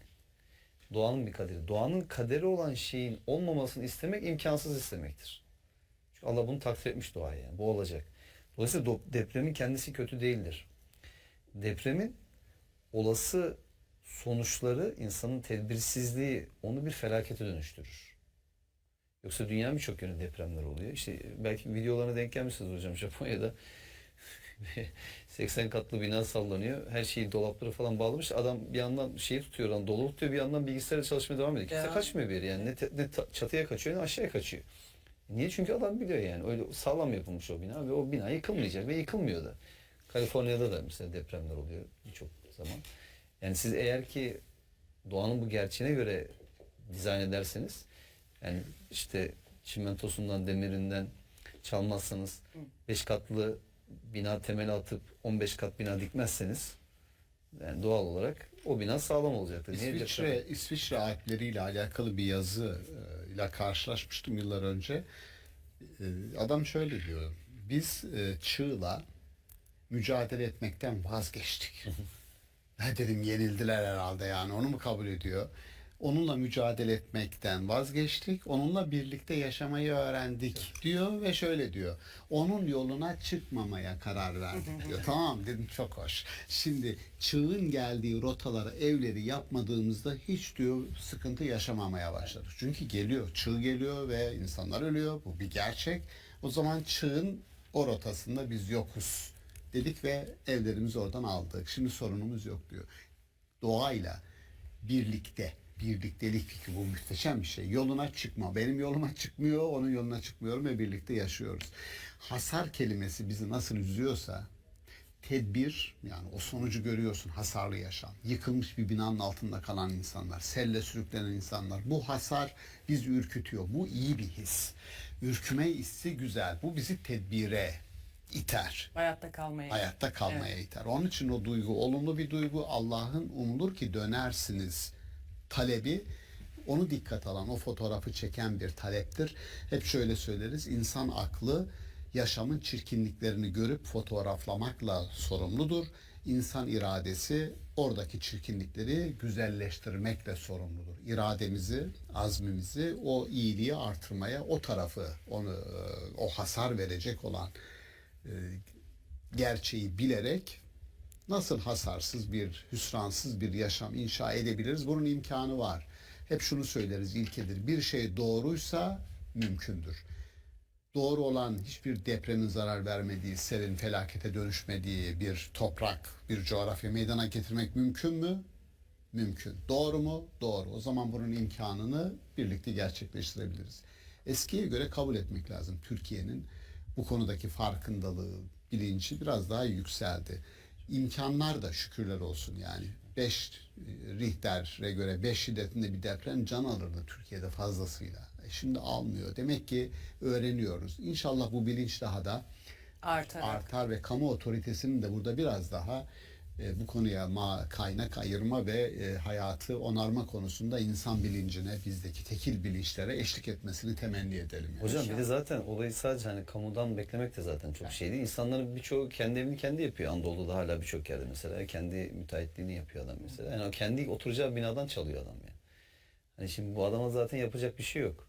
Hani kendiyle ilgili zaten sorun var bazı insanların da. Hani o yüzden hani bunu sadece böyle hani kamudan beklemek veya sadece işte bir şekilde kurumlardan beklemek değil. Yani insanın kendinin o bilinçli olması lazım yani. Evet tabii, evet. Ha, bir şey olmaz mantığı var ya hocam. Aslında insan olsun kafası yani. Biraz yani işte olacaksa da çok kaderci bir toplumuz yani. Ya aklında varsa, yazılmışsa olur mantığıyla bakıyor. İşte halbuki insanın başına ne gelirse bir şey olmazdan gelir. Şimdi tüm bunları kafamda derleyip topladığım zaman, tüm konuştuklarımızı, dünyanın haline baktığımız zaman, işte ekolojik sisteme bağladık, ayeti konuştuk, ellerimizle yaptıklarımız yüzünden denizlerde ve karalarda bozulmalar meydana geldi dedik. Yine bir ayet var ki hiçbir toplum kendini düzeltmediği sürece Allah onları düzeltmeyecektir diye. Dolayısıyla peki biz ne yapabiliriz dediğimiz zaman o zaman şu sonuç çıkıyor. Yani şimdi dünyanın haline baktığımız zaman adaletsiz gelir dağılımı, İşte ekolojik sisteme verilen zarar, şu an duyulan güvensizlik ortamı, savaşlar, katliamlar, yani dünya iyi bir noktada değil. Peki o zaman insan şu soruyu sormak istiyor. Eğer İslam olmak, barış ve esenlik yurduna girmek demekse nerede bu Müslümanlar? Hani Allah'ın ipine, hablullah'a topluca sarılmamız gerekiyor. Neredeyiz? Artık bir araya gelip bir şeyler yapma gerekliliği doğdu. Ne yapabiliriz? Önce kendimize dönebiliriz. Önce kendi hayatımızdaki salih amellerimizi arttırıp, eylemlerimizi arttırıp, önce güvenilir insan olup. Çünkü insanlar iyice uzaklaştılar birbirlerinden. Neden? Kimse kimseye güvenmiyor. Halbuki ne kadar değerli, insanı ayakta tutan, hayatta tutan en önemli şey güven duygusu. Bunu beslemeliyiz. Dolayısıyla aslında bu yayını özellikle güven duygusu üzerine yaptık, adalet duygusu üzerine yaptık. Ayetlerle taçlandırdık. Son cümlelerinizi alayım değerli hocalarım. Yavaş yavaş da yayının sonuna geliyoruz. Evet. Ne söylemek istersiniz Müslüman alemine? Şöyle tabii hani bu böyle geceden sabaha ya da bir programla çözülecek bir mesele değil. Ama şunu anlamak burada önemli olan bence. Ortada evet yani yüzlerce yıldır tartışılan bir ciddi problem var. Sonuçlar çok tartışılıyor ama sonuçları konuşmak, tartışmak da önemli ama bu sonuçlar ortaya çıkartan nedenlere inmek burada esas olan şey. O nedenleri ortadan kaldırabilmek. Hani işte bataklık ve sineklik örneği. Yani sinekleri kovuyorsun ama bataklık orada olduğu müddetçe o sinek gelecek oraya bir şekilde. Yine rahatsızlık verecek. Dolayısıyla burada hani çok da karamsar da olmamak lazım. Umutsuz olmamak lazım. Çünkü yani dünyanın hemen her yerinde ciddi anlamda Müslümanlar içerisinden böyle farkındalık sahibi, duyarlılık sahibi, İslam güzelliklerini yaşayan ve yaşatmaya çalışan insanlar var. Buna da şükretmek lazım. Bunun da bilincinde olmak lazım. Sayıları az olsa da Allah dilerse onların etkilerini arttırabilir ve zaman içerisinde gerçekten hem Allah'ı seven hem de Allah'ın sevdiği diyor ya ayet yani. O kulları hakim kalabilir. Önemli olan bizim burada hani o bencillikten, o umursamaz, duyarsız tavırlardan uzak bir şekilde elimizden geleni ortaya koyabilmemiz gücümüz yettiğince. Hani bazen insanlar çok büyük hedefler koyuyorlar kendilerine. Yani bütün dünyayı dönüştürmeye, değiştirmeye çalışıyor. Ama işte o büyük hedefler de önce küçük küçük adımlarla yapabildiğimiz şeyi yaparak yani aktif olarak, eylem ortaya koyarak çabalamamızdır. Yani nasıl hidayeti verecek olan Allah'sa en nihayetinde eğer ki bir toplum hak ediyorsa o toplumu dönüştürecek olan da Allah'tır yani ayetin. Sünnetullah'ın bir gereği olarak. Sünnetullah'ın bir gereği olarak, evet. Evet yani şunu söylemiştik ya hayatın kendini onarma gibi bir refleksi var ve üzerindeki varlıklar yani biz dünyaya sonradan geldik. Yani dünya bizden yaşlı. 4,5 milyar yıllık bir yaşı var dünyanın. 200-300 binlik bir yaşı var insanın. Biz misafiriz. Ona geldik ve onu sanki girdiğimiz misafir olduğumuz evi dağıtan, darmadağın eden, ondan sonra çekip giden bir insan, misafir düşünün. Onun gibi biz burada gerçekten misafiriz. Geldik, burada taş var, su var, içecek su var, çiçekler var, hayvanlar var. Yani tam bizi besleyecek, hayatta tutacak bütün mekanizmalar var olduktan sonra cemaat, nebatat denir yani. Bütün bunlar var olduktan sonra insan en son geldi buraya. Şimdi en son gelen varlığın bütün kendisi için döşenen, onu var edecek sistemi bozduğunu düşünün ya. Yahu gerçekten içinde bulunduğumuz durum bu. Ya ekolojiyi konuştuğumuzda durumumuz bu. Girdiğimiz, misafir olduğumuz evi darmadağın ediyoruz. Falan ediyoruz. Bunun farkına vardık. Ekoloji bunu konuşuyor. Ekoloji bunu konuşuyor. Bir canlılar dünyası var. Senin taş dediğin, Kur'an-ı Kerim taş dediğine taş demiyor. Bakara suresinde öyle taşlar vardır ki Allah korkusundan yuvarlanır. İçinden sular fışkırır. Öyle kalpler vardır ki taştan katıdır. Ne olduk? Ne oldu? Bir insanı sen diyordun ki ya insan bu taş. Allah diyor ki öyle taşlar vardır. Allah korkusundan yuvarlanır. Öyle kalpler vardır ki kas katı. Şuraya bak, kalbi kas katı olan insani duygularını kaybeden adam yerine koymuyor. Taşı da yanına alıyor, tamam mı? Şimdi böyle bir ekosistem, cansız dediğin her şeye anlam katan bir dünyanın mensuplarıyız. Dolayısıyla bunun bize yüklediği bir sorumluluk var. Attığımız her adım bizimle birlikte var olan bütün düzeni daha iyi, daha ıslah edecek bir adım olursa bizim de hem yaşadığımız dünyada bir yerimiz olur hem de ilahi olan katında, nezdinde bir yerimiz olur. Aksi takdirde çektiklerimiz kimin? İnsanın bir kaderi değil. Doğanın bir kaderi. Doğanın kaderi olan şeyin olmamasını istemek imkansız istemektir. Çünkü Allah bunu takdir etmiş doğaya yani. Bu olacak. Dolayısıyla depremin kendisi kötü değildir. Depremin olası sonuçları, insanın tedbirsizliği onu bir felakete dönüştürür. Yoksa dünya birçok yönde depremler oluyor. İşte belki videolarına denk gelmişsiniz hocam, Japonya'da 80 katlı bina sallanıyor. Her şeyi, dolapları falan bağlamış. Adam bir yandan şeyi tutuyor, dolu tutuyor, bir yandan bilgisayarla çalışmaya devam ediyor. Kimse kaçmıyor bir yere yani. Ne çatıya kaçıyor ne aşağıya kaçıyor. Niye? Çünkü adam biliyor yani. Öyle sağlam yapılmış o bina ve o bina yıkılmayacak ve yıkılmıyor da. Kaliforniya'da da mesela depremler oluyor birçok zaman. Yani siz eğer ki doğanın bu gerçeğine göre dizayn ederseniz, yani işte çimentosundan, demirinden çalmazsanız, 5 katlı bina temeli atıp 15 kat bina dikmezseniz, yani doğal olarak o bina sağlam olacaktır. İsviçre Alpleri ile alakalı bir yazı ile karşılaşmıştım yıllar önce. Adam şöyle diyor: biz çığla mücadele etmekten vazgeçtik. Ne dedim, yenildiler herhalde, yani onu mu kabul ediyor? Onunla mücadele etmekten vazgeçtik, onunla birlikte yaşamayı öğrendik diyor ve şöyle diyor: onun yoluna çıkmamaya karar verdik diyor. Tamam dedim, çok hoş. Şimdi çığın geldiği rotaları, evleri yapmadığımızda hiç diyor sıkıntı yaşamamaya başladık. Çünkü geliyor, çığ geliyor ve insanlar ölüyor. Bu bir gerçek.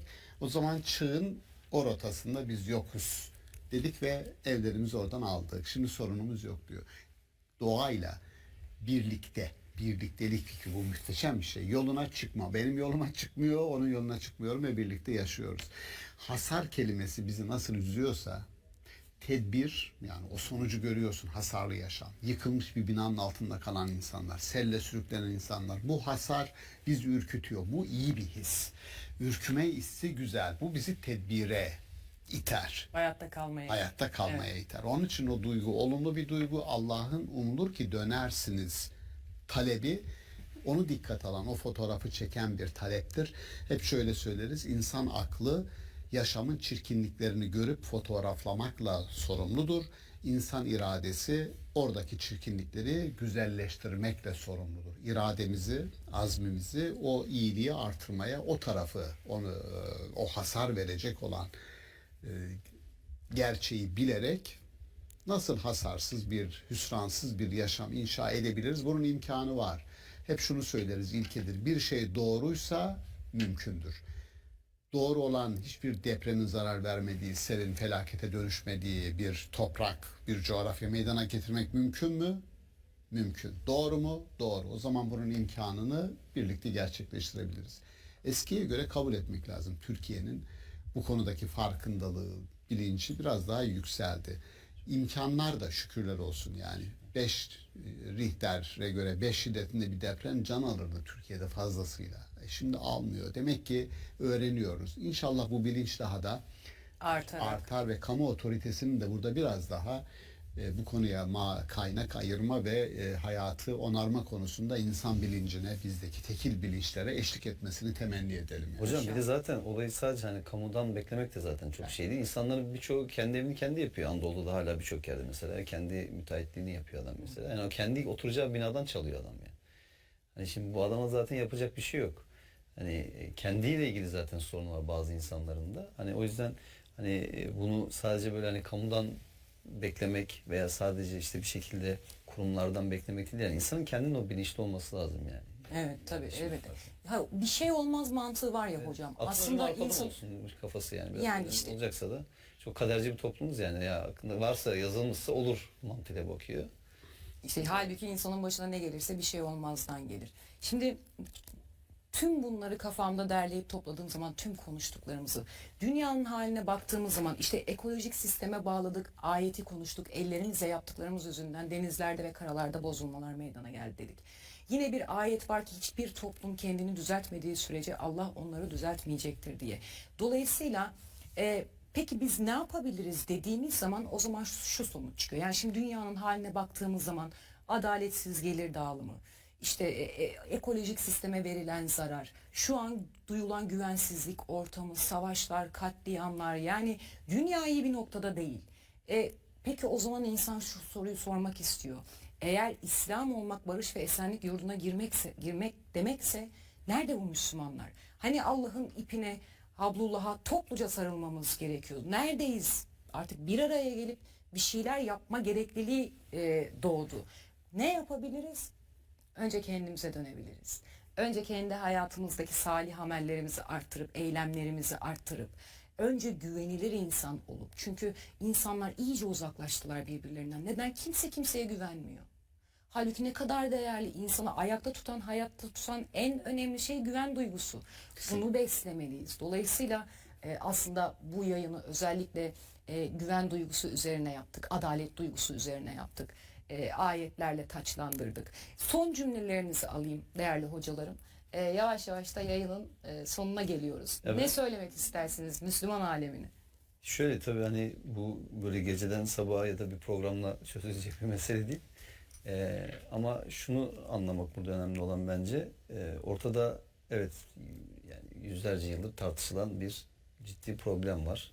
Sonuçlar çok tartışılıyor ama sonuçları konuşmak, tartışmak da önemli ama bu sonuçlar ortaya çıkartan nedenlere inmek burada esas olan şey. O nedenleri ortadan kaldırabilmek. Hani işte bataklık ve sineklik örneği. Yani sinekleri kovuyorsun ama bataklık orada olduğu müddetçe o sinek gelecek oraya bir şekilde. Yine rahatsızlık verecek. Dolayısıyla burada hani çok da karamsar da olmamak lazım. Umutsuz olmamak lazım. Çünkü yani dünyanın hemen her yerinde ciddi anlamda Müslümanlar içerisinden böyle farkındalık sahibi, duyarlılık sahibi, İslam güzelliklerini yaşayan ve yaşatmaya çalışan insanlar var. Buna da şükretmek lazım. Bunun da bilincinde olmak lazım. Sayıları az olsa da Allah dilerse onların etkilerini arttırabilir ve zaman içerisinde gerçekten hem Allah'ı seven hem de Allah'ın sevdiği diyor ya ayet yani. O kulları hakim kılabilir. Önemli olan bizim burada hani o bencillikten, o umursamaz, duyarsız tavırlardan uzak bir şekilde elimizden geleni ortaya koyabilmemiz gücümüz yettiğince. Hani bazen insanlar çok büyük hedefler koyuyorlar kendilerine. Yani bütün dünyayı dönüştürmeye, değiştirmeye çalışıyor. Ama işte o büyük hedeflerle önce küçük küçük adımlarla yapabildiğimiz şeyi yaparak yani aktif olarak eylem ortaya koyarak çabalamamızdır. Yani nasıl hidayeti verecek olan Allah'sa en nihayetinde eğer ki bir toplum hak ediyorsa o toplumu dönüştürecek olan da Allah'tır yani ayetin. Sünnetullah'ın bir gereği olarak. Sünnetullah'ın bir gereği olarak evet. Evet yani şunu söylemiştik ya hayatın kendini onarma gibi bir refleksi var. Ve üzerindeki varlıklar yani biz dünyaya sonradan geldik. Yani dünya bizden yaşlı. 4,5 milyar yıllık bir yaşı var dünyanın. 200-300 binlik bir yaşı var insanın. Biz misafiriz. Ona geldik ve onu sanki girdiğimiz misafir olduğumuz evi dağıtan, darmadağın eden, ondan sonra çekip giden bir insan misafir düşünün.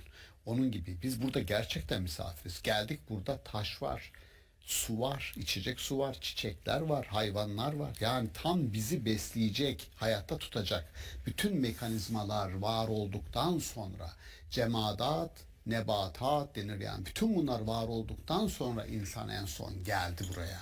Şimdi en son gelen varlığın bütün kendisi için döşenen, onu var edecek sistemi bozduğunu düşünün ya. Yahu gerçekten içinde bulunduğumuz durum bu. Ya ekolojiyi konuştuğumuzda durumumuz bu. Girdiğimiz, misafir olduğumuz evi darmadağın ediyoruz. Falan ediyoruz.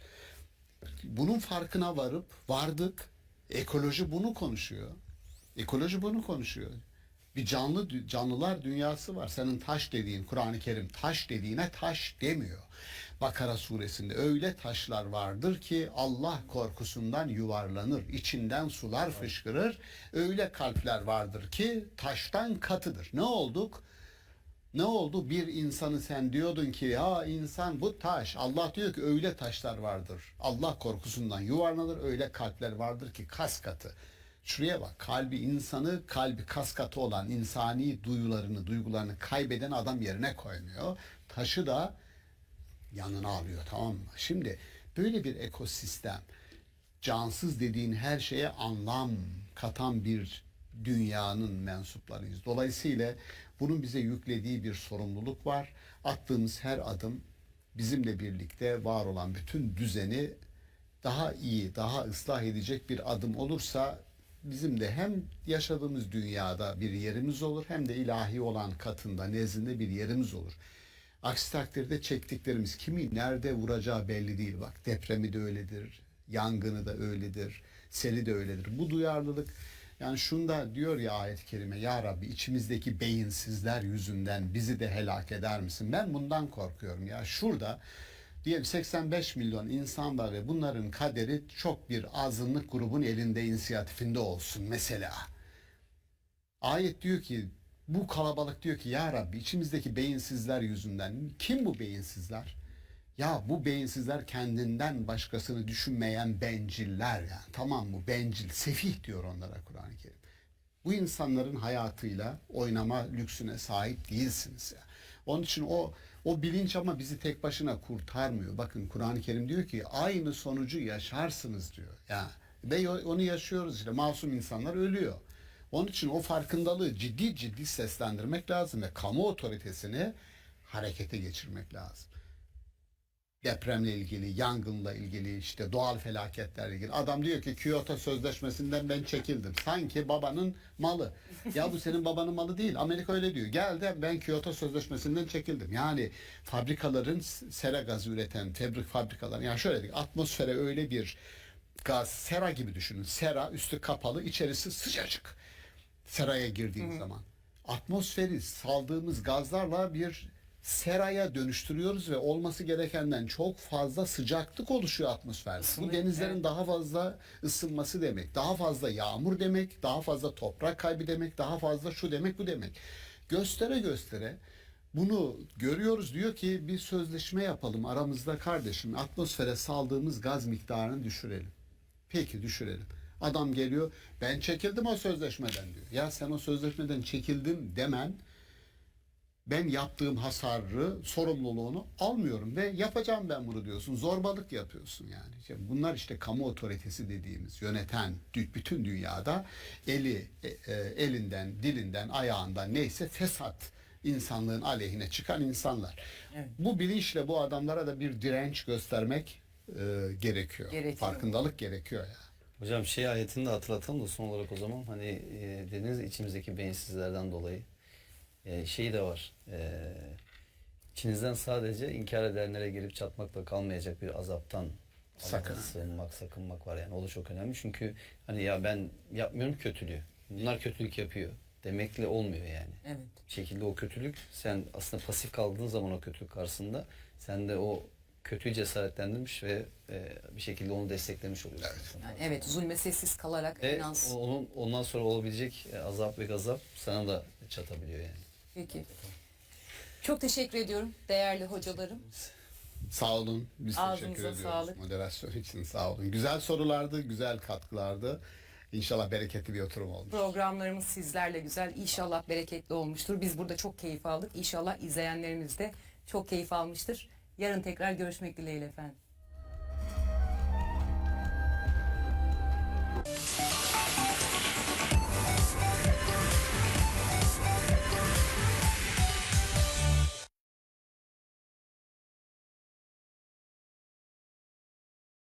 için diyorum Allah'ın varlığını anlatalım.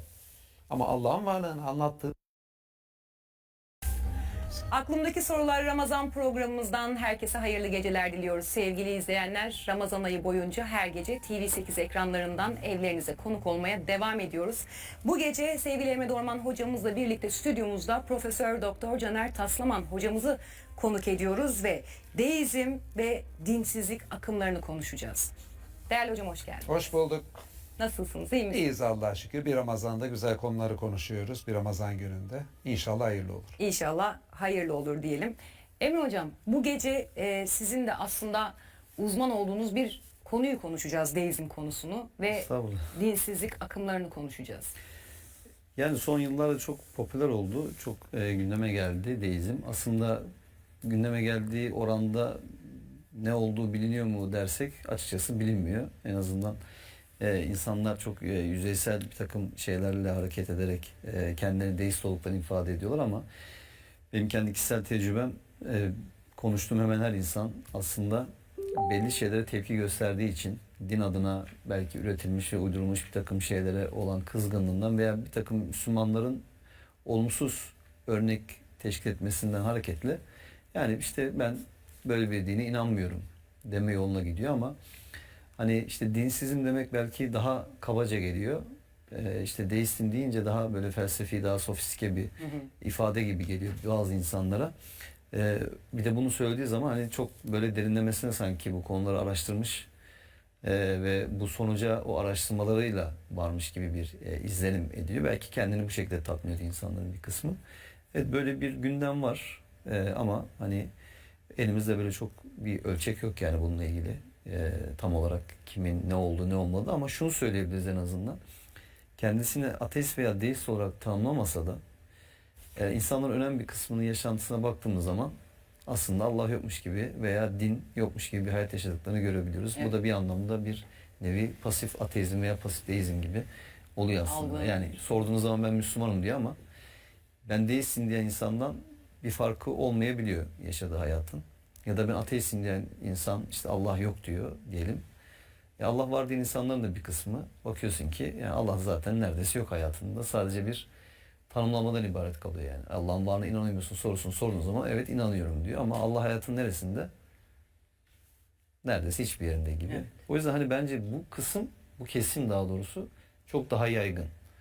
Hani felsefi anlamda deizm veya deist dediğimiz zaman buna nazaran aslında diğer kesim daha yaygın gibi geliyor Yaygın bana. gibi görünüyor. Peki şimdi izleyenlerimizin de daha iyi anlaması açısından Caner Hocam, deizm nedir sorusuyla başlayalım. Önce bir deizmi tanımlayalım. Ondan sonra da dinsizlikten Over 800 million people worldwide are living below the poverty line, facing personal critical challenges and losing their farkını konuşalım. Şöyle diyeyim. Şimdi aslında deizm kelime manası olarak baksak işte Tanrı'ya inancı beyan eder ama felsefe literatüründeki aldığı mana Tanrı'ya inanıp dine inanmama anlamında felsefe literatüründe yaygın olarak kullanılıyor. Dinsizlikse direkt dine inanmamayı belirtiyor. Yani bir ateist de dinsizim diyebilir. Yani Tanrı'ya inanmayan biri de dinsiz olduğunu beyan ediyor. Ya Tanrı var mı yok mu emin değilim ama ben dinsizim.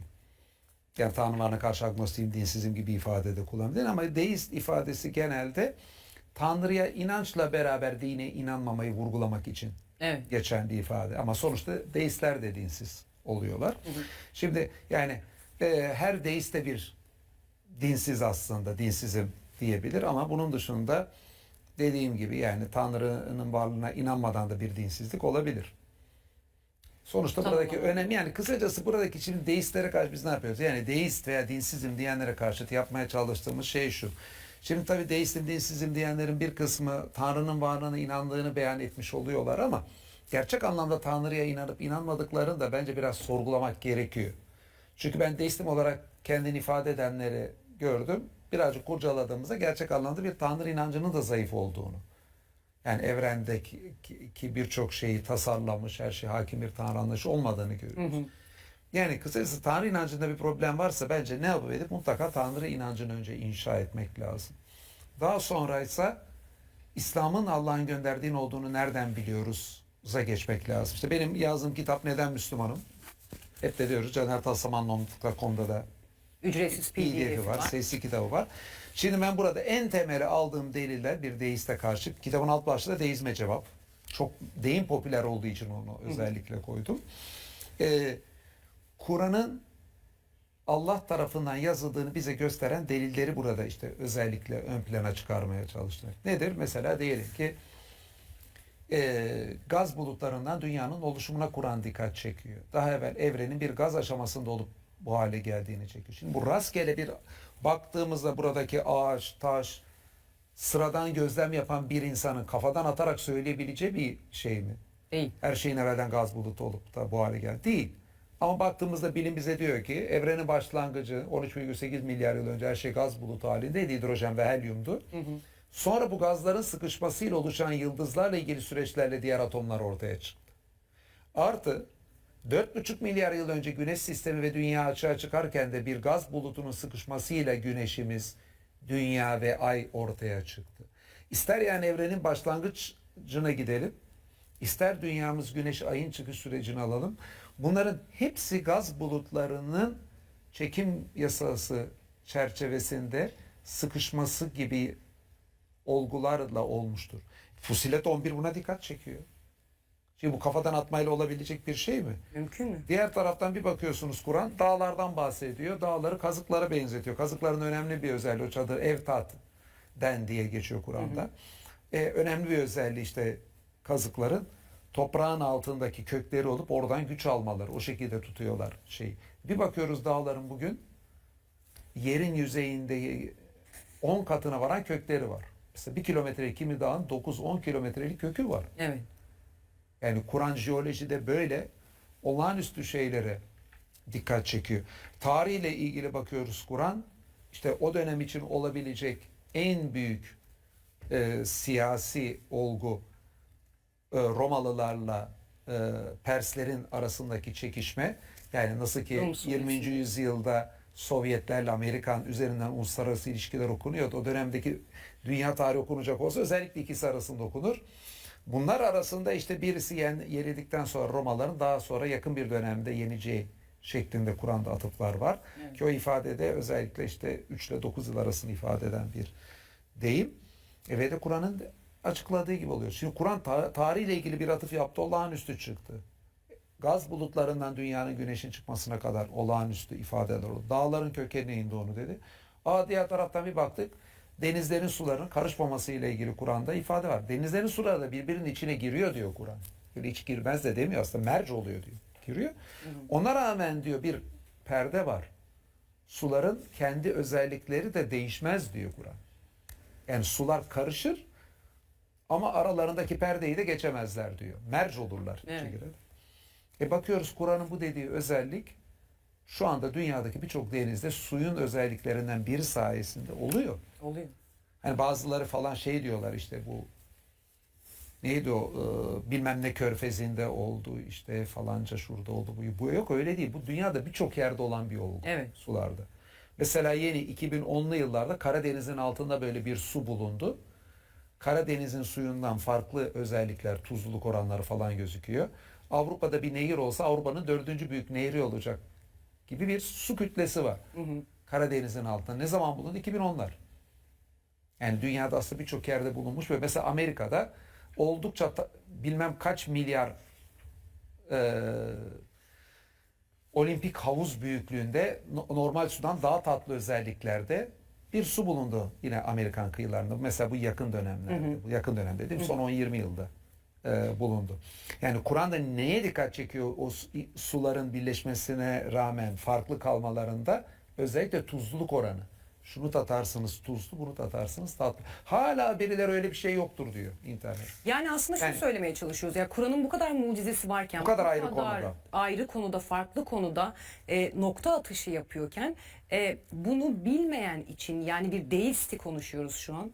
Bunu bilmeyen ve bunu kabul etmeyen bir insanın da Allah tasvirini, Allah'ı bilmesi, onu yaradanı tam anlamıyla bilmesi mümkün değil. Dolayısıyla o yüzden bir Allah inancı var, ancak o da temelli bir inanç olmuyor. Genelde rastladım ama şimdi ben temelliyim diyebiliriz. Yani tabii ki konuşup da açığa çıkarmak lazım ama benim genelde gördüğüm o. Evet yani. Çünkü şöyle bir şey var. Kur'an'ın içeriği dışından da Allah'ın varlığını gereğince takdir ettiğinde deizmde kalmanız çok zor. Şimdi ilk dönem deistlerin birçoğu, ilk böyle deistim falan diyenler birkaç yüzyıl önce böyle Avrupa Hristiyan düşüncesinin içinde biraz Hristiyanlığa tepki olarak çıktılar, işte üçleme inancına falan tesise tepki olarak çıktılar. Onların çoğu ahirete de inanan deistlerdi. Yani baktığımızda Hristiyanlığı eleştiriyorlardı. Allah'ın her an her şeyi gördüğünü, aktif olduğunu düşün. Şimdi günümüzde böyle bir deist yok. O ilk dönemdeki Hristiyan. Günümüzdeki deistlere baktığımızda Allah'ın her şeyden haberdar olduğu bir şeyi kabul etmiyorlar. Çünkü niye? Şöyle bir yere götürüyor bu. Ben ahiretin varlığı ile ilgili de başka bir programda size söylemiştim. İnsanın ihtiyaçlarından biri de din inancı fıtratımızda. Evet. Evet. Çünkü biz neden buraya geldik, nereye gidiyoruz soruların cevabına muhtaç kılınmışız zihin yapımız itibariyle. Kendi bedeni üzerine düşünen herkes beni yaratan kim? Ben buraya niye geldim sorularının cevabına muhtaç. Öldükten sonra bana ne olacak soruların cevabına muhtaç. Bu cevaplar da nasıl verilebilir insana? Ancak kendisini yaratandan. It's shocking how much of the equipment we've used for decades contains forever chemicals. This is the first innovation verilebilir. Şimdi bakın yaratanın varlığını anlamayan için diyorum Allah'ın varlığını anlatalım. Ama Allah'ın varlığını anlattığımız zaman bir insan kendi varlığına bakınca ya Allah beni kendisinden birçok cevaba muhtaç yaratmış. Neden buradayım? Nereye gideceğim? Ne yapmalıyım? İşte Allah'ın bunlara cevap vermesinin adı din. Evet. Yani kısacası Allah insanı dine fıtraten muhtaç yaratmış. Buradan da şu sonuca gidebiliriz. Allah eğer ki din göndermeyecek olsaydı insanı bir dine de muhtaç yaratmazdı. Evet. Kısacası bir deist Allah insanın özelliklerini de bedenindeki yarattı, fıtratını yarattı. Her şeyi görüyor. Bunu düşünen bir deistin dinsizliği olması çok zor. Çünkü niye? Otomatikman Allah'ın dine muhtaç ettiğini görüyor. Allah din göndermeyecek olsa dine muhtaç etmezdi. Bu işin kötü doğrusu. Ateistlerin birçoğu da bunu söylüyor. Mesela Freud'a gidelim. İnsanın içinde bir korku hissi var. Ondan dolayı bir sığınma arzusu var. Bunu ancak Allah karşılar. Ya Allah fikrini icat etmişlerdir mesela diyecektir. Diğer dinsizler de insanlar dine muhtaç olduğu için dini uydurdular diyecektir. Haklılar onlar şu açıdan. Yani demek istedikleri şu, insan dine muhtaç, demek ki din uydurmuş diyorlar. Ama Allah'ın varlığını anladığımızda o dinsizlerin dediği hemen şöyle bir hale alıyor. İnsanın dine muhtaç olması demek. Allah'ın varlığını anlayana insan dine muhtaç kılındı demek. Allah'ın varlığına inanmayan tabii ki argümanı böyle kurar. Evet. Ama Allah'ın varlığını anladığınızda ateistlerin bile tespit ettiği bir olgu insan dine muhtaç. Allah var, dine muhtaç yaratmış anlamına dönüşüyor bu hemen. Allah din göndereceği içindir ki insanı dine muhtaç yarattı. Yani insanın dine muhtaçlığını tespit eden dinsizler çok haklı. Evet. Ama onlar Allah'ın varlığını göremedikleri için o hissin de tesadüfen insanın içinde var olduğunu düşünürler. Çünkü insan tesadüfen var. Ama o yüzden ama deist bunu diyemez işte. Niye? Deist Allah vardır dediği için insanın içindeki o hissi tespit edince Allah demek ki din gönderecek ki dine muhtaç yarattığı gider. Yani bir deistin ona karşı durması mümkün değil. Bu yüzden günümüzdeki deist olarak kalanların çoğu da genelde aslında deist azınlık pozisyondur. Bakın dine karşıtı olanlar genelde ateisttir. Tarihteki mesela günümüzdeki Richard Dawkins, Christopher Hitchens gibi etkililer, tarihteki etkili Freud, Marx gibi isimler bakalım. Yani böyle bir deist isim pek yoktur yani aslında. Etkili olan isimlerden. Biraz bu demin dediğim mantıksal temelle de alakalı. O yüzden deistler bu sefer deizme inanınca güdükleştirilmiş bir tanrı inancına gidiyorlar. Nedir? İşte tanrı pek evrende olan bitenden habersiz tarzı bir tanrı. O zaman bizim aslında Allah'ın varlığını 12 delilinde yaptığımız hassas ayarlar gibi delilleri sunmamız aslında o tarz bir tanrı inancına da cevap oluyor. Niye? Evet. Sadece biz çünkü boş bir kavram olarak Allah'ın varlığını ileri sürmüyoruz. Her an her şeyi gören, haberdar olan bir tanrı inancı. Niye? Çünkü evrendeki bu hassas ayarları tanrı ayarladıysa hassas ayar nerede var? Evrenin her köşesinde var. Peki hassas ayarlar ne oluyor? Milyarlarca yıl sonra ortaya çıkan canlıların olması mümkün oluyor. Demek ki Allah milyarlarca yıl hakim bir tanrı. Her hassas ayar. Bakın yani hassas ayarlar tipi argümanları savunduğunuzda siz evrendeki her şeye gücü yeten çok güçlü bir tanrı anlayışı karşınıza çıkıyor. Bu o da deistlerin dediği gibi yani habersiz bir tanrı. Evet. Güdük bir tanrı anlayışını savunmayı imkansız kılıyor. Yani aslında bu din neden gereklidir? Allah'ın bir din göndereceğinin delili sorusunun cevabı oldu Emre Hocam. Siz neler söylemek istersiniz? Şimdi tabii deizm aslında bir sonuç. Dolayısıyla insanların kendilerini deist olarak tanımlamalarına neden olan sebeplere inmek lazım. Yani neden kendilerini deist olarak tanımlar mesela insanlar? Şimdi tabii şunu da belki burada hatırlatmakta fayda var. Ülkemizde özellikle dikkat alacak olursa Müslüman dünya açısından da baktığımızda. Yani Müslümanların ne kadar İslam'ı ne kadar biliyor ki deistler ne kadar bilsinler veya deist olduğunu ifade eden insanlar ne kadar İslam'ı bilsinler. Yani bugün gerçekten Müslümanlar İslam hakkında kendilerinden beklenen ve olması gereken bir seviyede değiller. Bilgi anlamında. Daha çok örf, adet ve gelenekler, kültür daha çok İslam olarak yaşanıyor. Dolayısıyla birçok din adına üretilmiş ve uydurulmuş bilgiler İslam olarak insanlara sunuluyor ya da uygulanıyor. Bunun neticesi olarak da insanların bir kısmının aklıyla ve fıtratıyla çatışma gösteriyor bu sunulan din anlayışları. Ve insanlar eğer din böyle bir şeyse ben bu dine inanmıyorum diyorlar. Sonra da kendini diyelim deist olarak tanımlıyor. Tabii şimdi bunun aslında bu kadar böyle son 10'lu yıllarda daha popüler hale gelmesinin tabii ki birçok sebebi var ama birkaç maddede bunları toparlayacak olursak, aslında özetleyecek olursak, bir kere dediğim gibi İslam hakkındaki bilgi yetersizliği. Yani deizmin ortaya çıktığı 16-17. yüzyıllar ama asıl böyle popülerleştiği 18. yüzyıl Batı düşüncesine baktığımız zaman yani o dönemdeki aydınların bir kısmının geleneksel Hristiyanlığa yöneltmiş oldukları eleştirilerde haklı olduklarını görüyoruz. Ve ortalama herhangi bir Müslümanın da zaten bu eleştirilere katılabileceğini görüyoruz. Ama evet, o dönemdeki deizm anlayışı bugün yok yaygın olarak. Ama şunu hatırlatmakta fayda var. Onlar Hristiyanlığı bildiği için deist olduklarını söylemişlerdi. Yani Hristiyanlıktaki uydurmaları bildikleri için. Ama bizdekiler İslam'ı bilmedikleri için. Dolayısıyla ben şöyle formüle ediyorum. Onu diyorum ki yani Hristiyanlıktaki deizm Hristiyanlığın bilinmesinden, İslam'daki deizm İslam'ın bilinmemesinden kaynaklanır. İslam hakkındaki bilgi yetersizliği. İkincisi tabii küreselleşmenin etkisi. Yani bugün işte birçok farklı dini anlayışa veya din karşıtı anlayışa erişmek ve bunların hepsinin bir arada değerlendirilmesi gibi bir durum söz konusu. Yani bundan diyelim ki bir 40 yıl önce, 50 yıl önce ortalama Müslüman bir ailede olan bir insan en çok işte ailesinde gördüğü dini anlayışı biliyor. Mahallesinde çok akrabalarında gördüğü ve böyle bir hayat yaşayıp bu hayatı tamamlıyor. Ama şimdi öyle değil. Dolayısıyla artık birçok aslında farklı inanç, kültür, anlayış, din karşıtı akımlar, işte deizm gibi, ateizm gibi birçok şey aslında artık hayatın içerisinde ve insanlar bütün bunlarla etkileşim içerisinde. Bunun bir etkisi var. Bunu da en fazla tabii şey yapan internetin ve sosyal medyanın ortaya çıkması aslında. Yani internet ve sosyal medya bütün bunları daha görünür kıldı.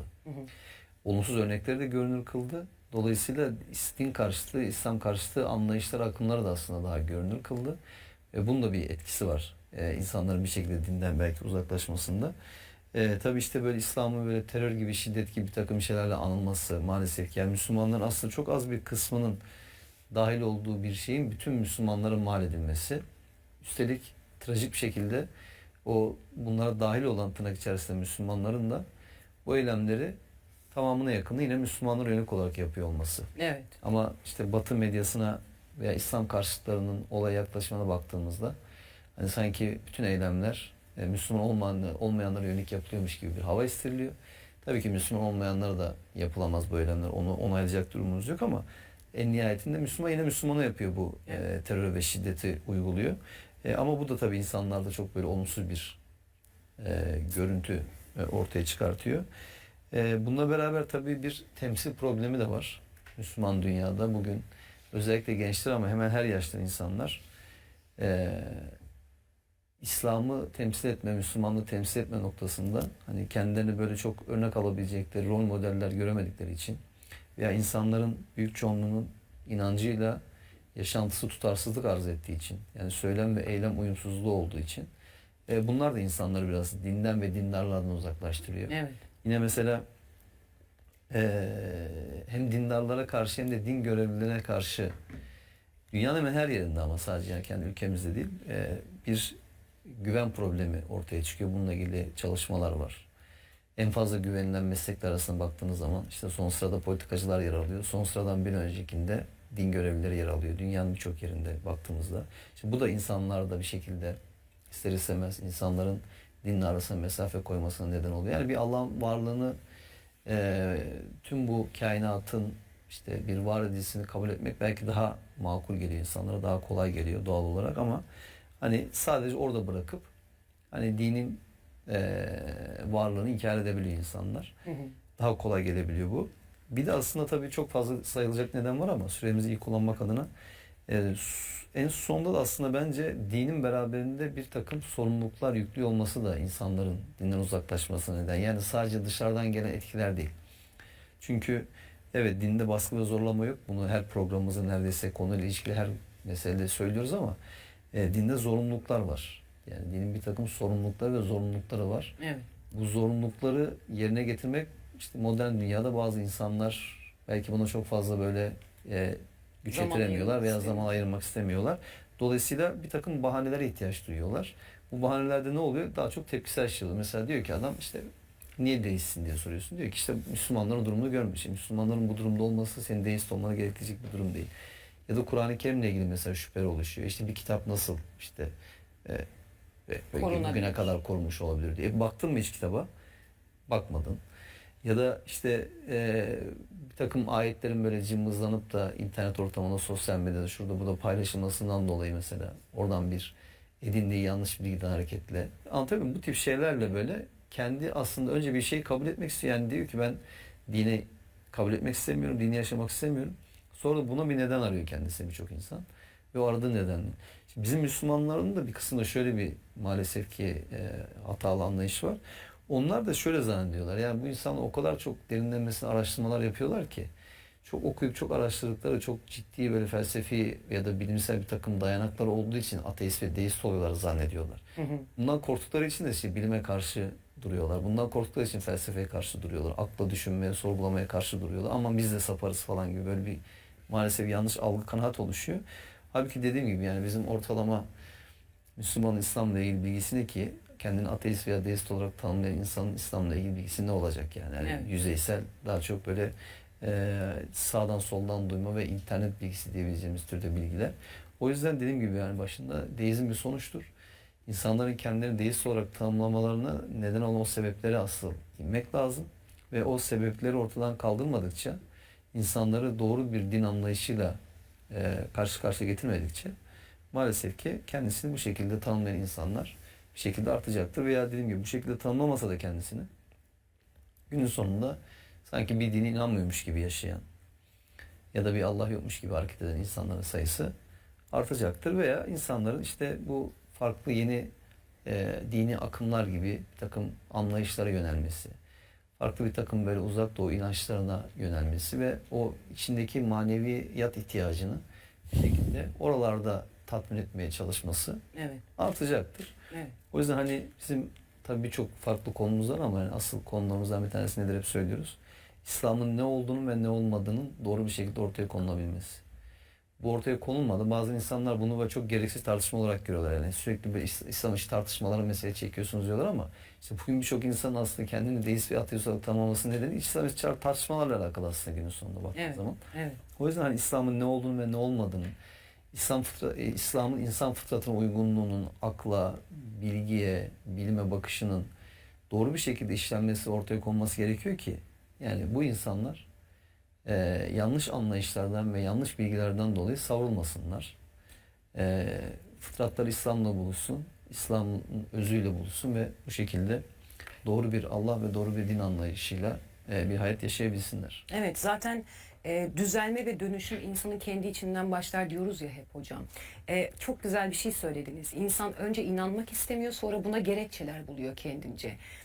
Biraz da kendini kandırıyor aslında. Ve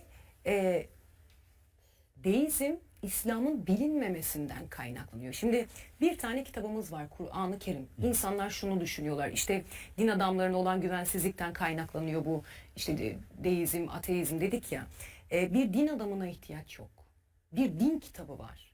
Bir Allah'ın insanlığa göndermiş olduğu son ilahi kitap olan ve tüm soruların cevaplarını bulabileceğimiz bir kitap var.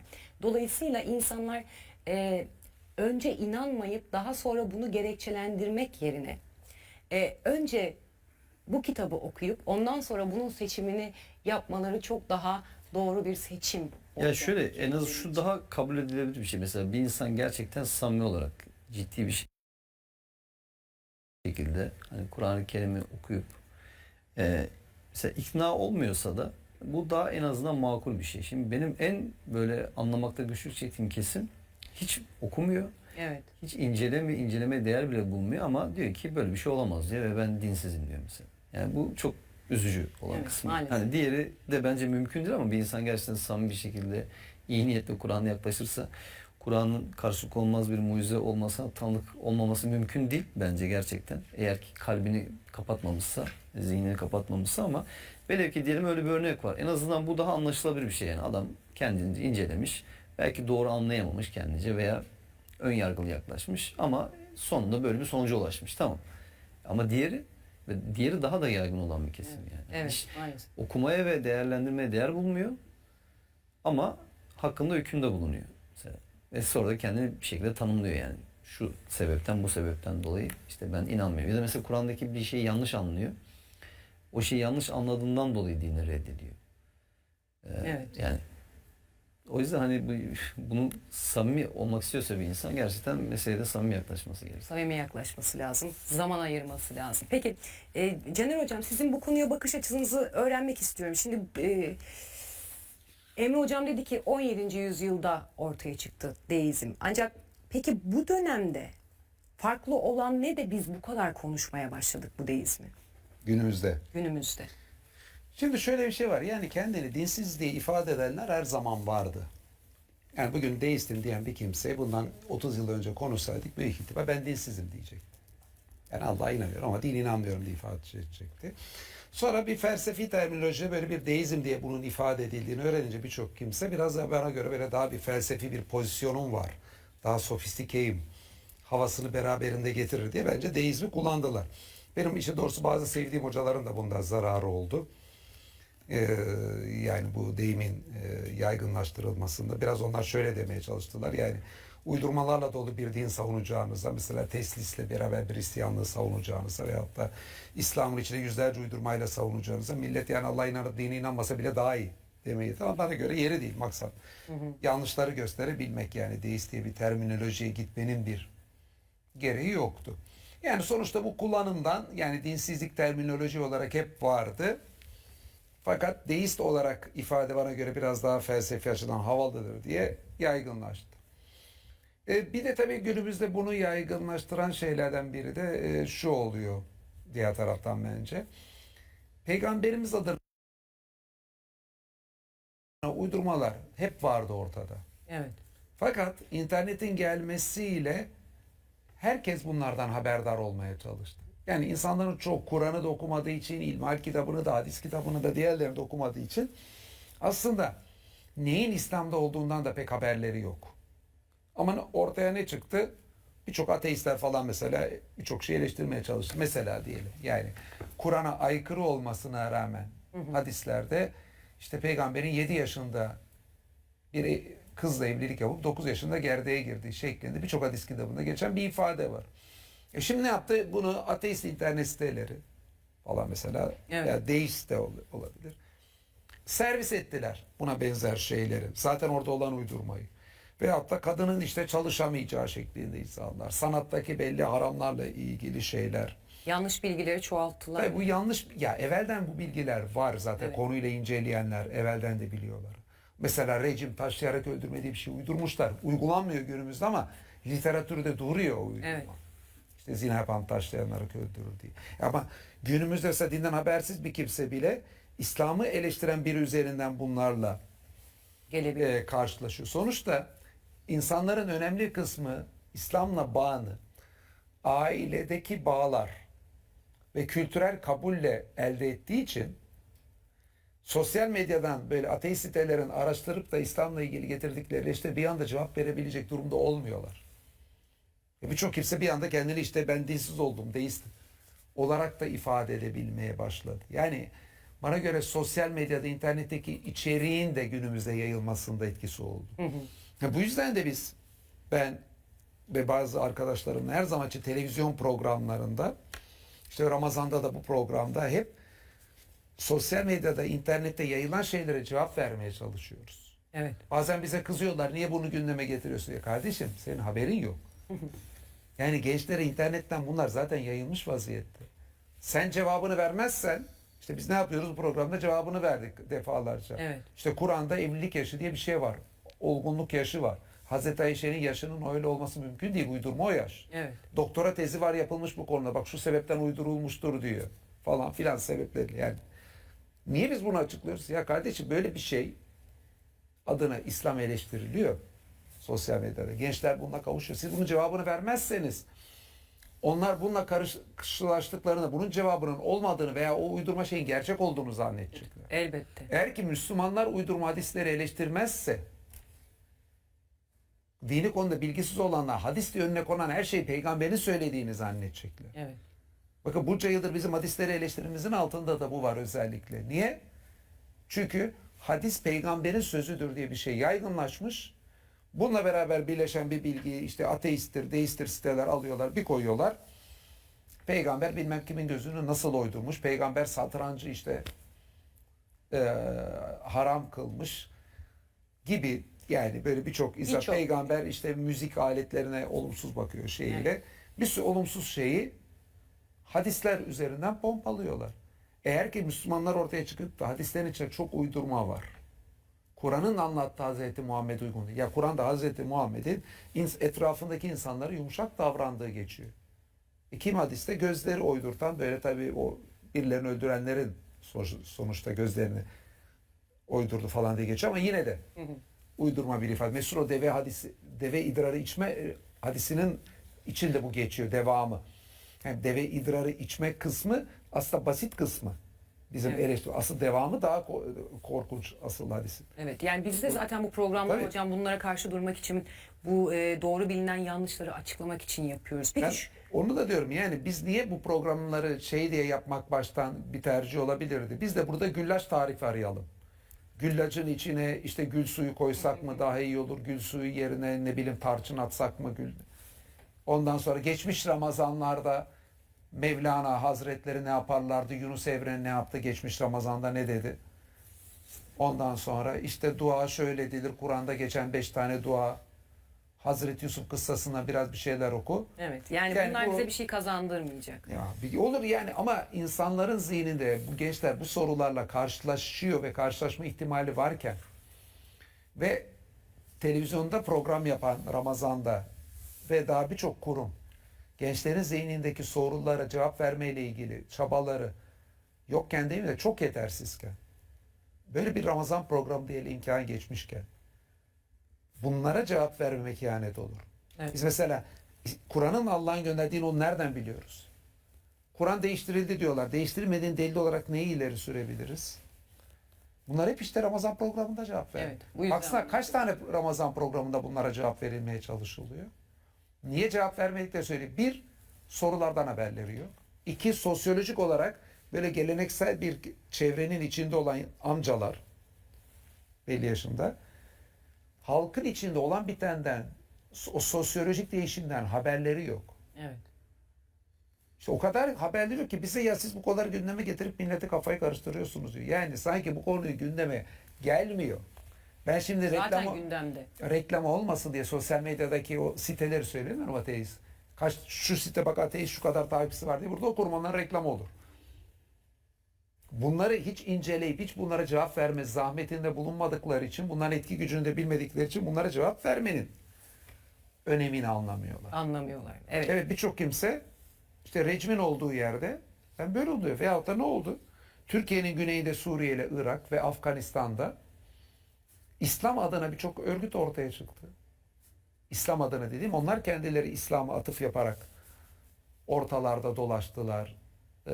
İşte belli eylemlerde bulundular. Değil mi? Recmettiler. Belli insanları yaktılar, öldürdüler. Birçok kimse ya İslam bu mu acaba dedi bu örgütler. Bir kısım tabii İslamofobiyi kabartmak isteyenler mahsus. Bu örgütleri ortaya çıkartan devletleri değil de bu örgütlerin kendisini ön plana, yani başka Batı propagandasının da orada etkileri vardır ama evet. Yani sonuçta bu örgütler işte Afganistan'da hala kadınların okula göndermemeye çalışıyorlar. Hala Boko Haram diye İslam dünyasında bir örgüt var. İsmi kadına eğitim yasak, haram demek bak. Kadına eğitim yasağı kendi ismini parolası yapmış. Bunları yakın dönemde millet gördü. Evet. Bunları bir kısmı ya benim inandığım din böyle mi dedirtti.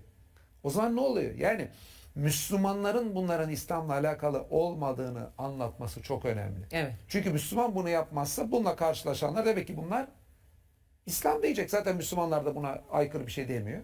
Demek ki Müslümanlık bu diyecekler. Evet. Burası Evet. maalesef çok tehlikeli nokta.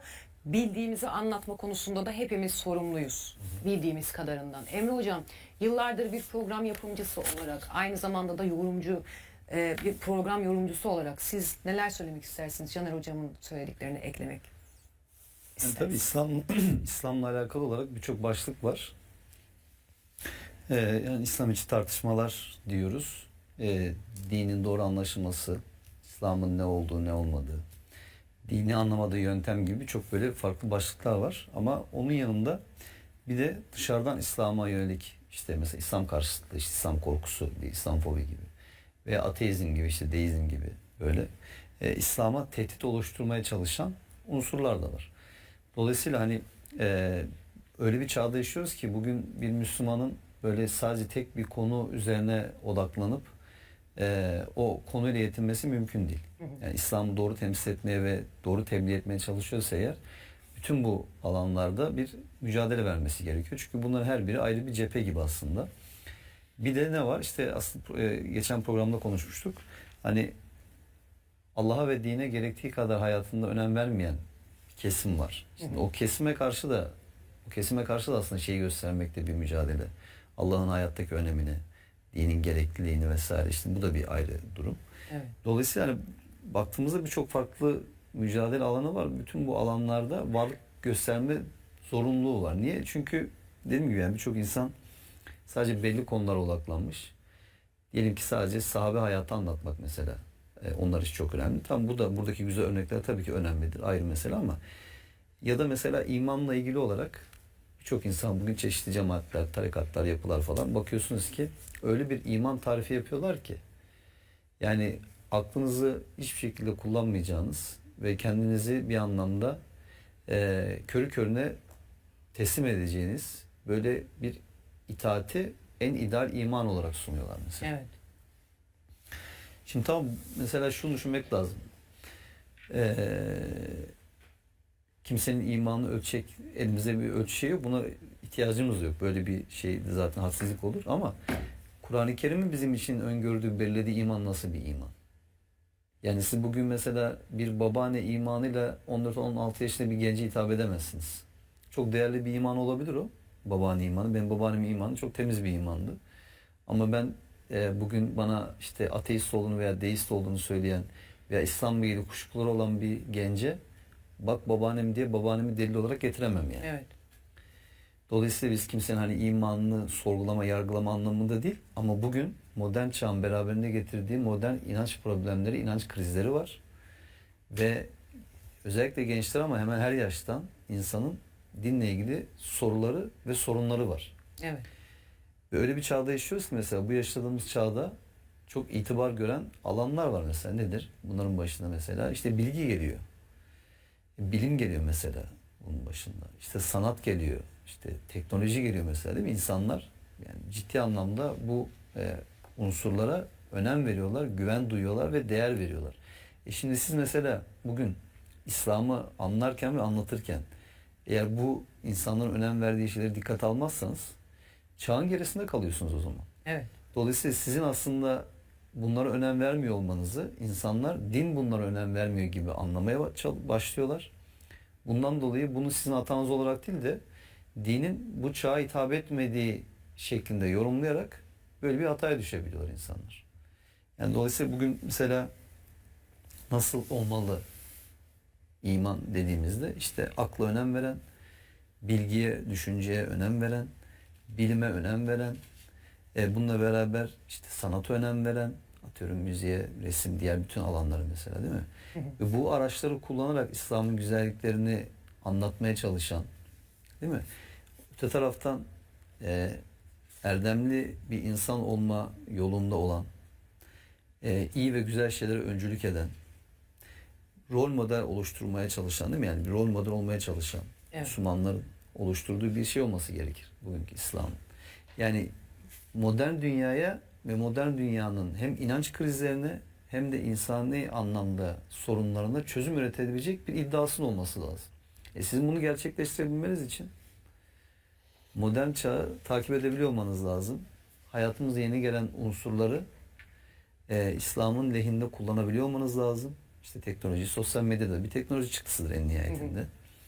Ama siz mesela bunlara karşı olduğunuzda bu mecraları kimler dolduruyor? Bu sefer işte ateistler, deistler veya İslam karşıtları bir şekilde bu mecraları dolduruyor.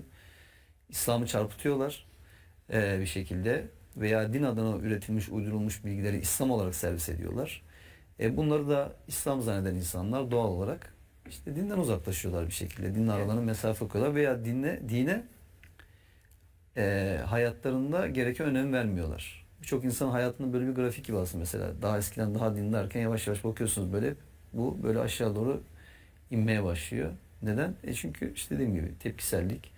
Bu tepkinin neticesinde de günün sonunda insanlar bir şekilde kendilerini tamam ihtiyacı hissediyorlar. O yüzden bizim en başta yani Allah'ın varlığı, dinin anlam ve önemi, dinin ne olduğu, ne olmadığı, insan hayatındaki belirleyiciliği, bütün bu konuları aslında doğru şekilde kodlayarak başlamamız gerekir. Aktarmak. Bunu yapmadığımız müddetçe maalesef ki birçok işte bilgilerin havada uçuştuğu ama işte boğazlara takılıp kaldığı, bir türlü akla ve kalbe nüfuz etmediği, herkesin birbiriyle bir şekilde çatıştığı, herkesin birbirine reddiyeler yaptığı, doğrusu bu, yanlışı şu dediği ama bir türlü bizi daha iyi bir insan haline getirmediği tartışmaların gölgesinde bir bataklıkta çırpınır gibi çırpınıp kalmak dışında bir seçenek kalmıyor aslında. Evet, yani siz bir akademisyen olarak bunu öğrenciler arasında da görüyorsunuz. Hepsi size merak ettikleri soruları soruyorlar ancak aynı zamanda tepkisel yaklaşan da çok oluyor. Dolayısıyla bu konuya çok vakıfsınız. Ya şöyle işte bir insanın zaten fıtratıyla örtüşmeyecek çok fazla dini bilgi var maalesef ki. Uydurulmuş bilgi var. Doğal olarak bir noktadan sonra o gençlere de kızamıyorsunuz yani. Evet. Yani anlamaya çalışıyorsunuz onları. Onların nedenlerini anlamaya çalışıyorsunuz ve onlara çözüm üretecek şekilde makul bir yaklaşım getirmeye çabalıyorsunuz.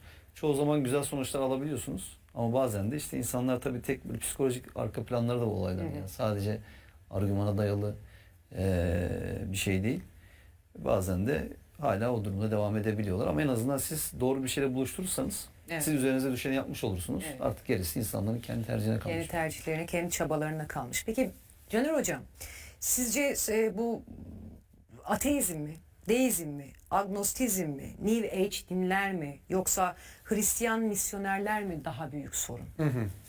Evet. Şimdi bunların her birine karşıt ne yapılması gerektiğini belki söylersek daha şey olur. Şimdi ateizmden başlayalım. Ateizm tabii ki tarihin birçok döneminde olmuş bir düşünce fikri. Ateistler Tanrı'nın olmadığını söylüyorlar. Olumsuzluk akışı başındaki. Atom nasıl ki bölünemeyen şey demek orada olumsuzluk. Bölünebilen değil, bölünemeyen atom. Bu da teizm, Tanrı inancı. Olumsuzluk takısı. Tanrı inancının olmaması anlamında.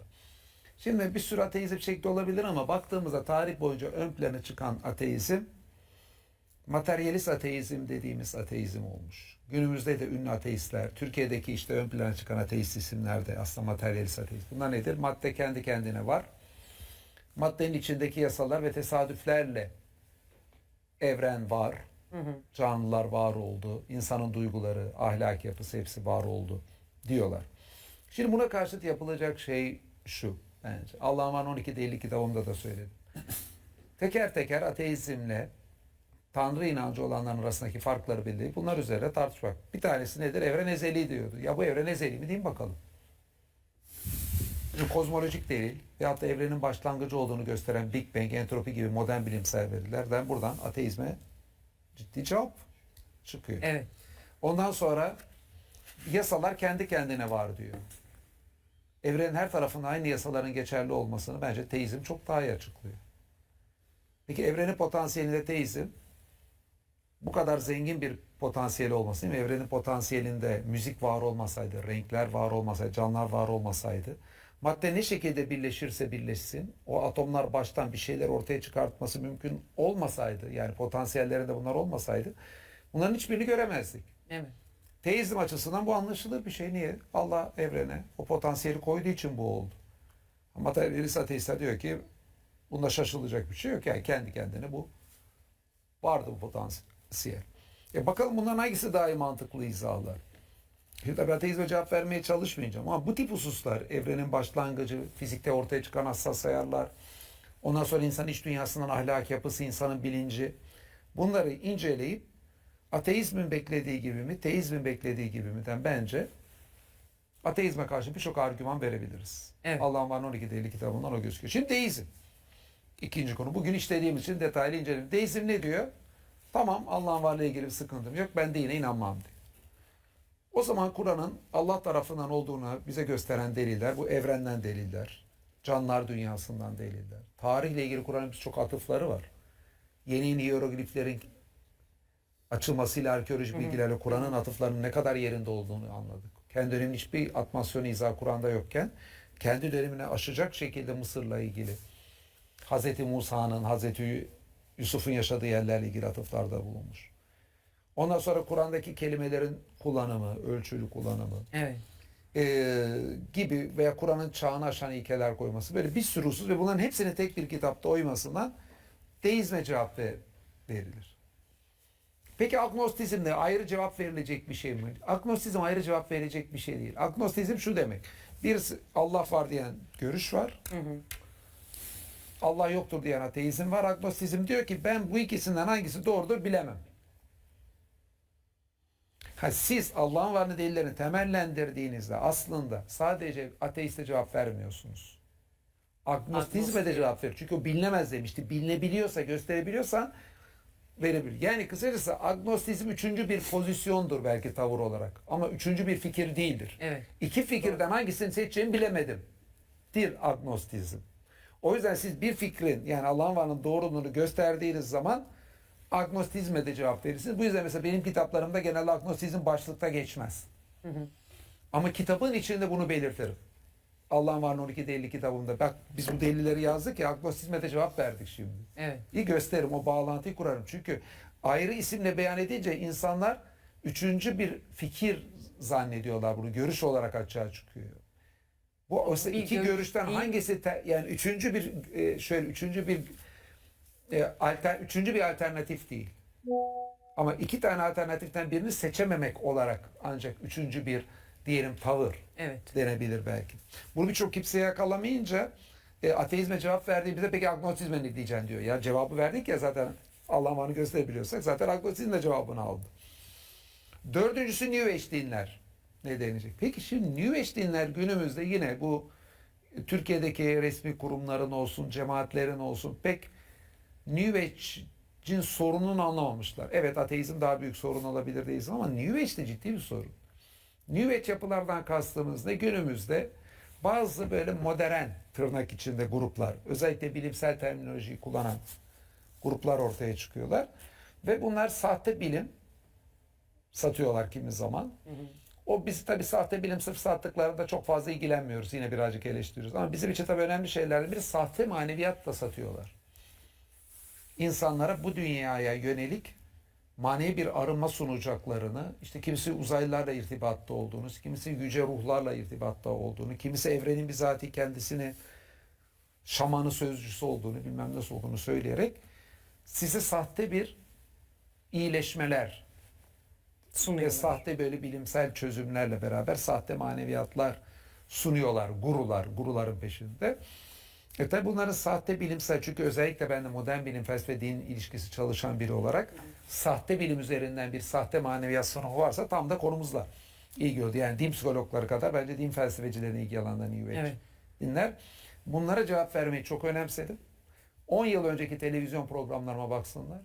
10 yıl önceki televizyon programında Türkiye'de hiç kimse bunları muhatap almazken televizyon programlarına bunlara cevap verdiğimi. Böyle reenkarnasyoncu, uçuk kaçık, uzaycı ablalarla canlı yayınlarda yaptığım tartışmaları görebilirler. Son olarak da şunu diyeyim, bir de 5 başlık sayı, çünkü ateizm, deizm, agnostizm, New Age dinler, bir de Hristiyan misyonerlik dedik. Evet. Hristiyan misyonerlik çok ciddi bir şey. Yine Türkiye'deki kurumların anlamadığı bir şey. Kurumlardan kastım hani böyle bir cemaatler var, bazı resmi kurumlar var. Bunların çoğu nasıl yaklaşıyorlar biliyor musunuz? Bir Müslüman pastası var. Ama o Müslüman pastası, geri kalan cemaat bu pastaydan dilim almasın da bu dilimi ben alayım. Var olan Müslüman pastasını paylaşmaya çalışıyorlar. Pastayı büyütmeye çalışmıyorlar. Evet. Ateistlerle bu iş zor. Oo, ateistle konuşan onu gibi olar. Biz bunlarla uğraşmayalım, deistle konuşan. Bizimkiler bize yeter gibi düşünüyorlar. Oysa bize yeter dediklerinin içinde de birçok kimsenin bu ateistler, deistler, o New Age yapılardan gelenlerin argümanlarından dolayı kafası bulanmış oluyor. Evet. Belki onlara gitmeseler de. Yani bu konuyu önemsiz demeniz de önemsizleşmiyor. Hele Hristiyan misyonerlik çok önemli bir olgu. Endonezya'da çok önemli bir kimseyi Hristiyan misyoner yaptılar. Türkiye'de de sandığımızdan çok daha aktifler. Türkiye'nin her tarafında kiliseler var. Kilise deyince böyle büyük çatılı bilmem kaç bin metrekare bir şey beklemeyin. Bir apartman dairesini alıp Evet. kilise yapan çok grup var. Türkiye'de de anlatıyorlar kendi şeylerini. Balkanlarda, eski Sovyet Cumhuriyetlerinde birçok yerde çok aktifler. Bunu şunun için diyorum, aktifler bunların gidip de işte biz bir ters bir hareket yapalım susturan değil. Konunun önemini anlayıp üzerine çalışalım. Bakın Müslümanların bunlarla ilgili ciddi hiçbir hazırlığı yok Hristiyan misyonere cevap vermeye. Evet. Yine aynı şey diyeceğim. 10 yıl önceki televizyon programımıza bakın. Ramazan programlarımıza bakın. Hristiyan misyonerlere cevap veriyoruz. Zafer Duygu Hoca ile mesela burada özellikle program yaptık kaç kere. Kaç defa apokrif İncil'ler meselesini ele aldık. Mevcut eski ayet yeni ayette peygamberimizi işaretleri aldık. Evet. Üçleme izah zaten aradaki en önemli fark o. Neden mantığa aykırı? Neden şu andaki eski ayetle yeni ayetten bile çıkmaz? Neden bu inanca inanmamak lazım? İlk dönem Hristiyanların birçoğu bile bu inancı reddediyorlardı. Sonra Roma'nın siyasi gücüyle farklı fikirler susturulup bu izah iyice yaygınlık kazandı. Yıllardır televizyon programlarında niye bunu anlatıyoruz? Çünkü Hristiyan misyonerliğe karşı birçok kimse suskun olduğunda Maalesef. bunların propagandasına uğrayanlar hiç olmazsa televizyondan cevabını duysunlar diye Evet. buna uğraş. Kısacası bana soru şuydu galiba. Yani ateizm mi, deizm mi, agnosizm mi, New Age dininden mi, Hristiyan misyoner hepsi önemli. Sonuçta bir insan ben Müslümanım derken Müslüman olmamasına sebebiyet veren bir fikir varsa ki buna her bir başlıkta oluyor. Hepsi önemlidir. İslam'ın ilk dönem kelamcıları da böyle. İslam'ın bütün ötekilerine karşı cevap vermeye çalışmışlardır. Bugün de bizim vazifemiz İslam'ın bu bütün ötekilerine karşı Tüm akımlara cevap karşı vermek.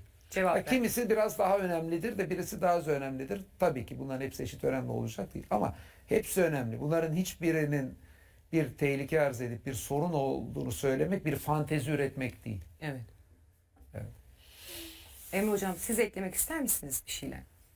Yani tabii her dönemin kendine göre zorlukları var. Bazen insanlar işte diyorlar ki yani biz keşke Peygamberimizin döneminde yaşasaydık. Hani bugün de değil de o günde yaşasaydık, işte savaşsaydık, cihat etseydik. Tabii bunu iyi niyetle söyleyen insanlar mutlaka vardır ama her dönemin dediğim gibi kendine göre zorlukları var. O dönemin de çok zorlukları vardı.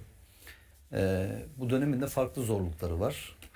Nedir? Mesela işte bu akımlar, İslam'la tehdit oluşturan akımlar veya işte dinin önemsenmemesi, Allah'ın önemsenmemesi gibi çok farklı başlık var. Ama burada dediğim gibi hani az önce konuştuk aslında benzer bir şeydi.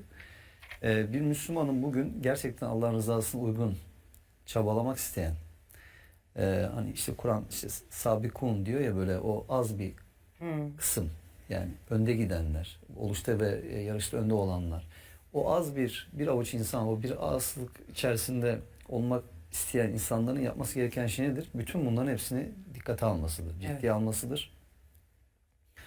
Ve bunlarla ilgili nitelikli, kaliteli içerik üretmesidir. Bu yazılı içerik olabilir, görsel içerik olabilir. Bir şekilde önemsemesidir. Şimdi bizde tabii bazen insanların hayır, hasenat dediğimiz işlerden, salihat dediğimiz işlerden anladığı şeyler sadece belli kurumlar oluşturmak, işte böyle vakıf binaları yapmak ya da işte ihtiyaç sahibi insanlara erzak dağıtmak olabiliyor ki bunların da hepsi kendi içerisinde şüphesiz değerli ama hayır işleri sadece betona para gömmeyle olmuyor. Ya bugün mesela sosyal medyada işte dediğim gibi aslında çok daha etkili sonuç alabileceğiniz çabalar söz konusu. Bunları da belki değerlendirmek, gündeme almak gerekiyor. Öte taraftan tabii yani insanın dedim yani iman problemi, sorunu neredeyse ona bir çözüm arıyor kendi içinde. Ama neyle karşılaşırsa onun daha da kafasının karışmasına veya daha da savrulmasına neden olabiliyor. Birçok içerik var sosyal medyada ki olsun da yani hani özgür bir şekilde insanlar bu içerikleri ortaya koysunlar ama Müslümanların bu konuda uyanık olması lazım. Animasyonlar mı olur bu çocuklara yönelik ya da işte gençlere yönelik animasyonlar mı olur? Nitelikli kaliteli sinema filmleri mi olur? Diziler mi olur? Yani sanatsal faaliyetler mi olur? Ne olursa olsun mutlaka bu araçları en doğru şekilde kullanıp İslam'ın güzelliklerini insanlara anlatmak için bir çaba göstermek lazım. Çünkü öbür türlü tabii tarih boyunca hep böyle olmuştur. Hakim kültür kendi kültürünü de inancını da bir şekilde hakim kılmıştır. Bugün de birçok genç mesela işte Batı dünyasının Hristiyan orijinli olmasından, Hristiyan kökenli olmasından dolayı ve misyonerlerin de mesela özellikle daha bugün birisiyle konuşuyorduk bu konuları. Hani işte ya bir camilere bak, bir kiliselere bak, bir Hristiyan din adamlarına bak, bir Müslüman din adamlarına bak şeklinde böyle bir serzenişte bulundu. Düşününce aslında insanlar haklı veya haksız fark etmez. Neticede böyle bir izlenime kapılabiliyorlar. Evet. Yani bir misyonerle konuştuğu zaman o misyonerin hitabetinden, yaklaşımından, davranışından, hal hareketlerinden, kıyafetinden, belki birçok şeyinden etkilenebiliyor. Evet. Ama tabii şu da var, dediğim gibi hakim kültür. Yani geleneksel Hristiyanlığın kendi içerisinde tarih boyunca yaşananları ve bugün dahi hala daha yaşananları birçok insan bilse Hristiyanlık o kadar sevimli bir inanç gelmez belki birçok gence ama işte siz ona öyle yaklaştığınız zaman işte sanattan bahsediyorsunuz, spordan bahsediyorsunuz falan doğal olarak diyor ki yani ya bunların inancı çok güzel bir inanç deyip oraya yönelebiliyor. Halbuki dediğim gibi hani işte Hristiyanlığı bir cümleye indirgemeye çalışmışlar tarihte. Ne olabilir bu? Sevgi demişler. Sevgiyle biz insanları kuşatalım. Ama Hristiyanların tarih boyunca birbirlerine uyguladıkları şeyin zulümler, büyük oranda sevgiden çok uzak olduğunu görebiliyoruz. Yani işte mezhep savaşları vesaire falan dikkate alacağımızda. Tabi bu bütün Hristiyanları kastederek söylemiyorum bunu. Gerçekten iyi niyetli, ihlaslı, temiz özlü, iman sahibi Hristiyanlar da var şüphesiz. Ama hani bizim İslam'ın güzelliklerini önce güzel temsil etmek, sonra da insanlara anlatırken olabilecek bütün modern çağın araçlarını kullanarak anlatmamız burada önemli olan. Bunu yapmadığımız müddetçe hani küçük olsun bizim olsun yani bizim etrafımızdakileri biz koruyalım. Ama dışarıdan bunlara böyle bir zarar gelmesin. Dışarıdan bunların akılları bulanmasın. Ama bunlar bizim kontrolümüzde olsun şeklinde bir anlayışın modern çağda uygun olmadığı ortada. Evet. Bir şekilde sen onu korumaya çalışsan adam otobüse bindiği zaman bir şeye kulak misafir oluyor. Denk gelirse bir yerde, bir televizyonda bir yerde bir şey duyuyor. Sosyal medyada, internette bir şeyle karşılaşıyor zaten. Ve sen koruduğumu zannettiğin adam aslında çok basit sıradan temel problemleri hayatın en büyük problemi haline getirip bir anda dinden de uzaklaşabiliyor, dinden de çıkabiliyor. Buhranlara düşebiliyor.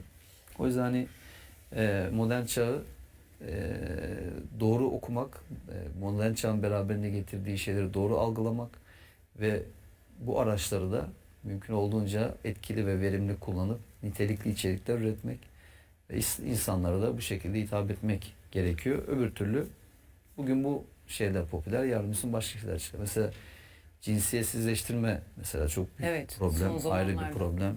O da ayrı bir mesele mesela karşımıza çıkıyor. Dolayısıyla bunlar bitmeyecek yani. Dolayısıyla bunlar bitmeyecek ve bunlar çok sinsice de yapılıyor. Yani çeşitli platformlarda böyle çocuk çizgi filmlerinde veya çocuk filmlerinde dahi kullanılıyor artık. Çok böyle hissettirmeden, sezdirmeden aslında sinsice yapılıyor.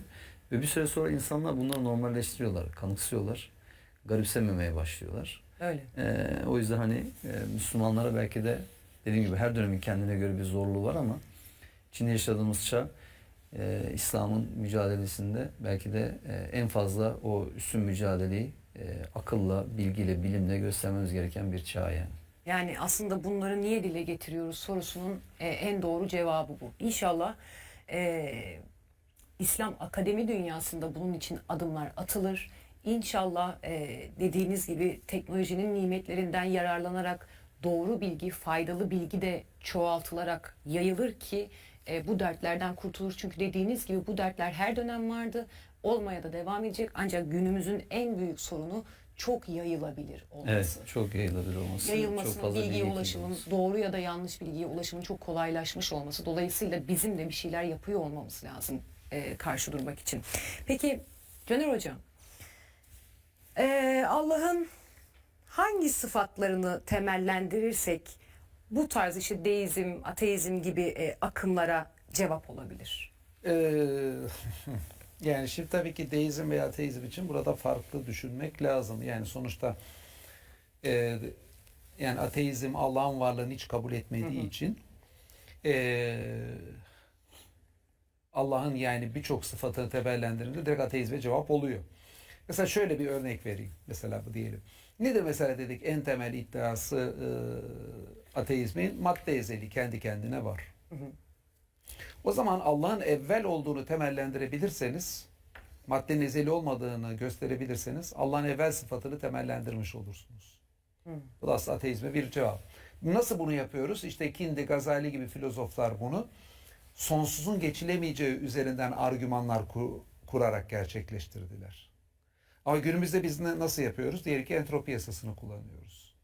Mesela 19. yüzyılda gösterilen entropi yasası şunu gösteriyor. Enerji kullanılabilir bir formdan sürekli kullanılamayan bir forma doğru bütün evrende geçmekte. Yani entropi, düzensizlik artmakta.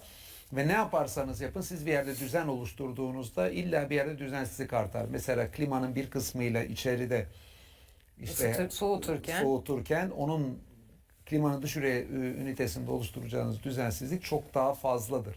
Yani mutlaka toplam entropi artar buna göre. Evet. Ama felsefe açıdan müthiş sonuç geliyor. Yani sürekli enerji kullanılamaz bir hale geçiyorsa evrenin geçmişi sonsuz olsaydı materyalist ateistlerin dediği gibi şu anda hareket durmuş olacaktı. Termodinamik dengeye gelecekti. Yani entropi ancak evrenin bir başlangıcı varsa mantıklı olabilir. Ne oldu şimdi burada? Biz evren ezeli olamayacağını göster. Ciao mamma, ciao papà. This is Brian. Hi. He's made lunch for us. I hope you like it. Buen appetito. Aslında Allah'ın evvel sıfatını temellendirmiş oluyoruz. Veya diyelim evrenin potansiyeli delili. Ne dedik? Yani biz ancak sonuçta bu evrenin potansiyeli neyi mümkün kılıyorsa onu görebiliriz. Şuna benzetebilirsiniz. Diyelim bir çocuğun önüne legoları koyun. Haydi çocuk dünyanın en gelişmiş yapay zekasını da kullansa o legolardan ancak ve ancak o legoların birleşmesinde ortaya ne çıkabiliyorsa yani legoların potansiyeli neye el veriyorsa ancak o çıkar. Diyelim ki legolardan müthiş bir sincap yapabilirsiniz ama gerçek bir sincap legodan çıkmaz. Yapamazsınız. Niye? Lego'nun potansiyeli de gerçek sincap olamaz Lego. Şimdi bu evrenin de potansiyeli el vermeseydi o atomlar ne şekilde birleşirse birleşsin atomdan su çıkmazdı. Mesela veyahut da müzik çıkmazdı. Veyahut da işte dediği gibi renkler de çıkmazdı evvelden dediğin gibi. Ve bilgisayar da çıkmazdı. Herhangi bir araba da çıkmazdı. Kuş da çıkmazdı. Hamam böceği de çıkmazdı. Yunus da çıkmazdı. Yunus'un radar sistemi de çıkmazdı. Yarasanın da radar sistemi çıkmadı. Yani her şeyden önce evrenin atomlarının belli bir birleşik tarzlarında bunların ortaya çıkmasının mümkün olması lazım evrenin potansiyelinde. Şimdi bu delilleri götürdüğümüzde neyi gösteriyor bu delil aslında? Mutlaka kerim olan yani bolca cömert olan, kadir olan, üstün gücü olan bir güç eğer ki evrenin o potansiyelini yaptıysa bunları hesapladı. Çünkü niye? Allah aziz, üstün. Evet. Yani Allah'ın üstünlüğünü belirten işte kadir gibi, aziz gibi sıfatlarını bu delille temellendirdiğiniz zaman çünkü evrendeki her şey bilinçli şekilde yapıldı.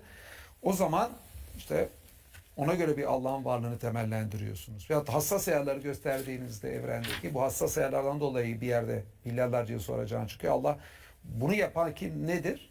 Nasıl sıfatı vardır? Habirdir. Evrende olan biten veya olacak bitecek her şeyden haberdardır. Allah'ın bu sıfatını temellendiriyorsunuz. Değil mi aslında? Evet. Yani aslında biz şunu diyeyim sizin sorunuz. Yani evrenden hareketle Allah'ın varlığını temellendiriyoruz dediğimizde Allah'ı boş bir kavram olarak temellendirmiyoruz. Bahsettiğim sıfatlarıyla bir Allah'ı temellendiriyoruz ateizme karşı. Yani habir işte hassas ayarlardan çıktı.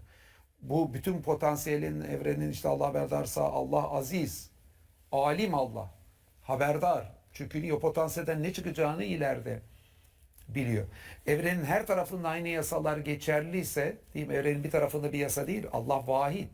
Demek ki evrenin arkasında tek güç var. Her tarafta aynı yasalar hakimse. Farklı iradeler hakim olsaydı farklı yerlerde farklı yasalar olabilirdi. Ama işte her yerde aynı yasanın olması Allah'ın vahid özelliğini, kul vallahu ve hatta dendiği gibi Allah'ın tek olduğunu gösteriyor. Burada şuraya da bir geçiş yapıyorum ben. Evet. Yani bizim Allah'ın 12 delil kitabında veya diğer birçok yerde gösterdiğimiz delilleri Allah'ın varlığını gösteriyor ama birçok sıfatıyla Allah'ın varlığını gösteriyor. Sonra Kur'an'ı açıp bakıyoruz. Kur'an nasıl bir Allah tarif ediyor acaba? Bir bakıyoruz. Bu demin bahsettiğim işte kadir olan, aziz olan, habir olan, evvel olan, vahid olan, tek olan böyle sıfatlarıyla, ki Kur'an'da 150'ye yakın Allah'ın sıfatı geçiyor. Evet. Böyle sıfatları olan bir Allah'ı Kur'an tarif ediyor. O zaman aslında Allah'ın varlığının delilleri dediğimiz delilleri, yani bu sıfatlarıyla Kur'an'da Allah'ı tarif ettiği için ve tarihte milyarlarca insanın böyle bir Allah'a inanmasını sağlayıp da insanın hayatı merkezine bu Allah'a koyduğu için aslında Kur'an'ın Allah tarifi de Kur'an'ın Allah'tan olduğunun bir delili. Evet. Ama burada şunu yakalayalım. Yani Kur'an'ın içeriğini Kur'an'dan bağımsız evrendeki delillerden temellendiriyoruz. Kur'an'ın bunları 7. yüzyılda böylesine mükemmel bir şekilde Allah'ın varlığını tarif etmiş olması bu sıfatlarıyla aynı zamanda Kur'an'ın Allah'tan olduğunun da bir delil oluyor. Bu tabii ki deizme de karşıt. Niye? Çünkü dediğim gibi kullarının dine ihtiyacından haberdar. Allah habir. İnsanın içindeki mesela ahlak duygusu, arzularından hareket eden deliller Allah'ın insanın arzularına, ahlaki yapısına hepsine den haberdar olduğunu gösteriyor. Evet. O zaman böyle bir insanın içindeki ahlaki duygusu Allah'ın ahlaki buyruklarını gerektiriyorsa, onun detaylarını benim ahlak delilinde açıklıyorum. Allah'ın ahlaki buyruklarını iletmesi lazım. Peki nasıl iletecek? İşte din onları ileten sistemin adı. Bu da neye cevap? Deizme cevap. Çünkü deizme göre değil mi? Bir tanrı bir din göndermiyor. Öyle bir şey yok. Evet. İnsan içindeki ahlak duygusunun Allah'ın ahlaki buyrukları gerektirmesi. Mesela burada bir cevap. İnsanın içindeki arzuların Allah'ın göndereceği bir dini gerektirmesi aynı zamanda deizme cevap. Çünkü deizme göre yine bir din olmayacak. Kısacası evrenden ve insan fıtratında gördüğümüz Allah'ın sıfatları hem ateizme hem deizme bir cevap niteliğinde oluyor. Çok da güzel açıkladınız Caner Hocam. Ağzınıza sağlık. Emre Hocam, sizin de konuyla ilgili son cümlelerinizi alabilir miyiz? Yani Allah'ın sıfatları deizmi nasıl ortadan kaldırıyor? Şimdi tabii Allah'ın hani habir oluşu, her şeyden haberdar oluşunun yanında aslında hadi sıfatı da burada çok belirleyici. Belki de daha da belirleyici. Niye? Çünkü hidayet veren, doğruyu, iyi ve güzeli kılavuzlamada en yüce kudret olarak mesela bunu tarif edildiğini görüyoruz. Allah'ın bu isminin, sıfatının.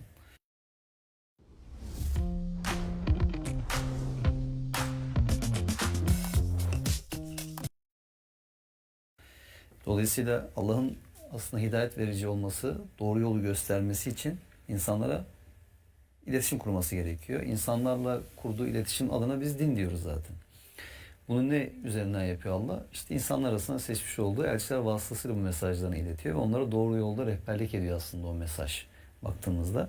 Dolayısıyla Allah'ın hani bu en başta ismi, hidayet veren ismi, hadi ismi, yol gösteren isminin bir zorunluluğu aslında bir anlamda. Öte taraftan biz mesela Kur'an-ı Kerim'e baktığımız zaman hani şu ayetleri hatırlayın. Yani siz yaratılıp başıboş bırakılacağını mı zannettiniz? Türünden ayetleri hatırlayalım. İnsan aslında yaratılıp kendi haline bırakılmayacağının da bir göstergesi dinin varlığı. Evet. Öte taraftan eğer Allah dini göndermemiş olsaydı insanların Allah'a karşı bahaneleri olabilirdi. Yani sen bize işte bir peygamber göndermiş olsaydın ya da bir din göndermiş olsaydın şüphesiz ki biz de doğru yolu tutardık diye hani bazı böyle itiraz var. Allah diyor onlara, Allah size peygamber elçiler de gönderdi. Allah size vahiy de gönderdi. Yani insanların Allah'a karşı bir bahanesi olmasını ortadan kaldırmak için de din zorunlu. Evet. Bütün bunlar aslında beraberinde Allah'ın rahmetiyle alakalı, Allah'ın merhametiyle alakalı. Çünkü Allah hiç mesela din göndermeyip insanları dilediği şeylerden sorumlu tutup hesabı çekebilirdi. Evet. Ama insanlar bu sefer yani değil mi? Aslında haksızlık, adaletsiz gibi algılarlardı Evet. bunu. Niye? Çünkü yani eğer sen bize yol göstermiş olsaydın, doğruyla yanlışı ayırt edebileceğimiz bir kılavuz bize vermiş olsaydın biz de buna uyardık dememeleri için Allah işte dini gönderiyor. Dolayısıyla yani sadece tabii Allah'ın habir oluşu veya ne diyelim hadi oluşu değil. Aslında bütün rahmet sıfatları beraberinde. Mesela rezzak oluşu. Çünkü din nimettir diyor sizin için Kur'an-ı Kerim. Evet. Bu da bir nimettir en nihayetinde. Allah'ın rezzak sıfatıyla bile alakalı bu yani. Rızıklandırması aslında bir çeşit. Bu da nimetlendirme. Dolayısıyla bütün aslında sıfatlarının bir zorunlu çıktısı olarak diyebiliriz. Allah'ın lütfunun rahmetinin bir gereği olarak Allah dini göndermiştir. Bu yüzden hani işte kendisini deist olarak tanımlayan bir insanın dönüp önce hani Allah'ın varlığını inkar etmediği için nasıl bir Allah'a inandığını sorgulaması gerekir. Evet. Yani Allah varsa Allah'ın rahmetinin işte hadi, habir oluşunun kaçınılmaz bir sonucu olarak din de pekala zaten beraberinde olmalıdır. Bunu anlaması gerekir. Evet. Peki çok teşekkür ediyoruz. Ağzınıza sağlık, yüreğinize sağlık. Caner Hocam ayaklarınıza sağlık. Sevgili izleyenler, bu gece de biz ayrılan sürenin sonuna geldik. Yarın tekrar görüşmek dileğiyle.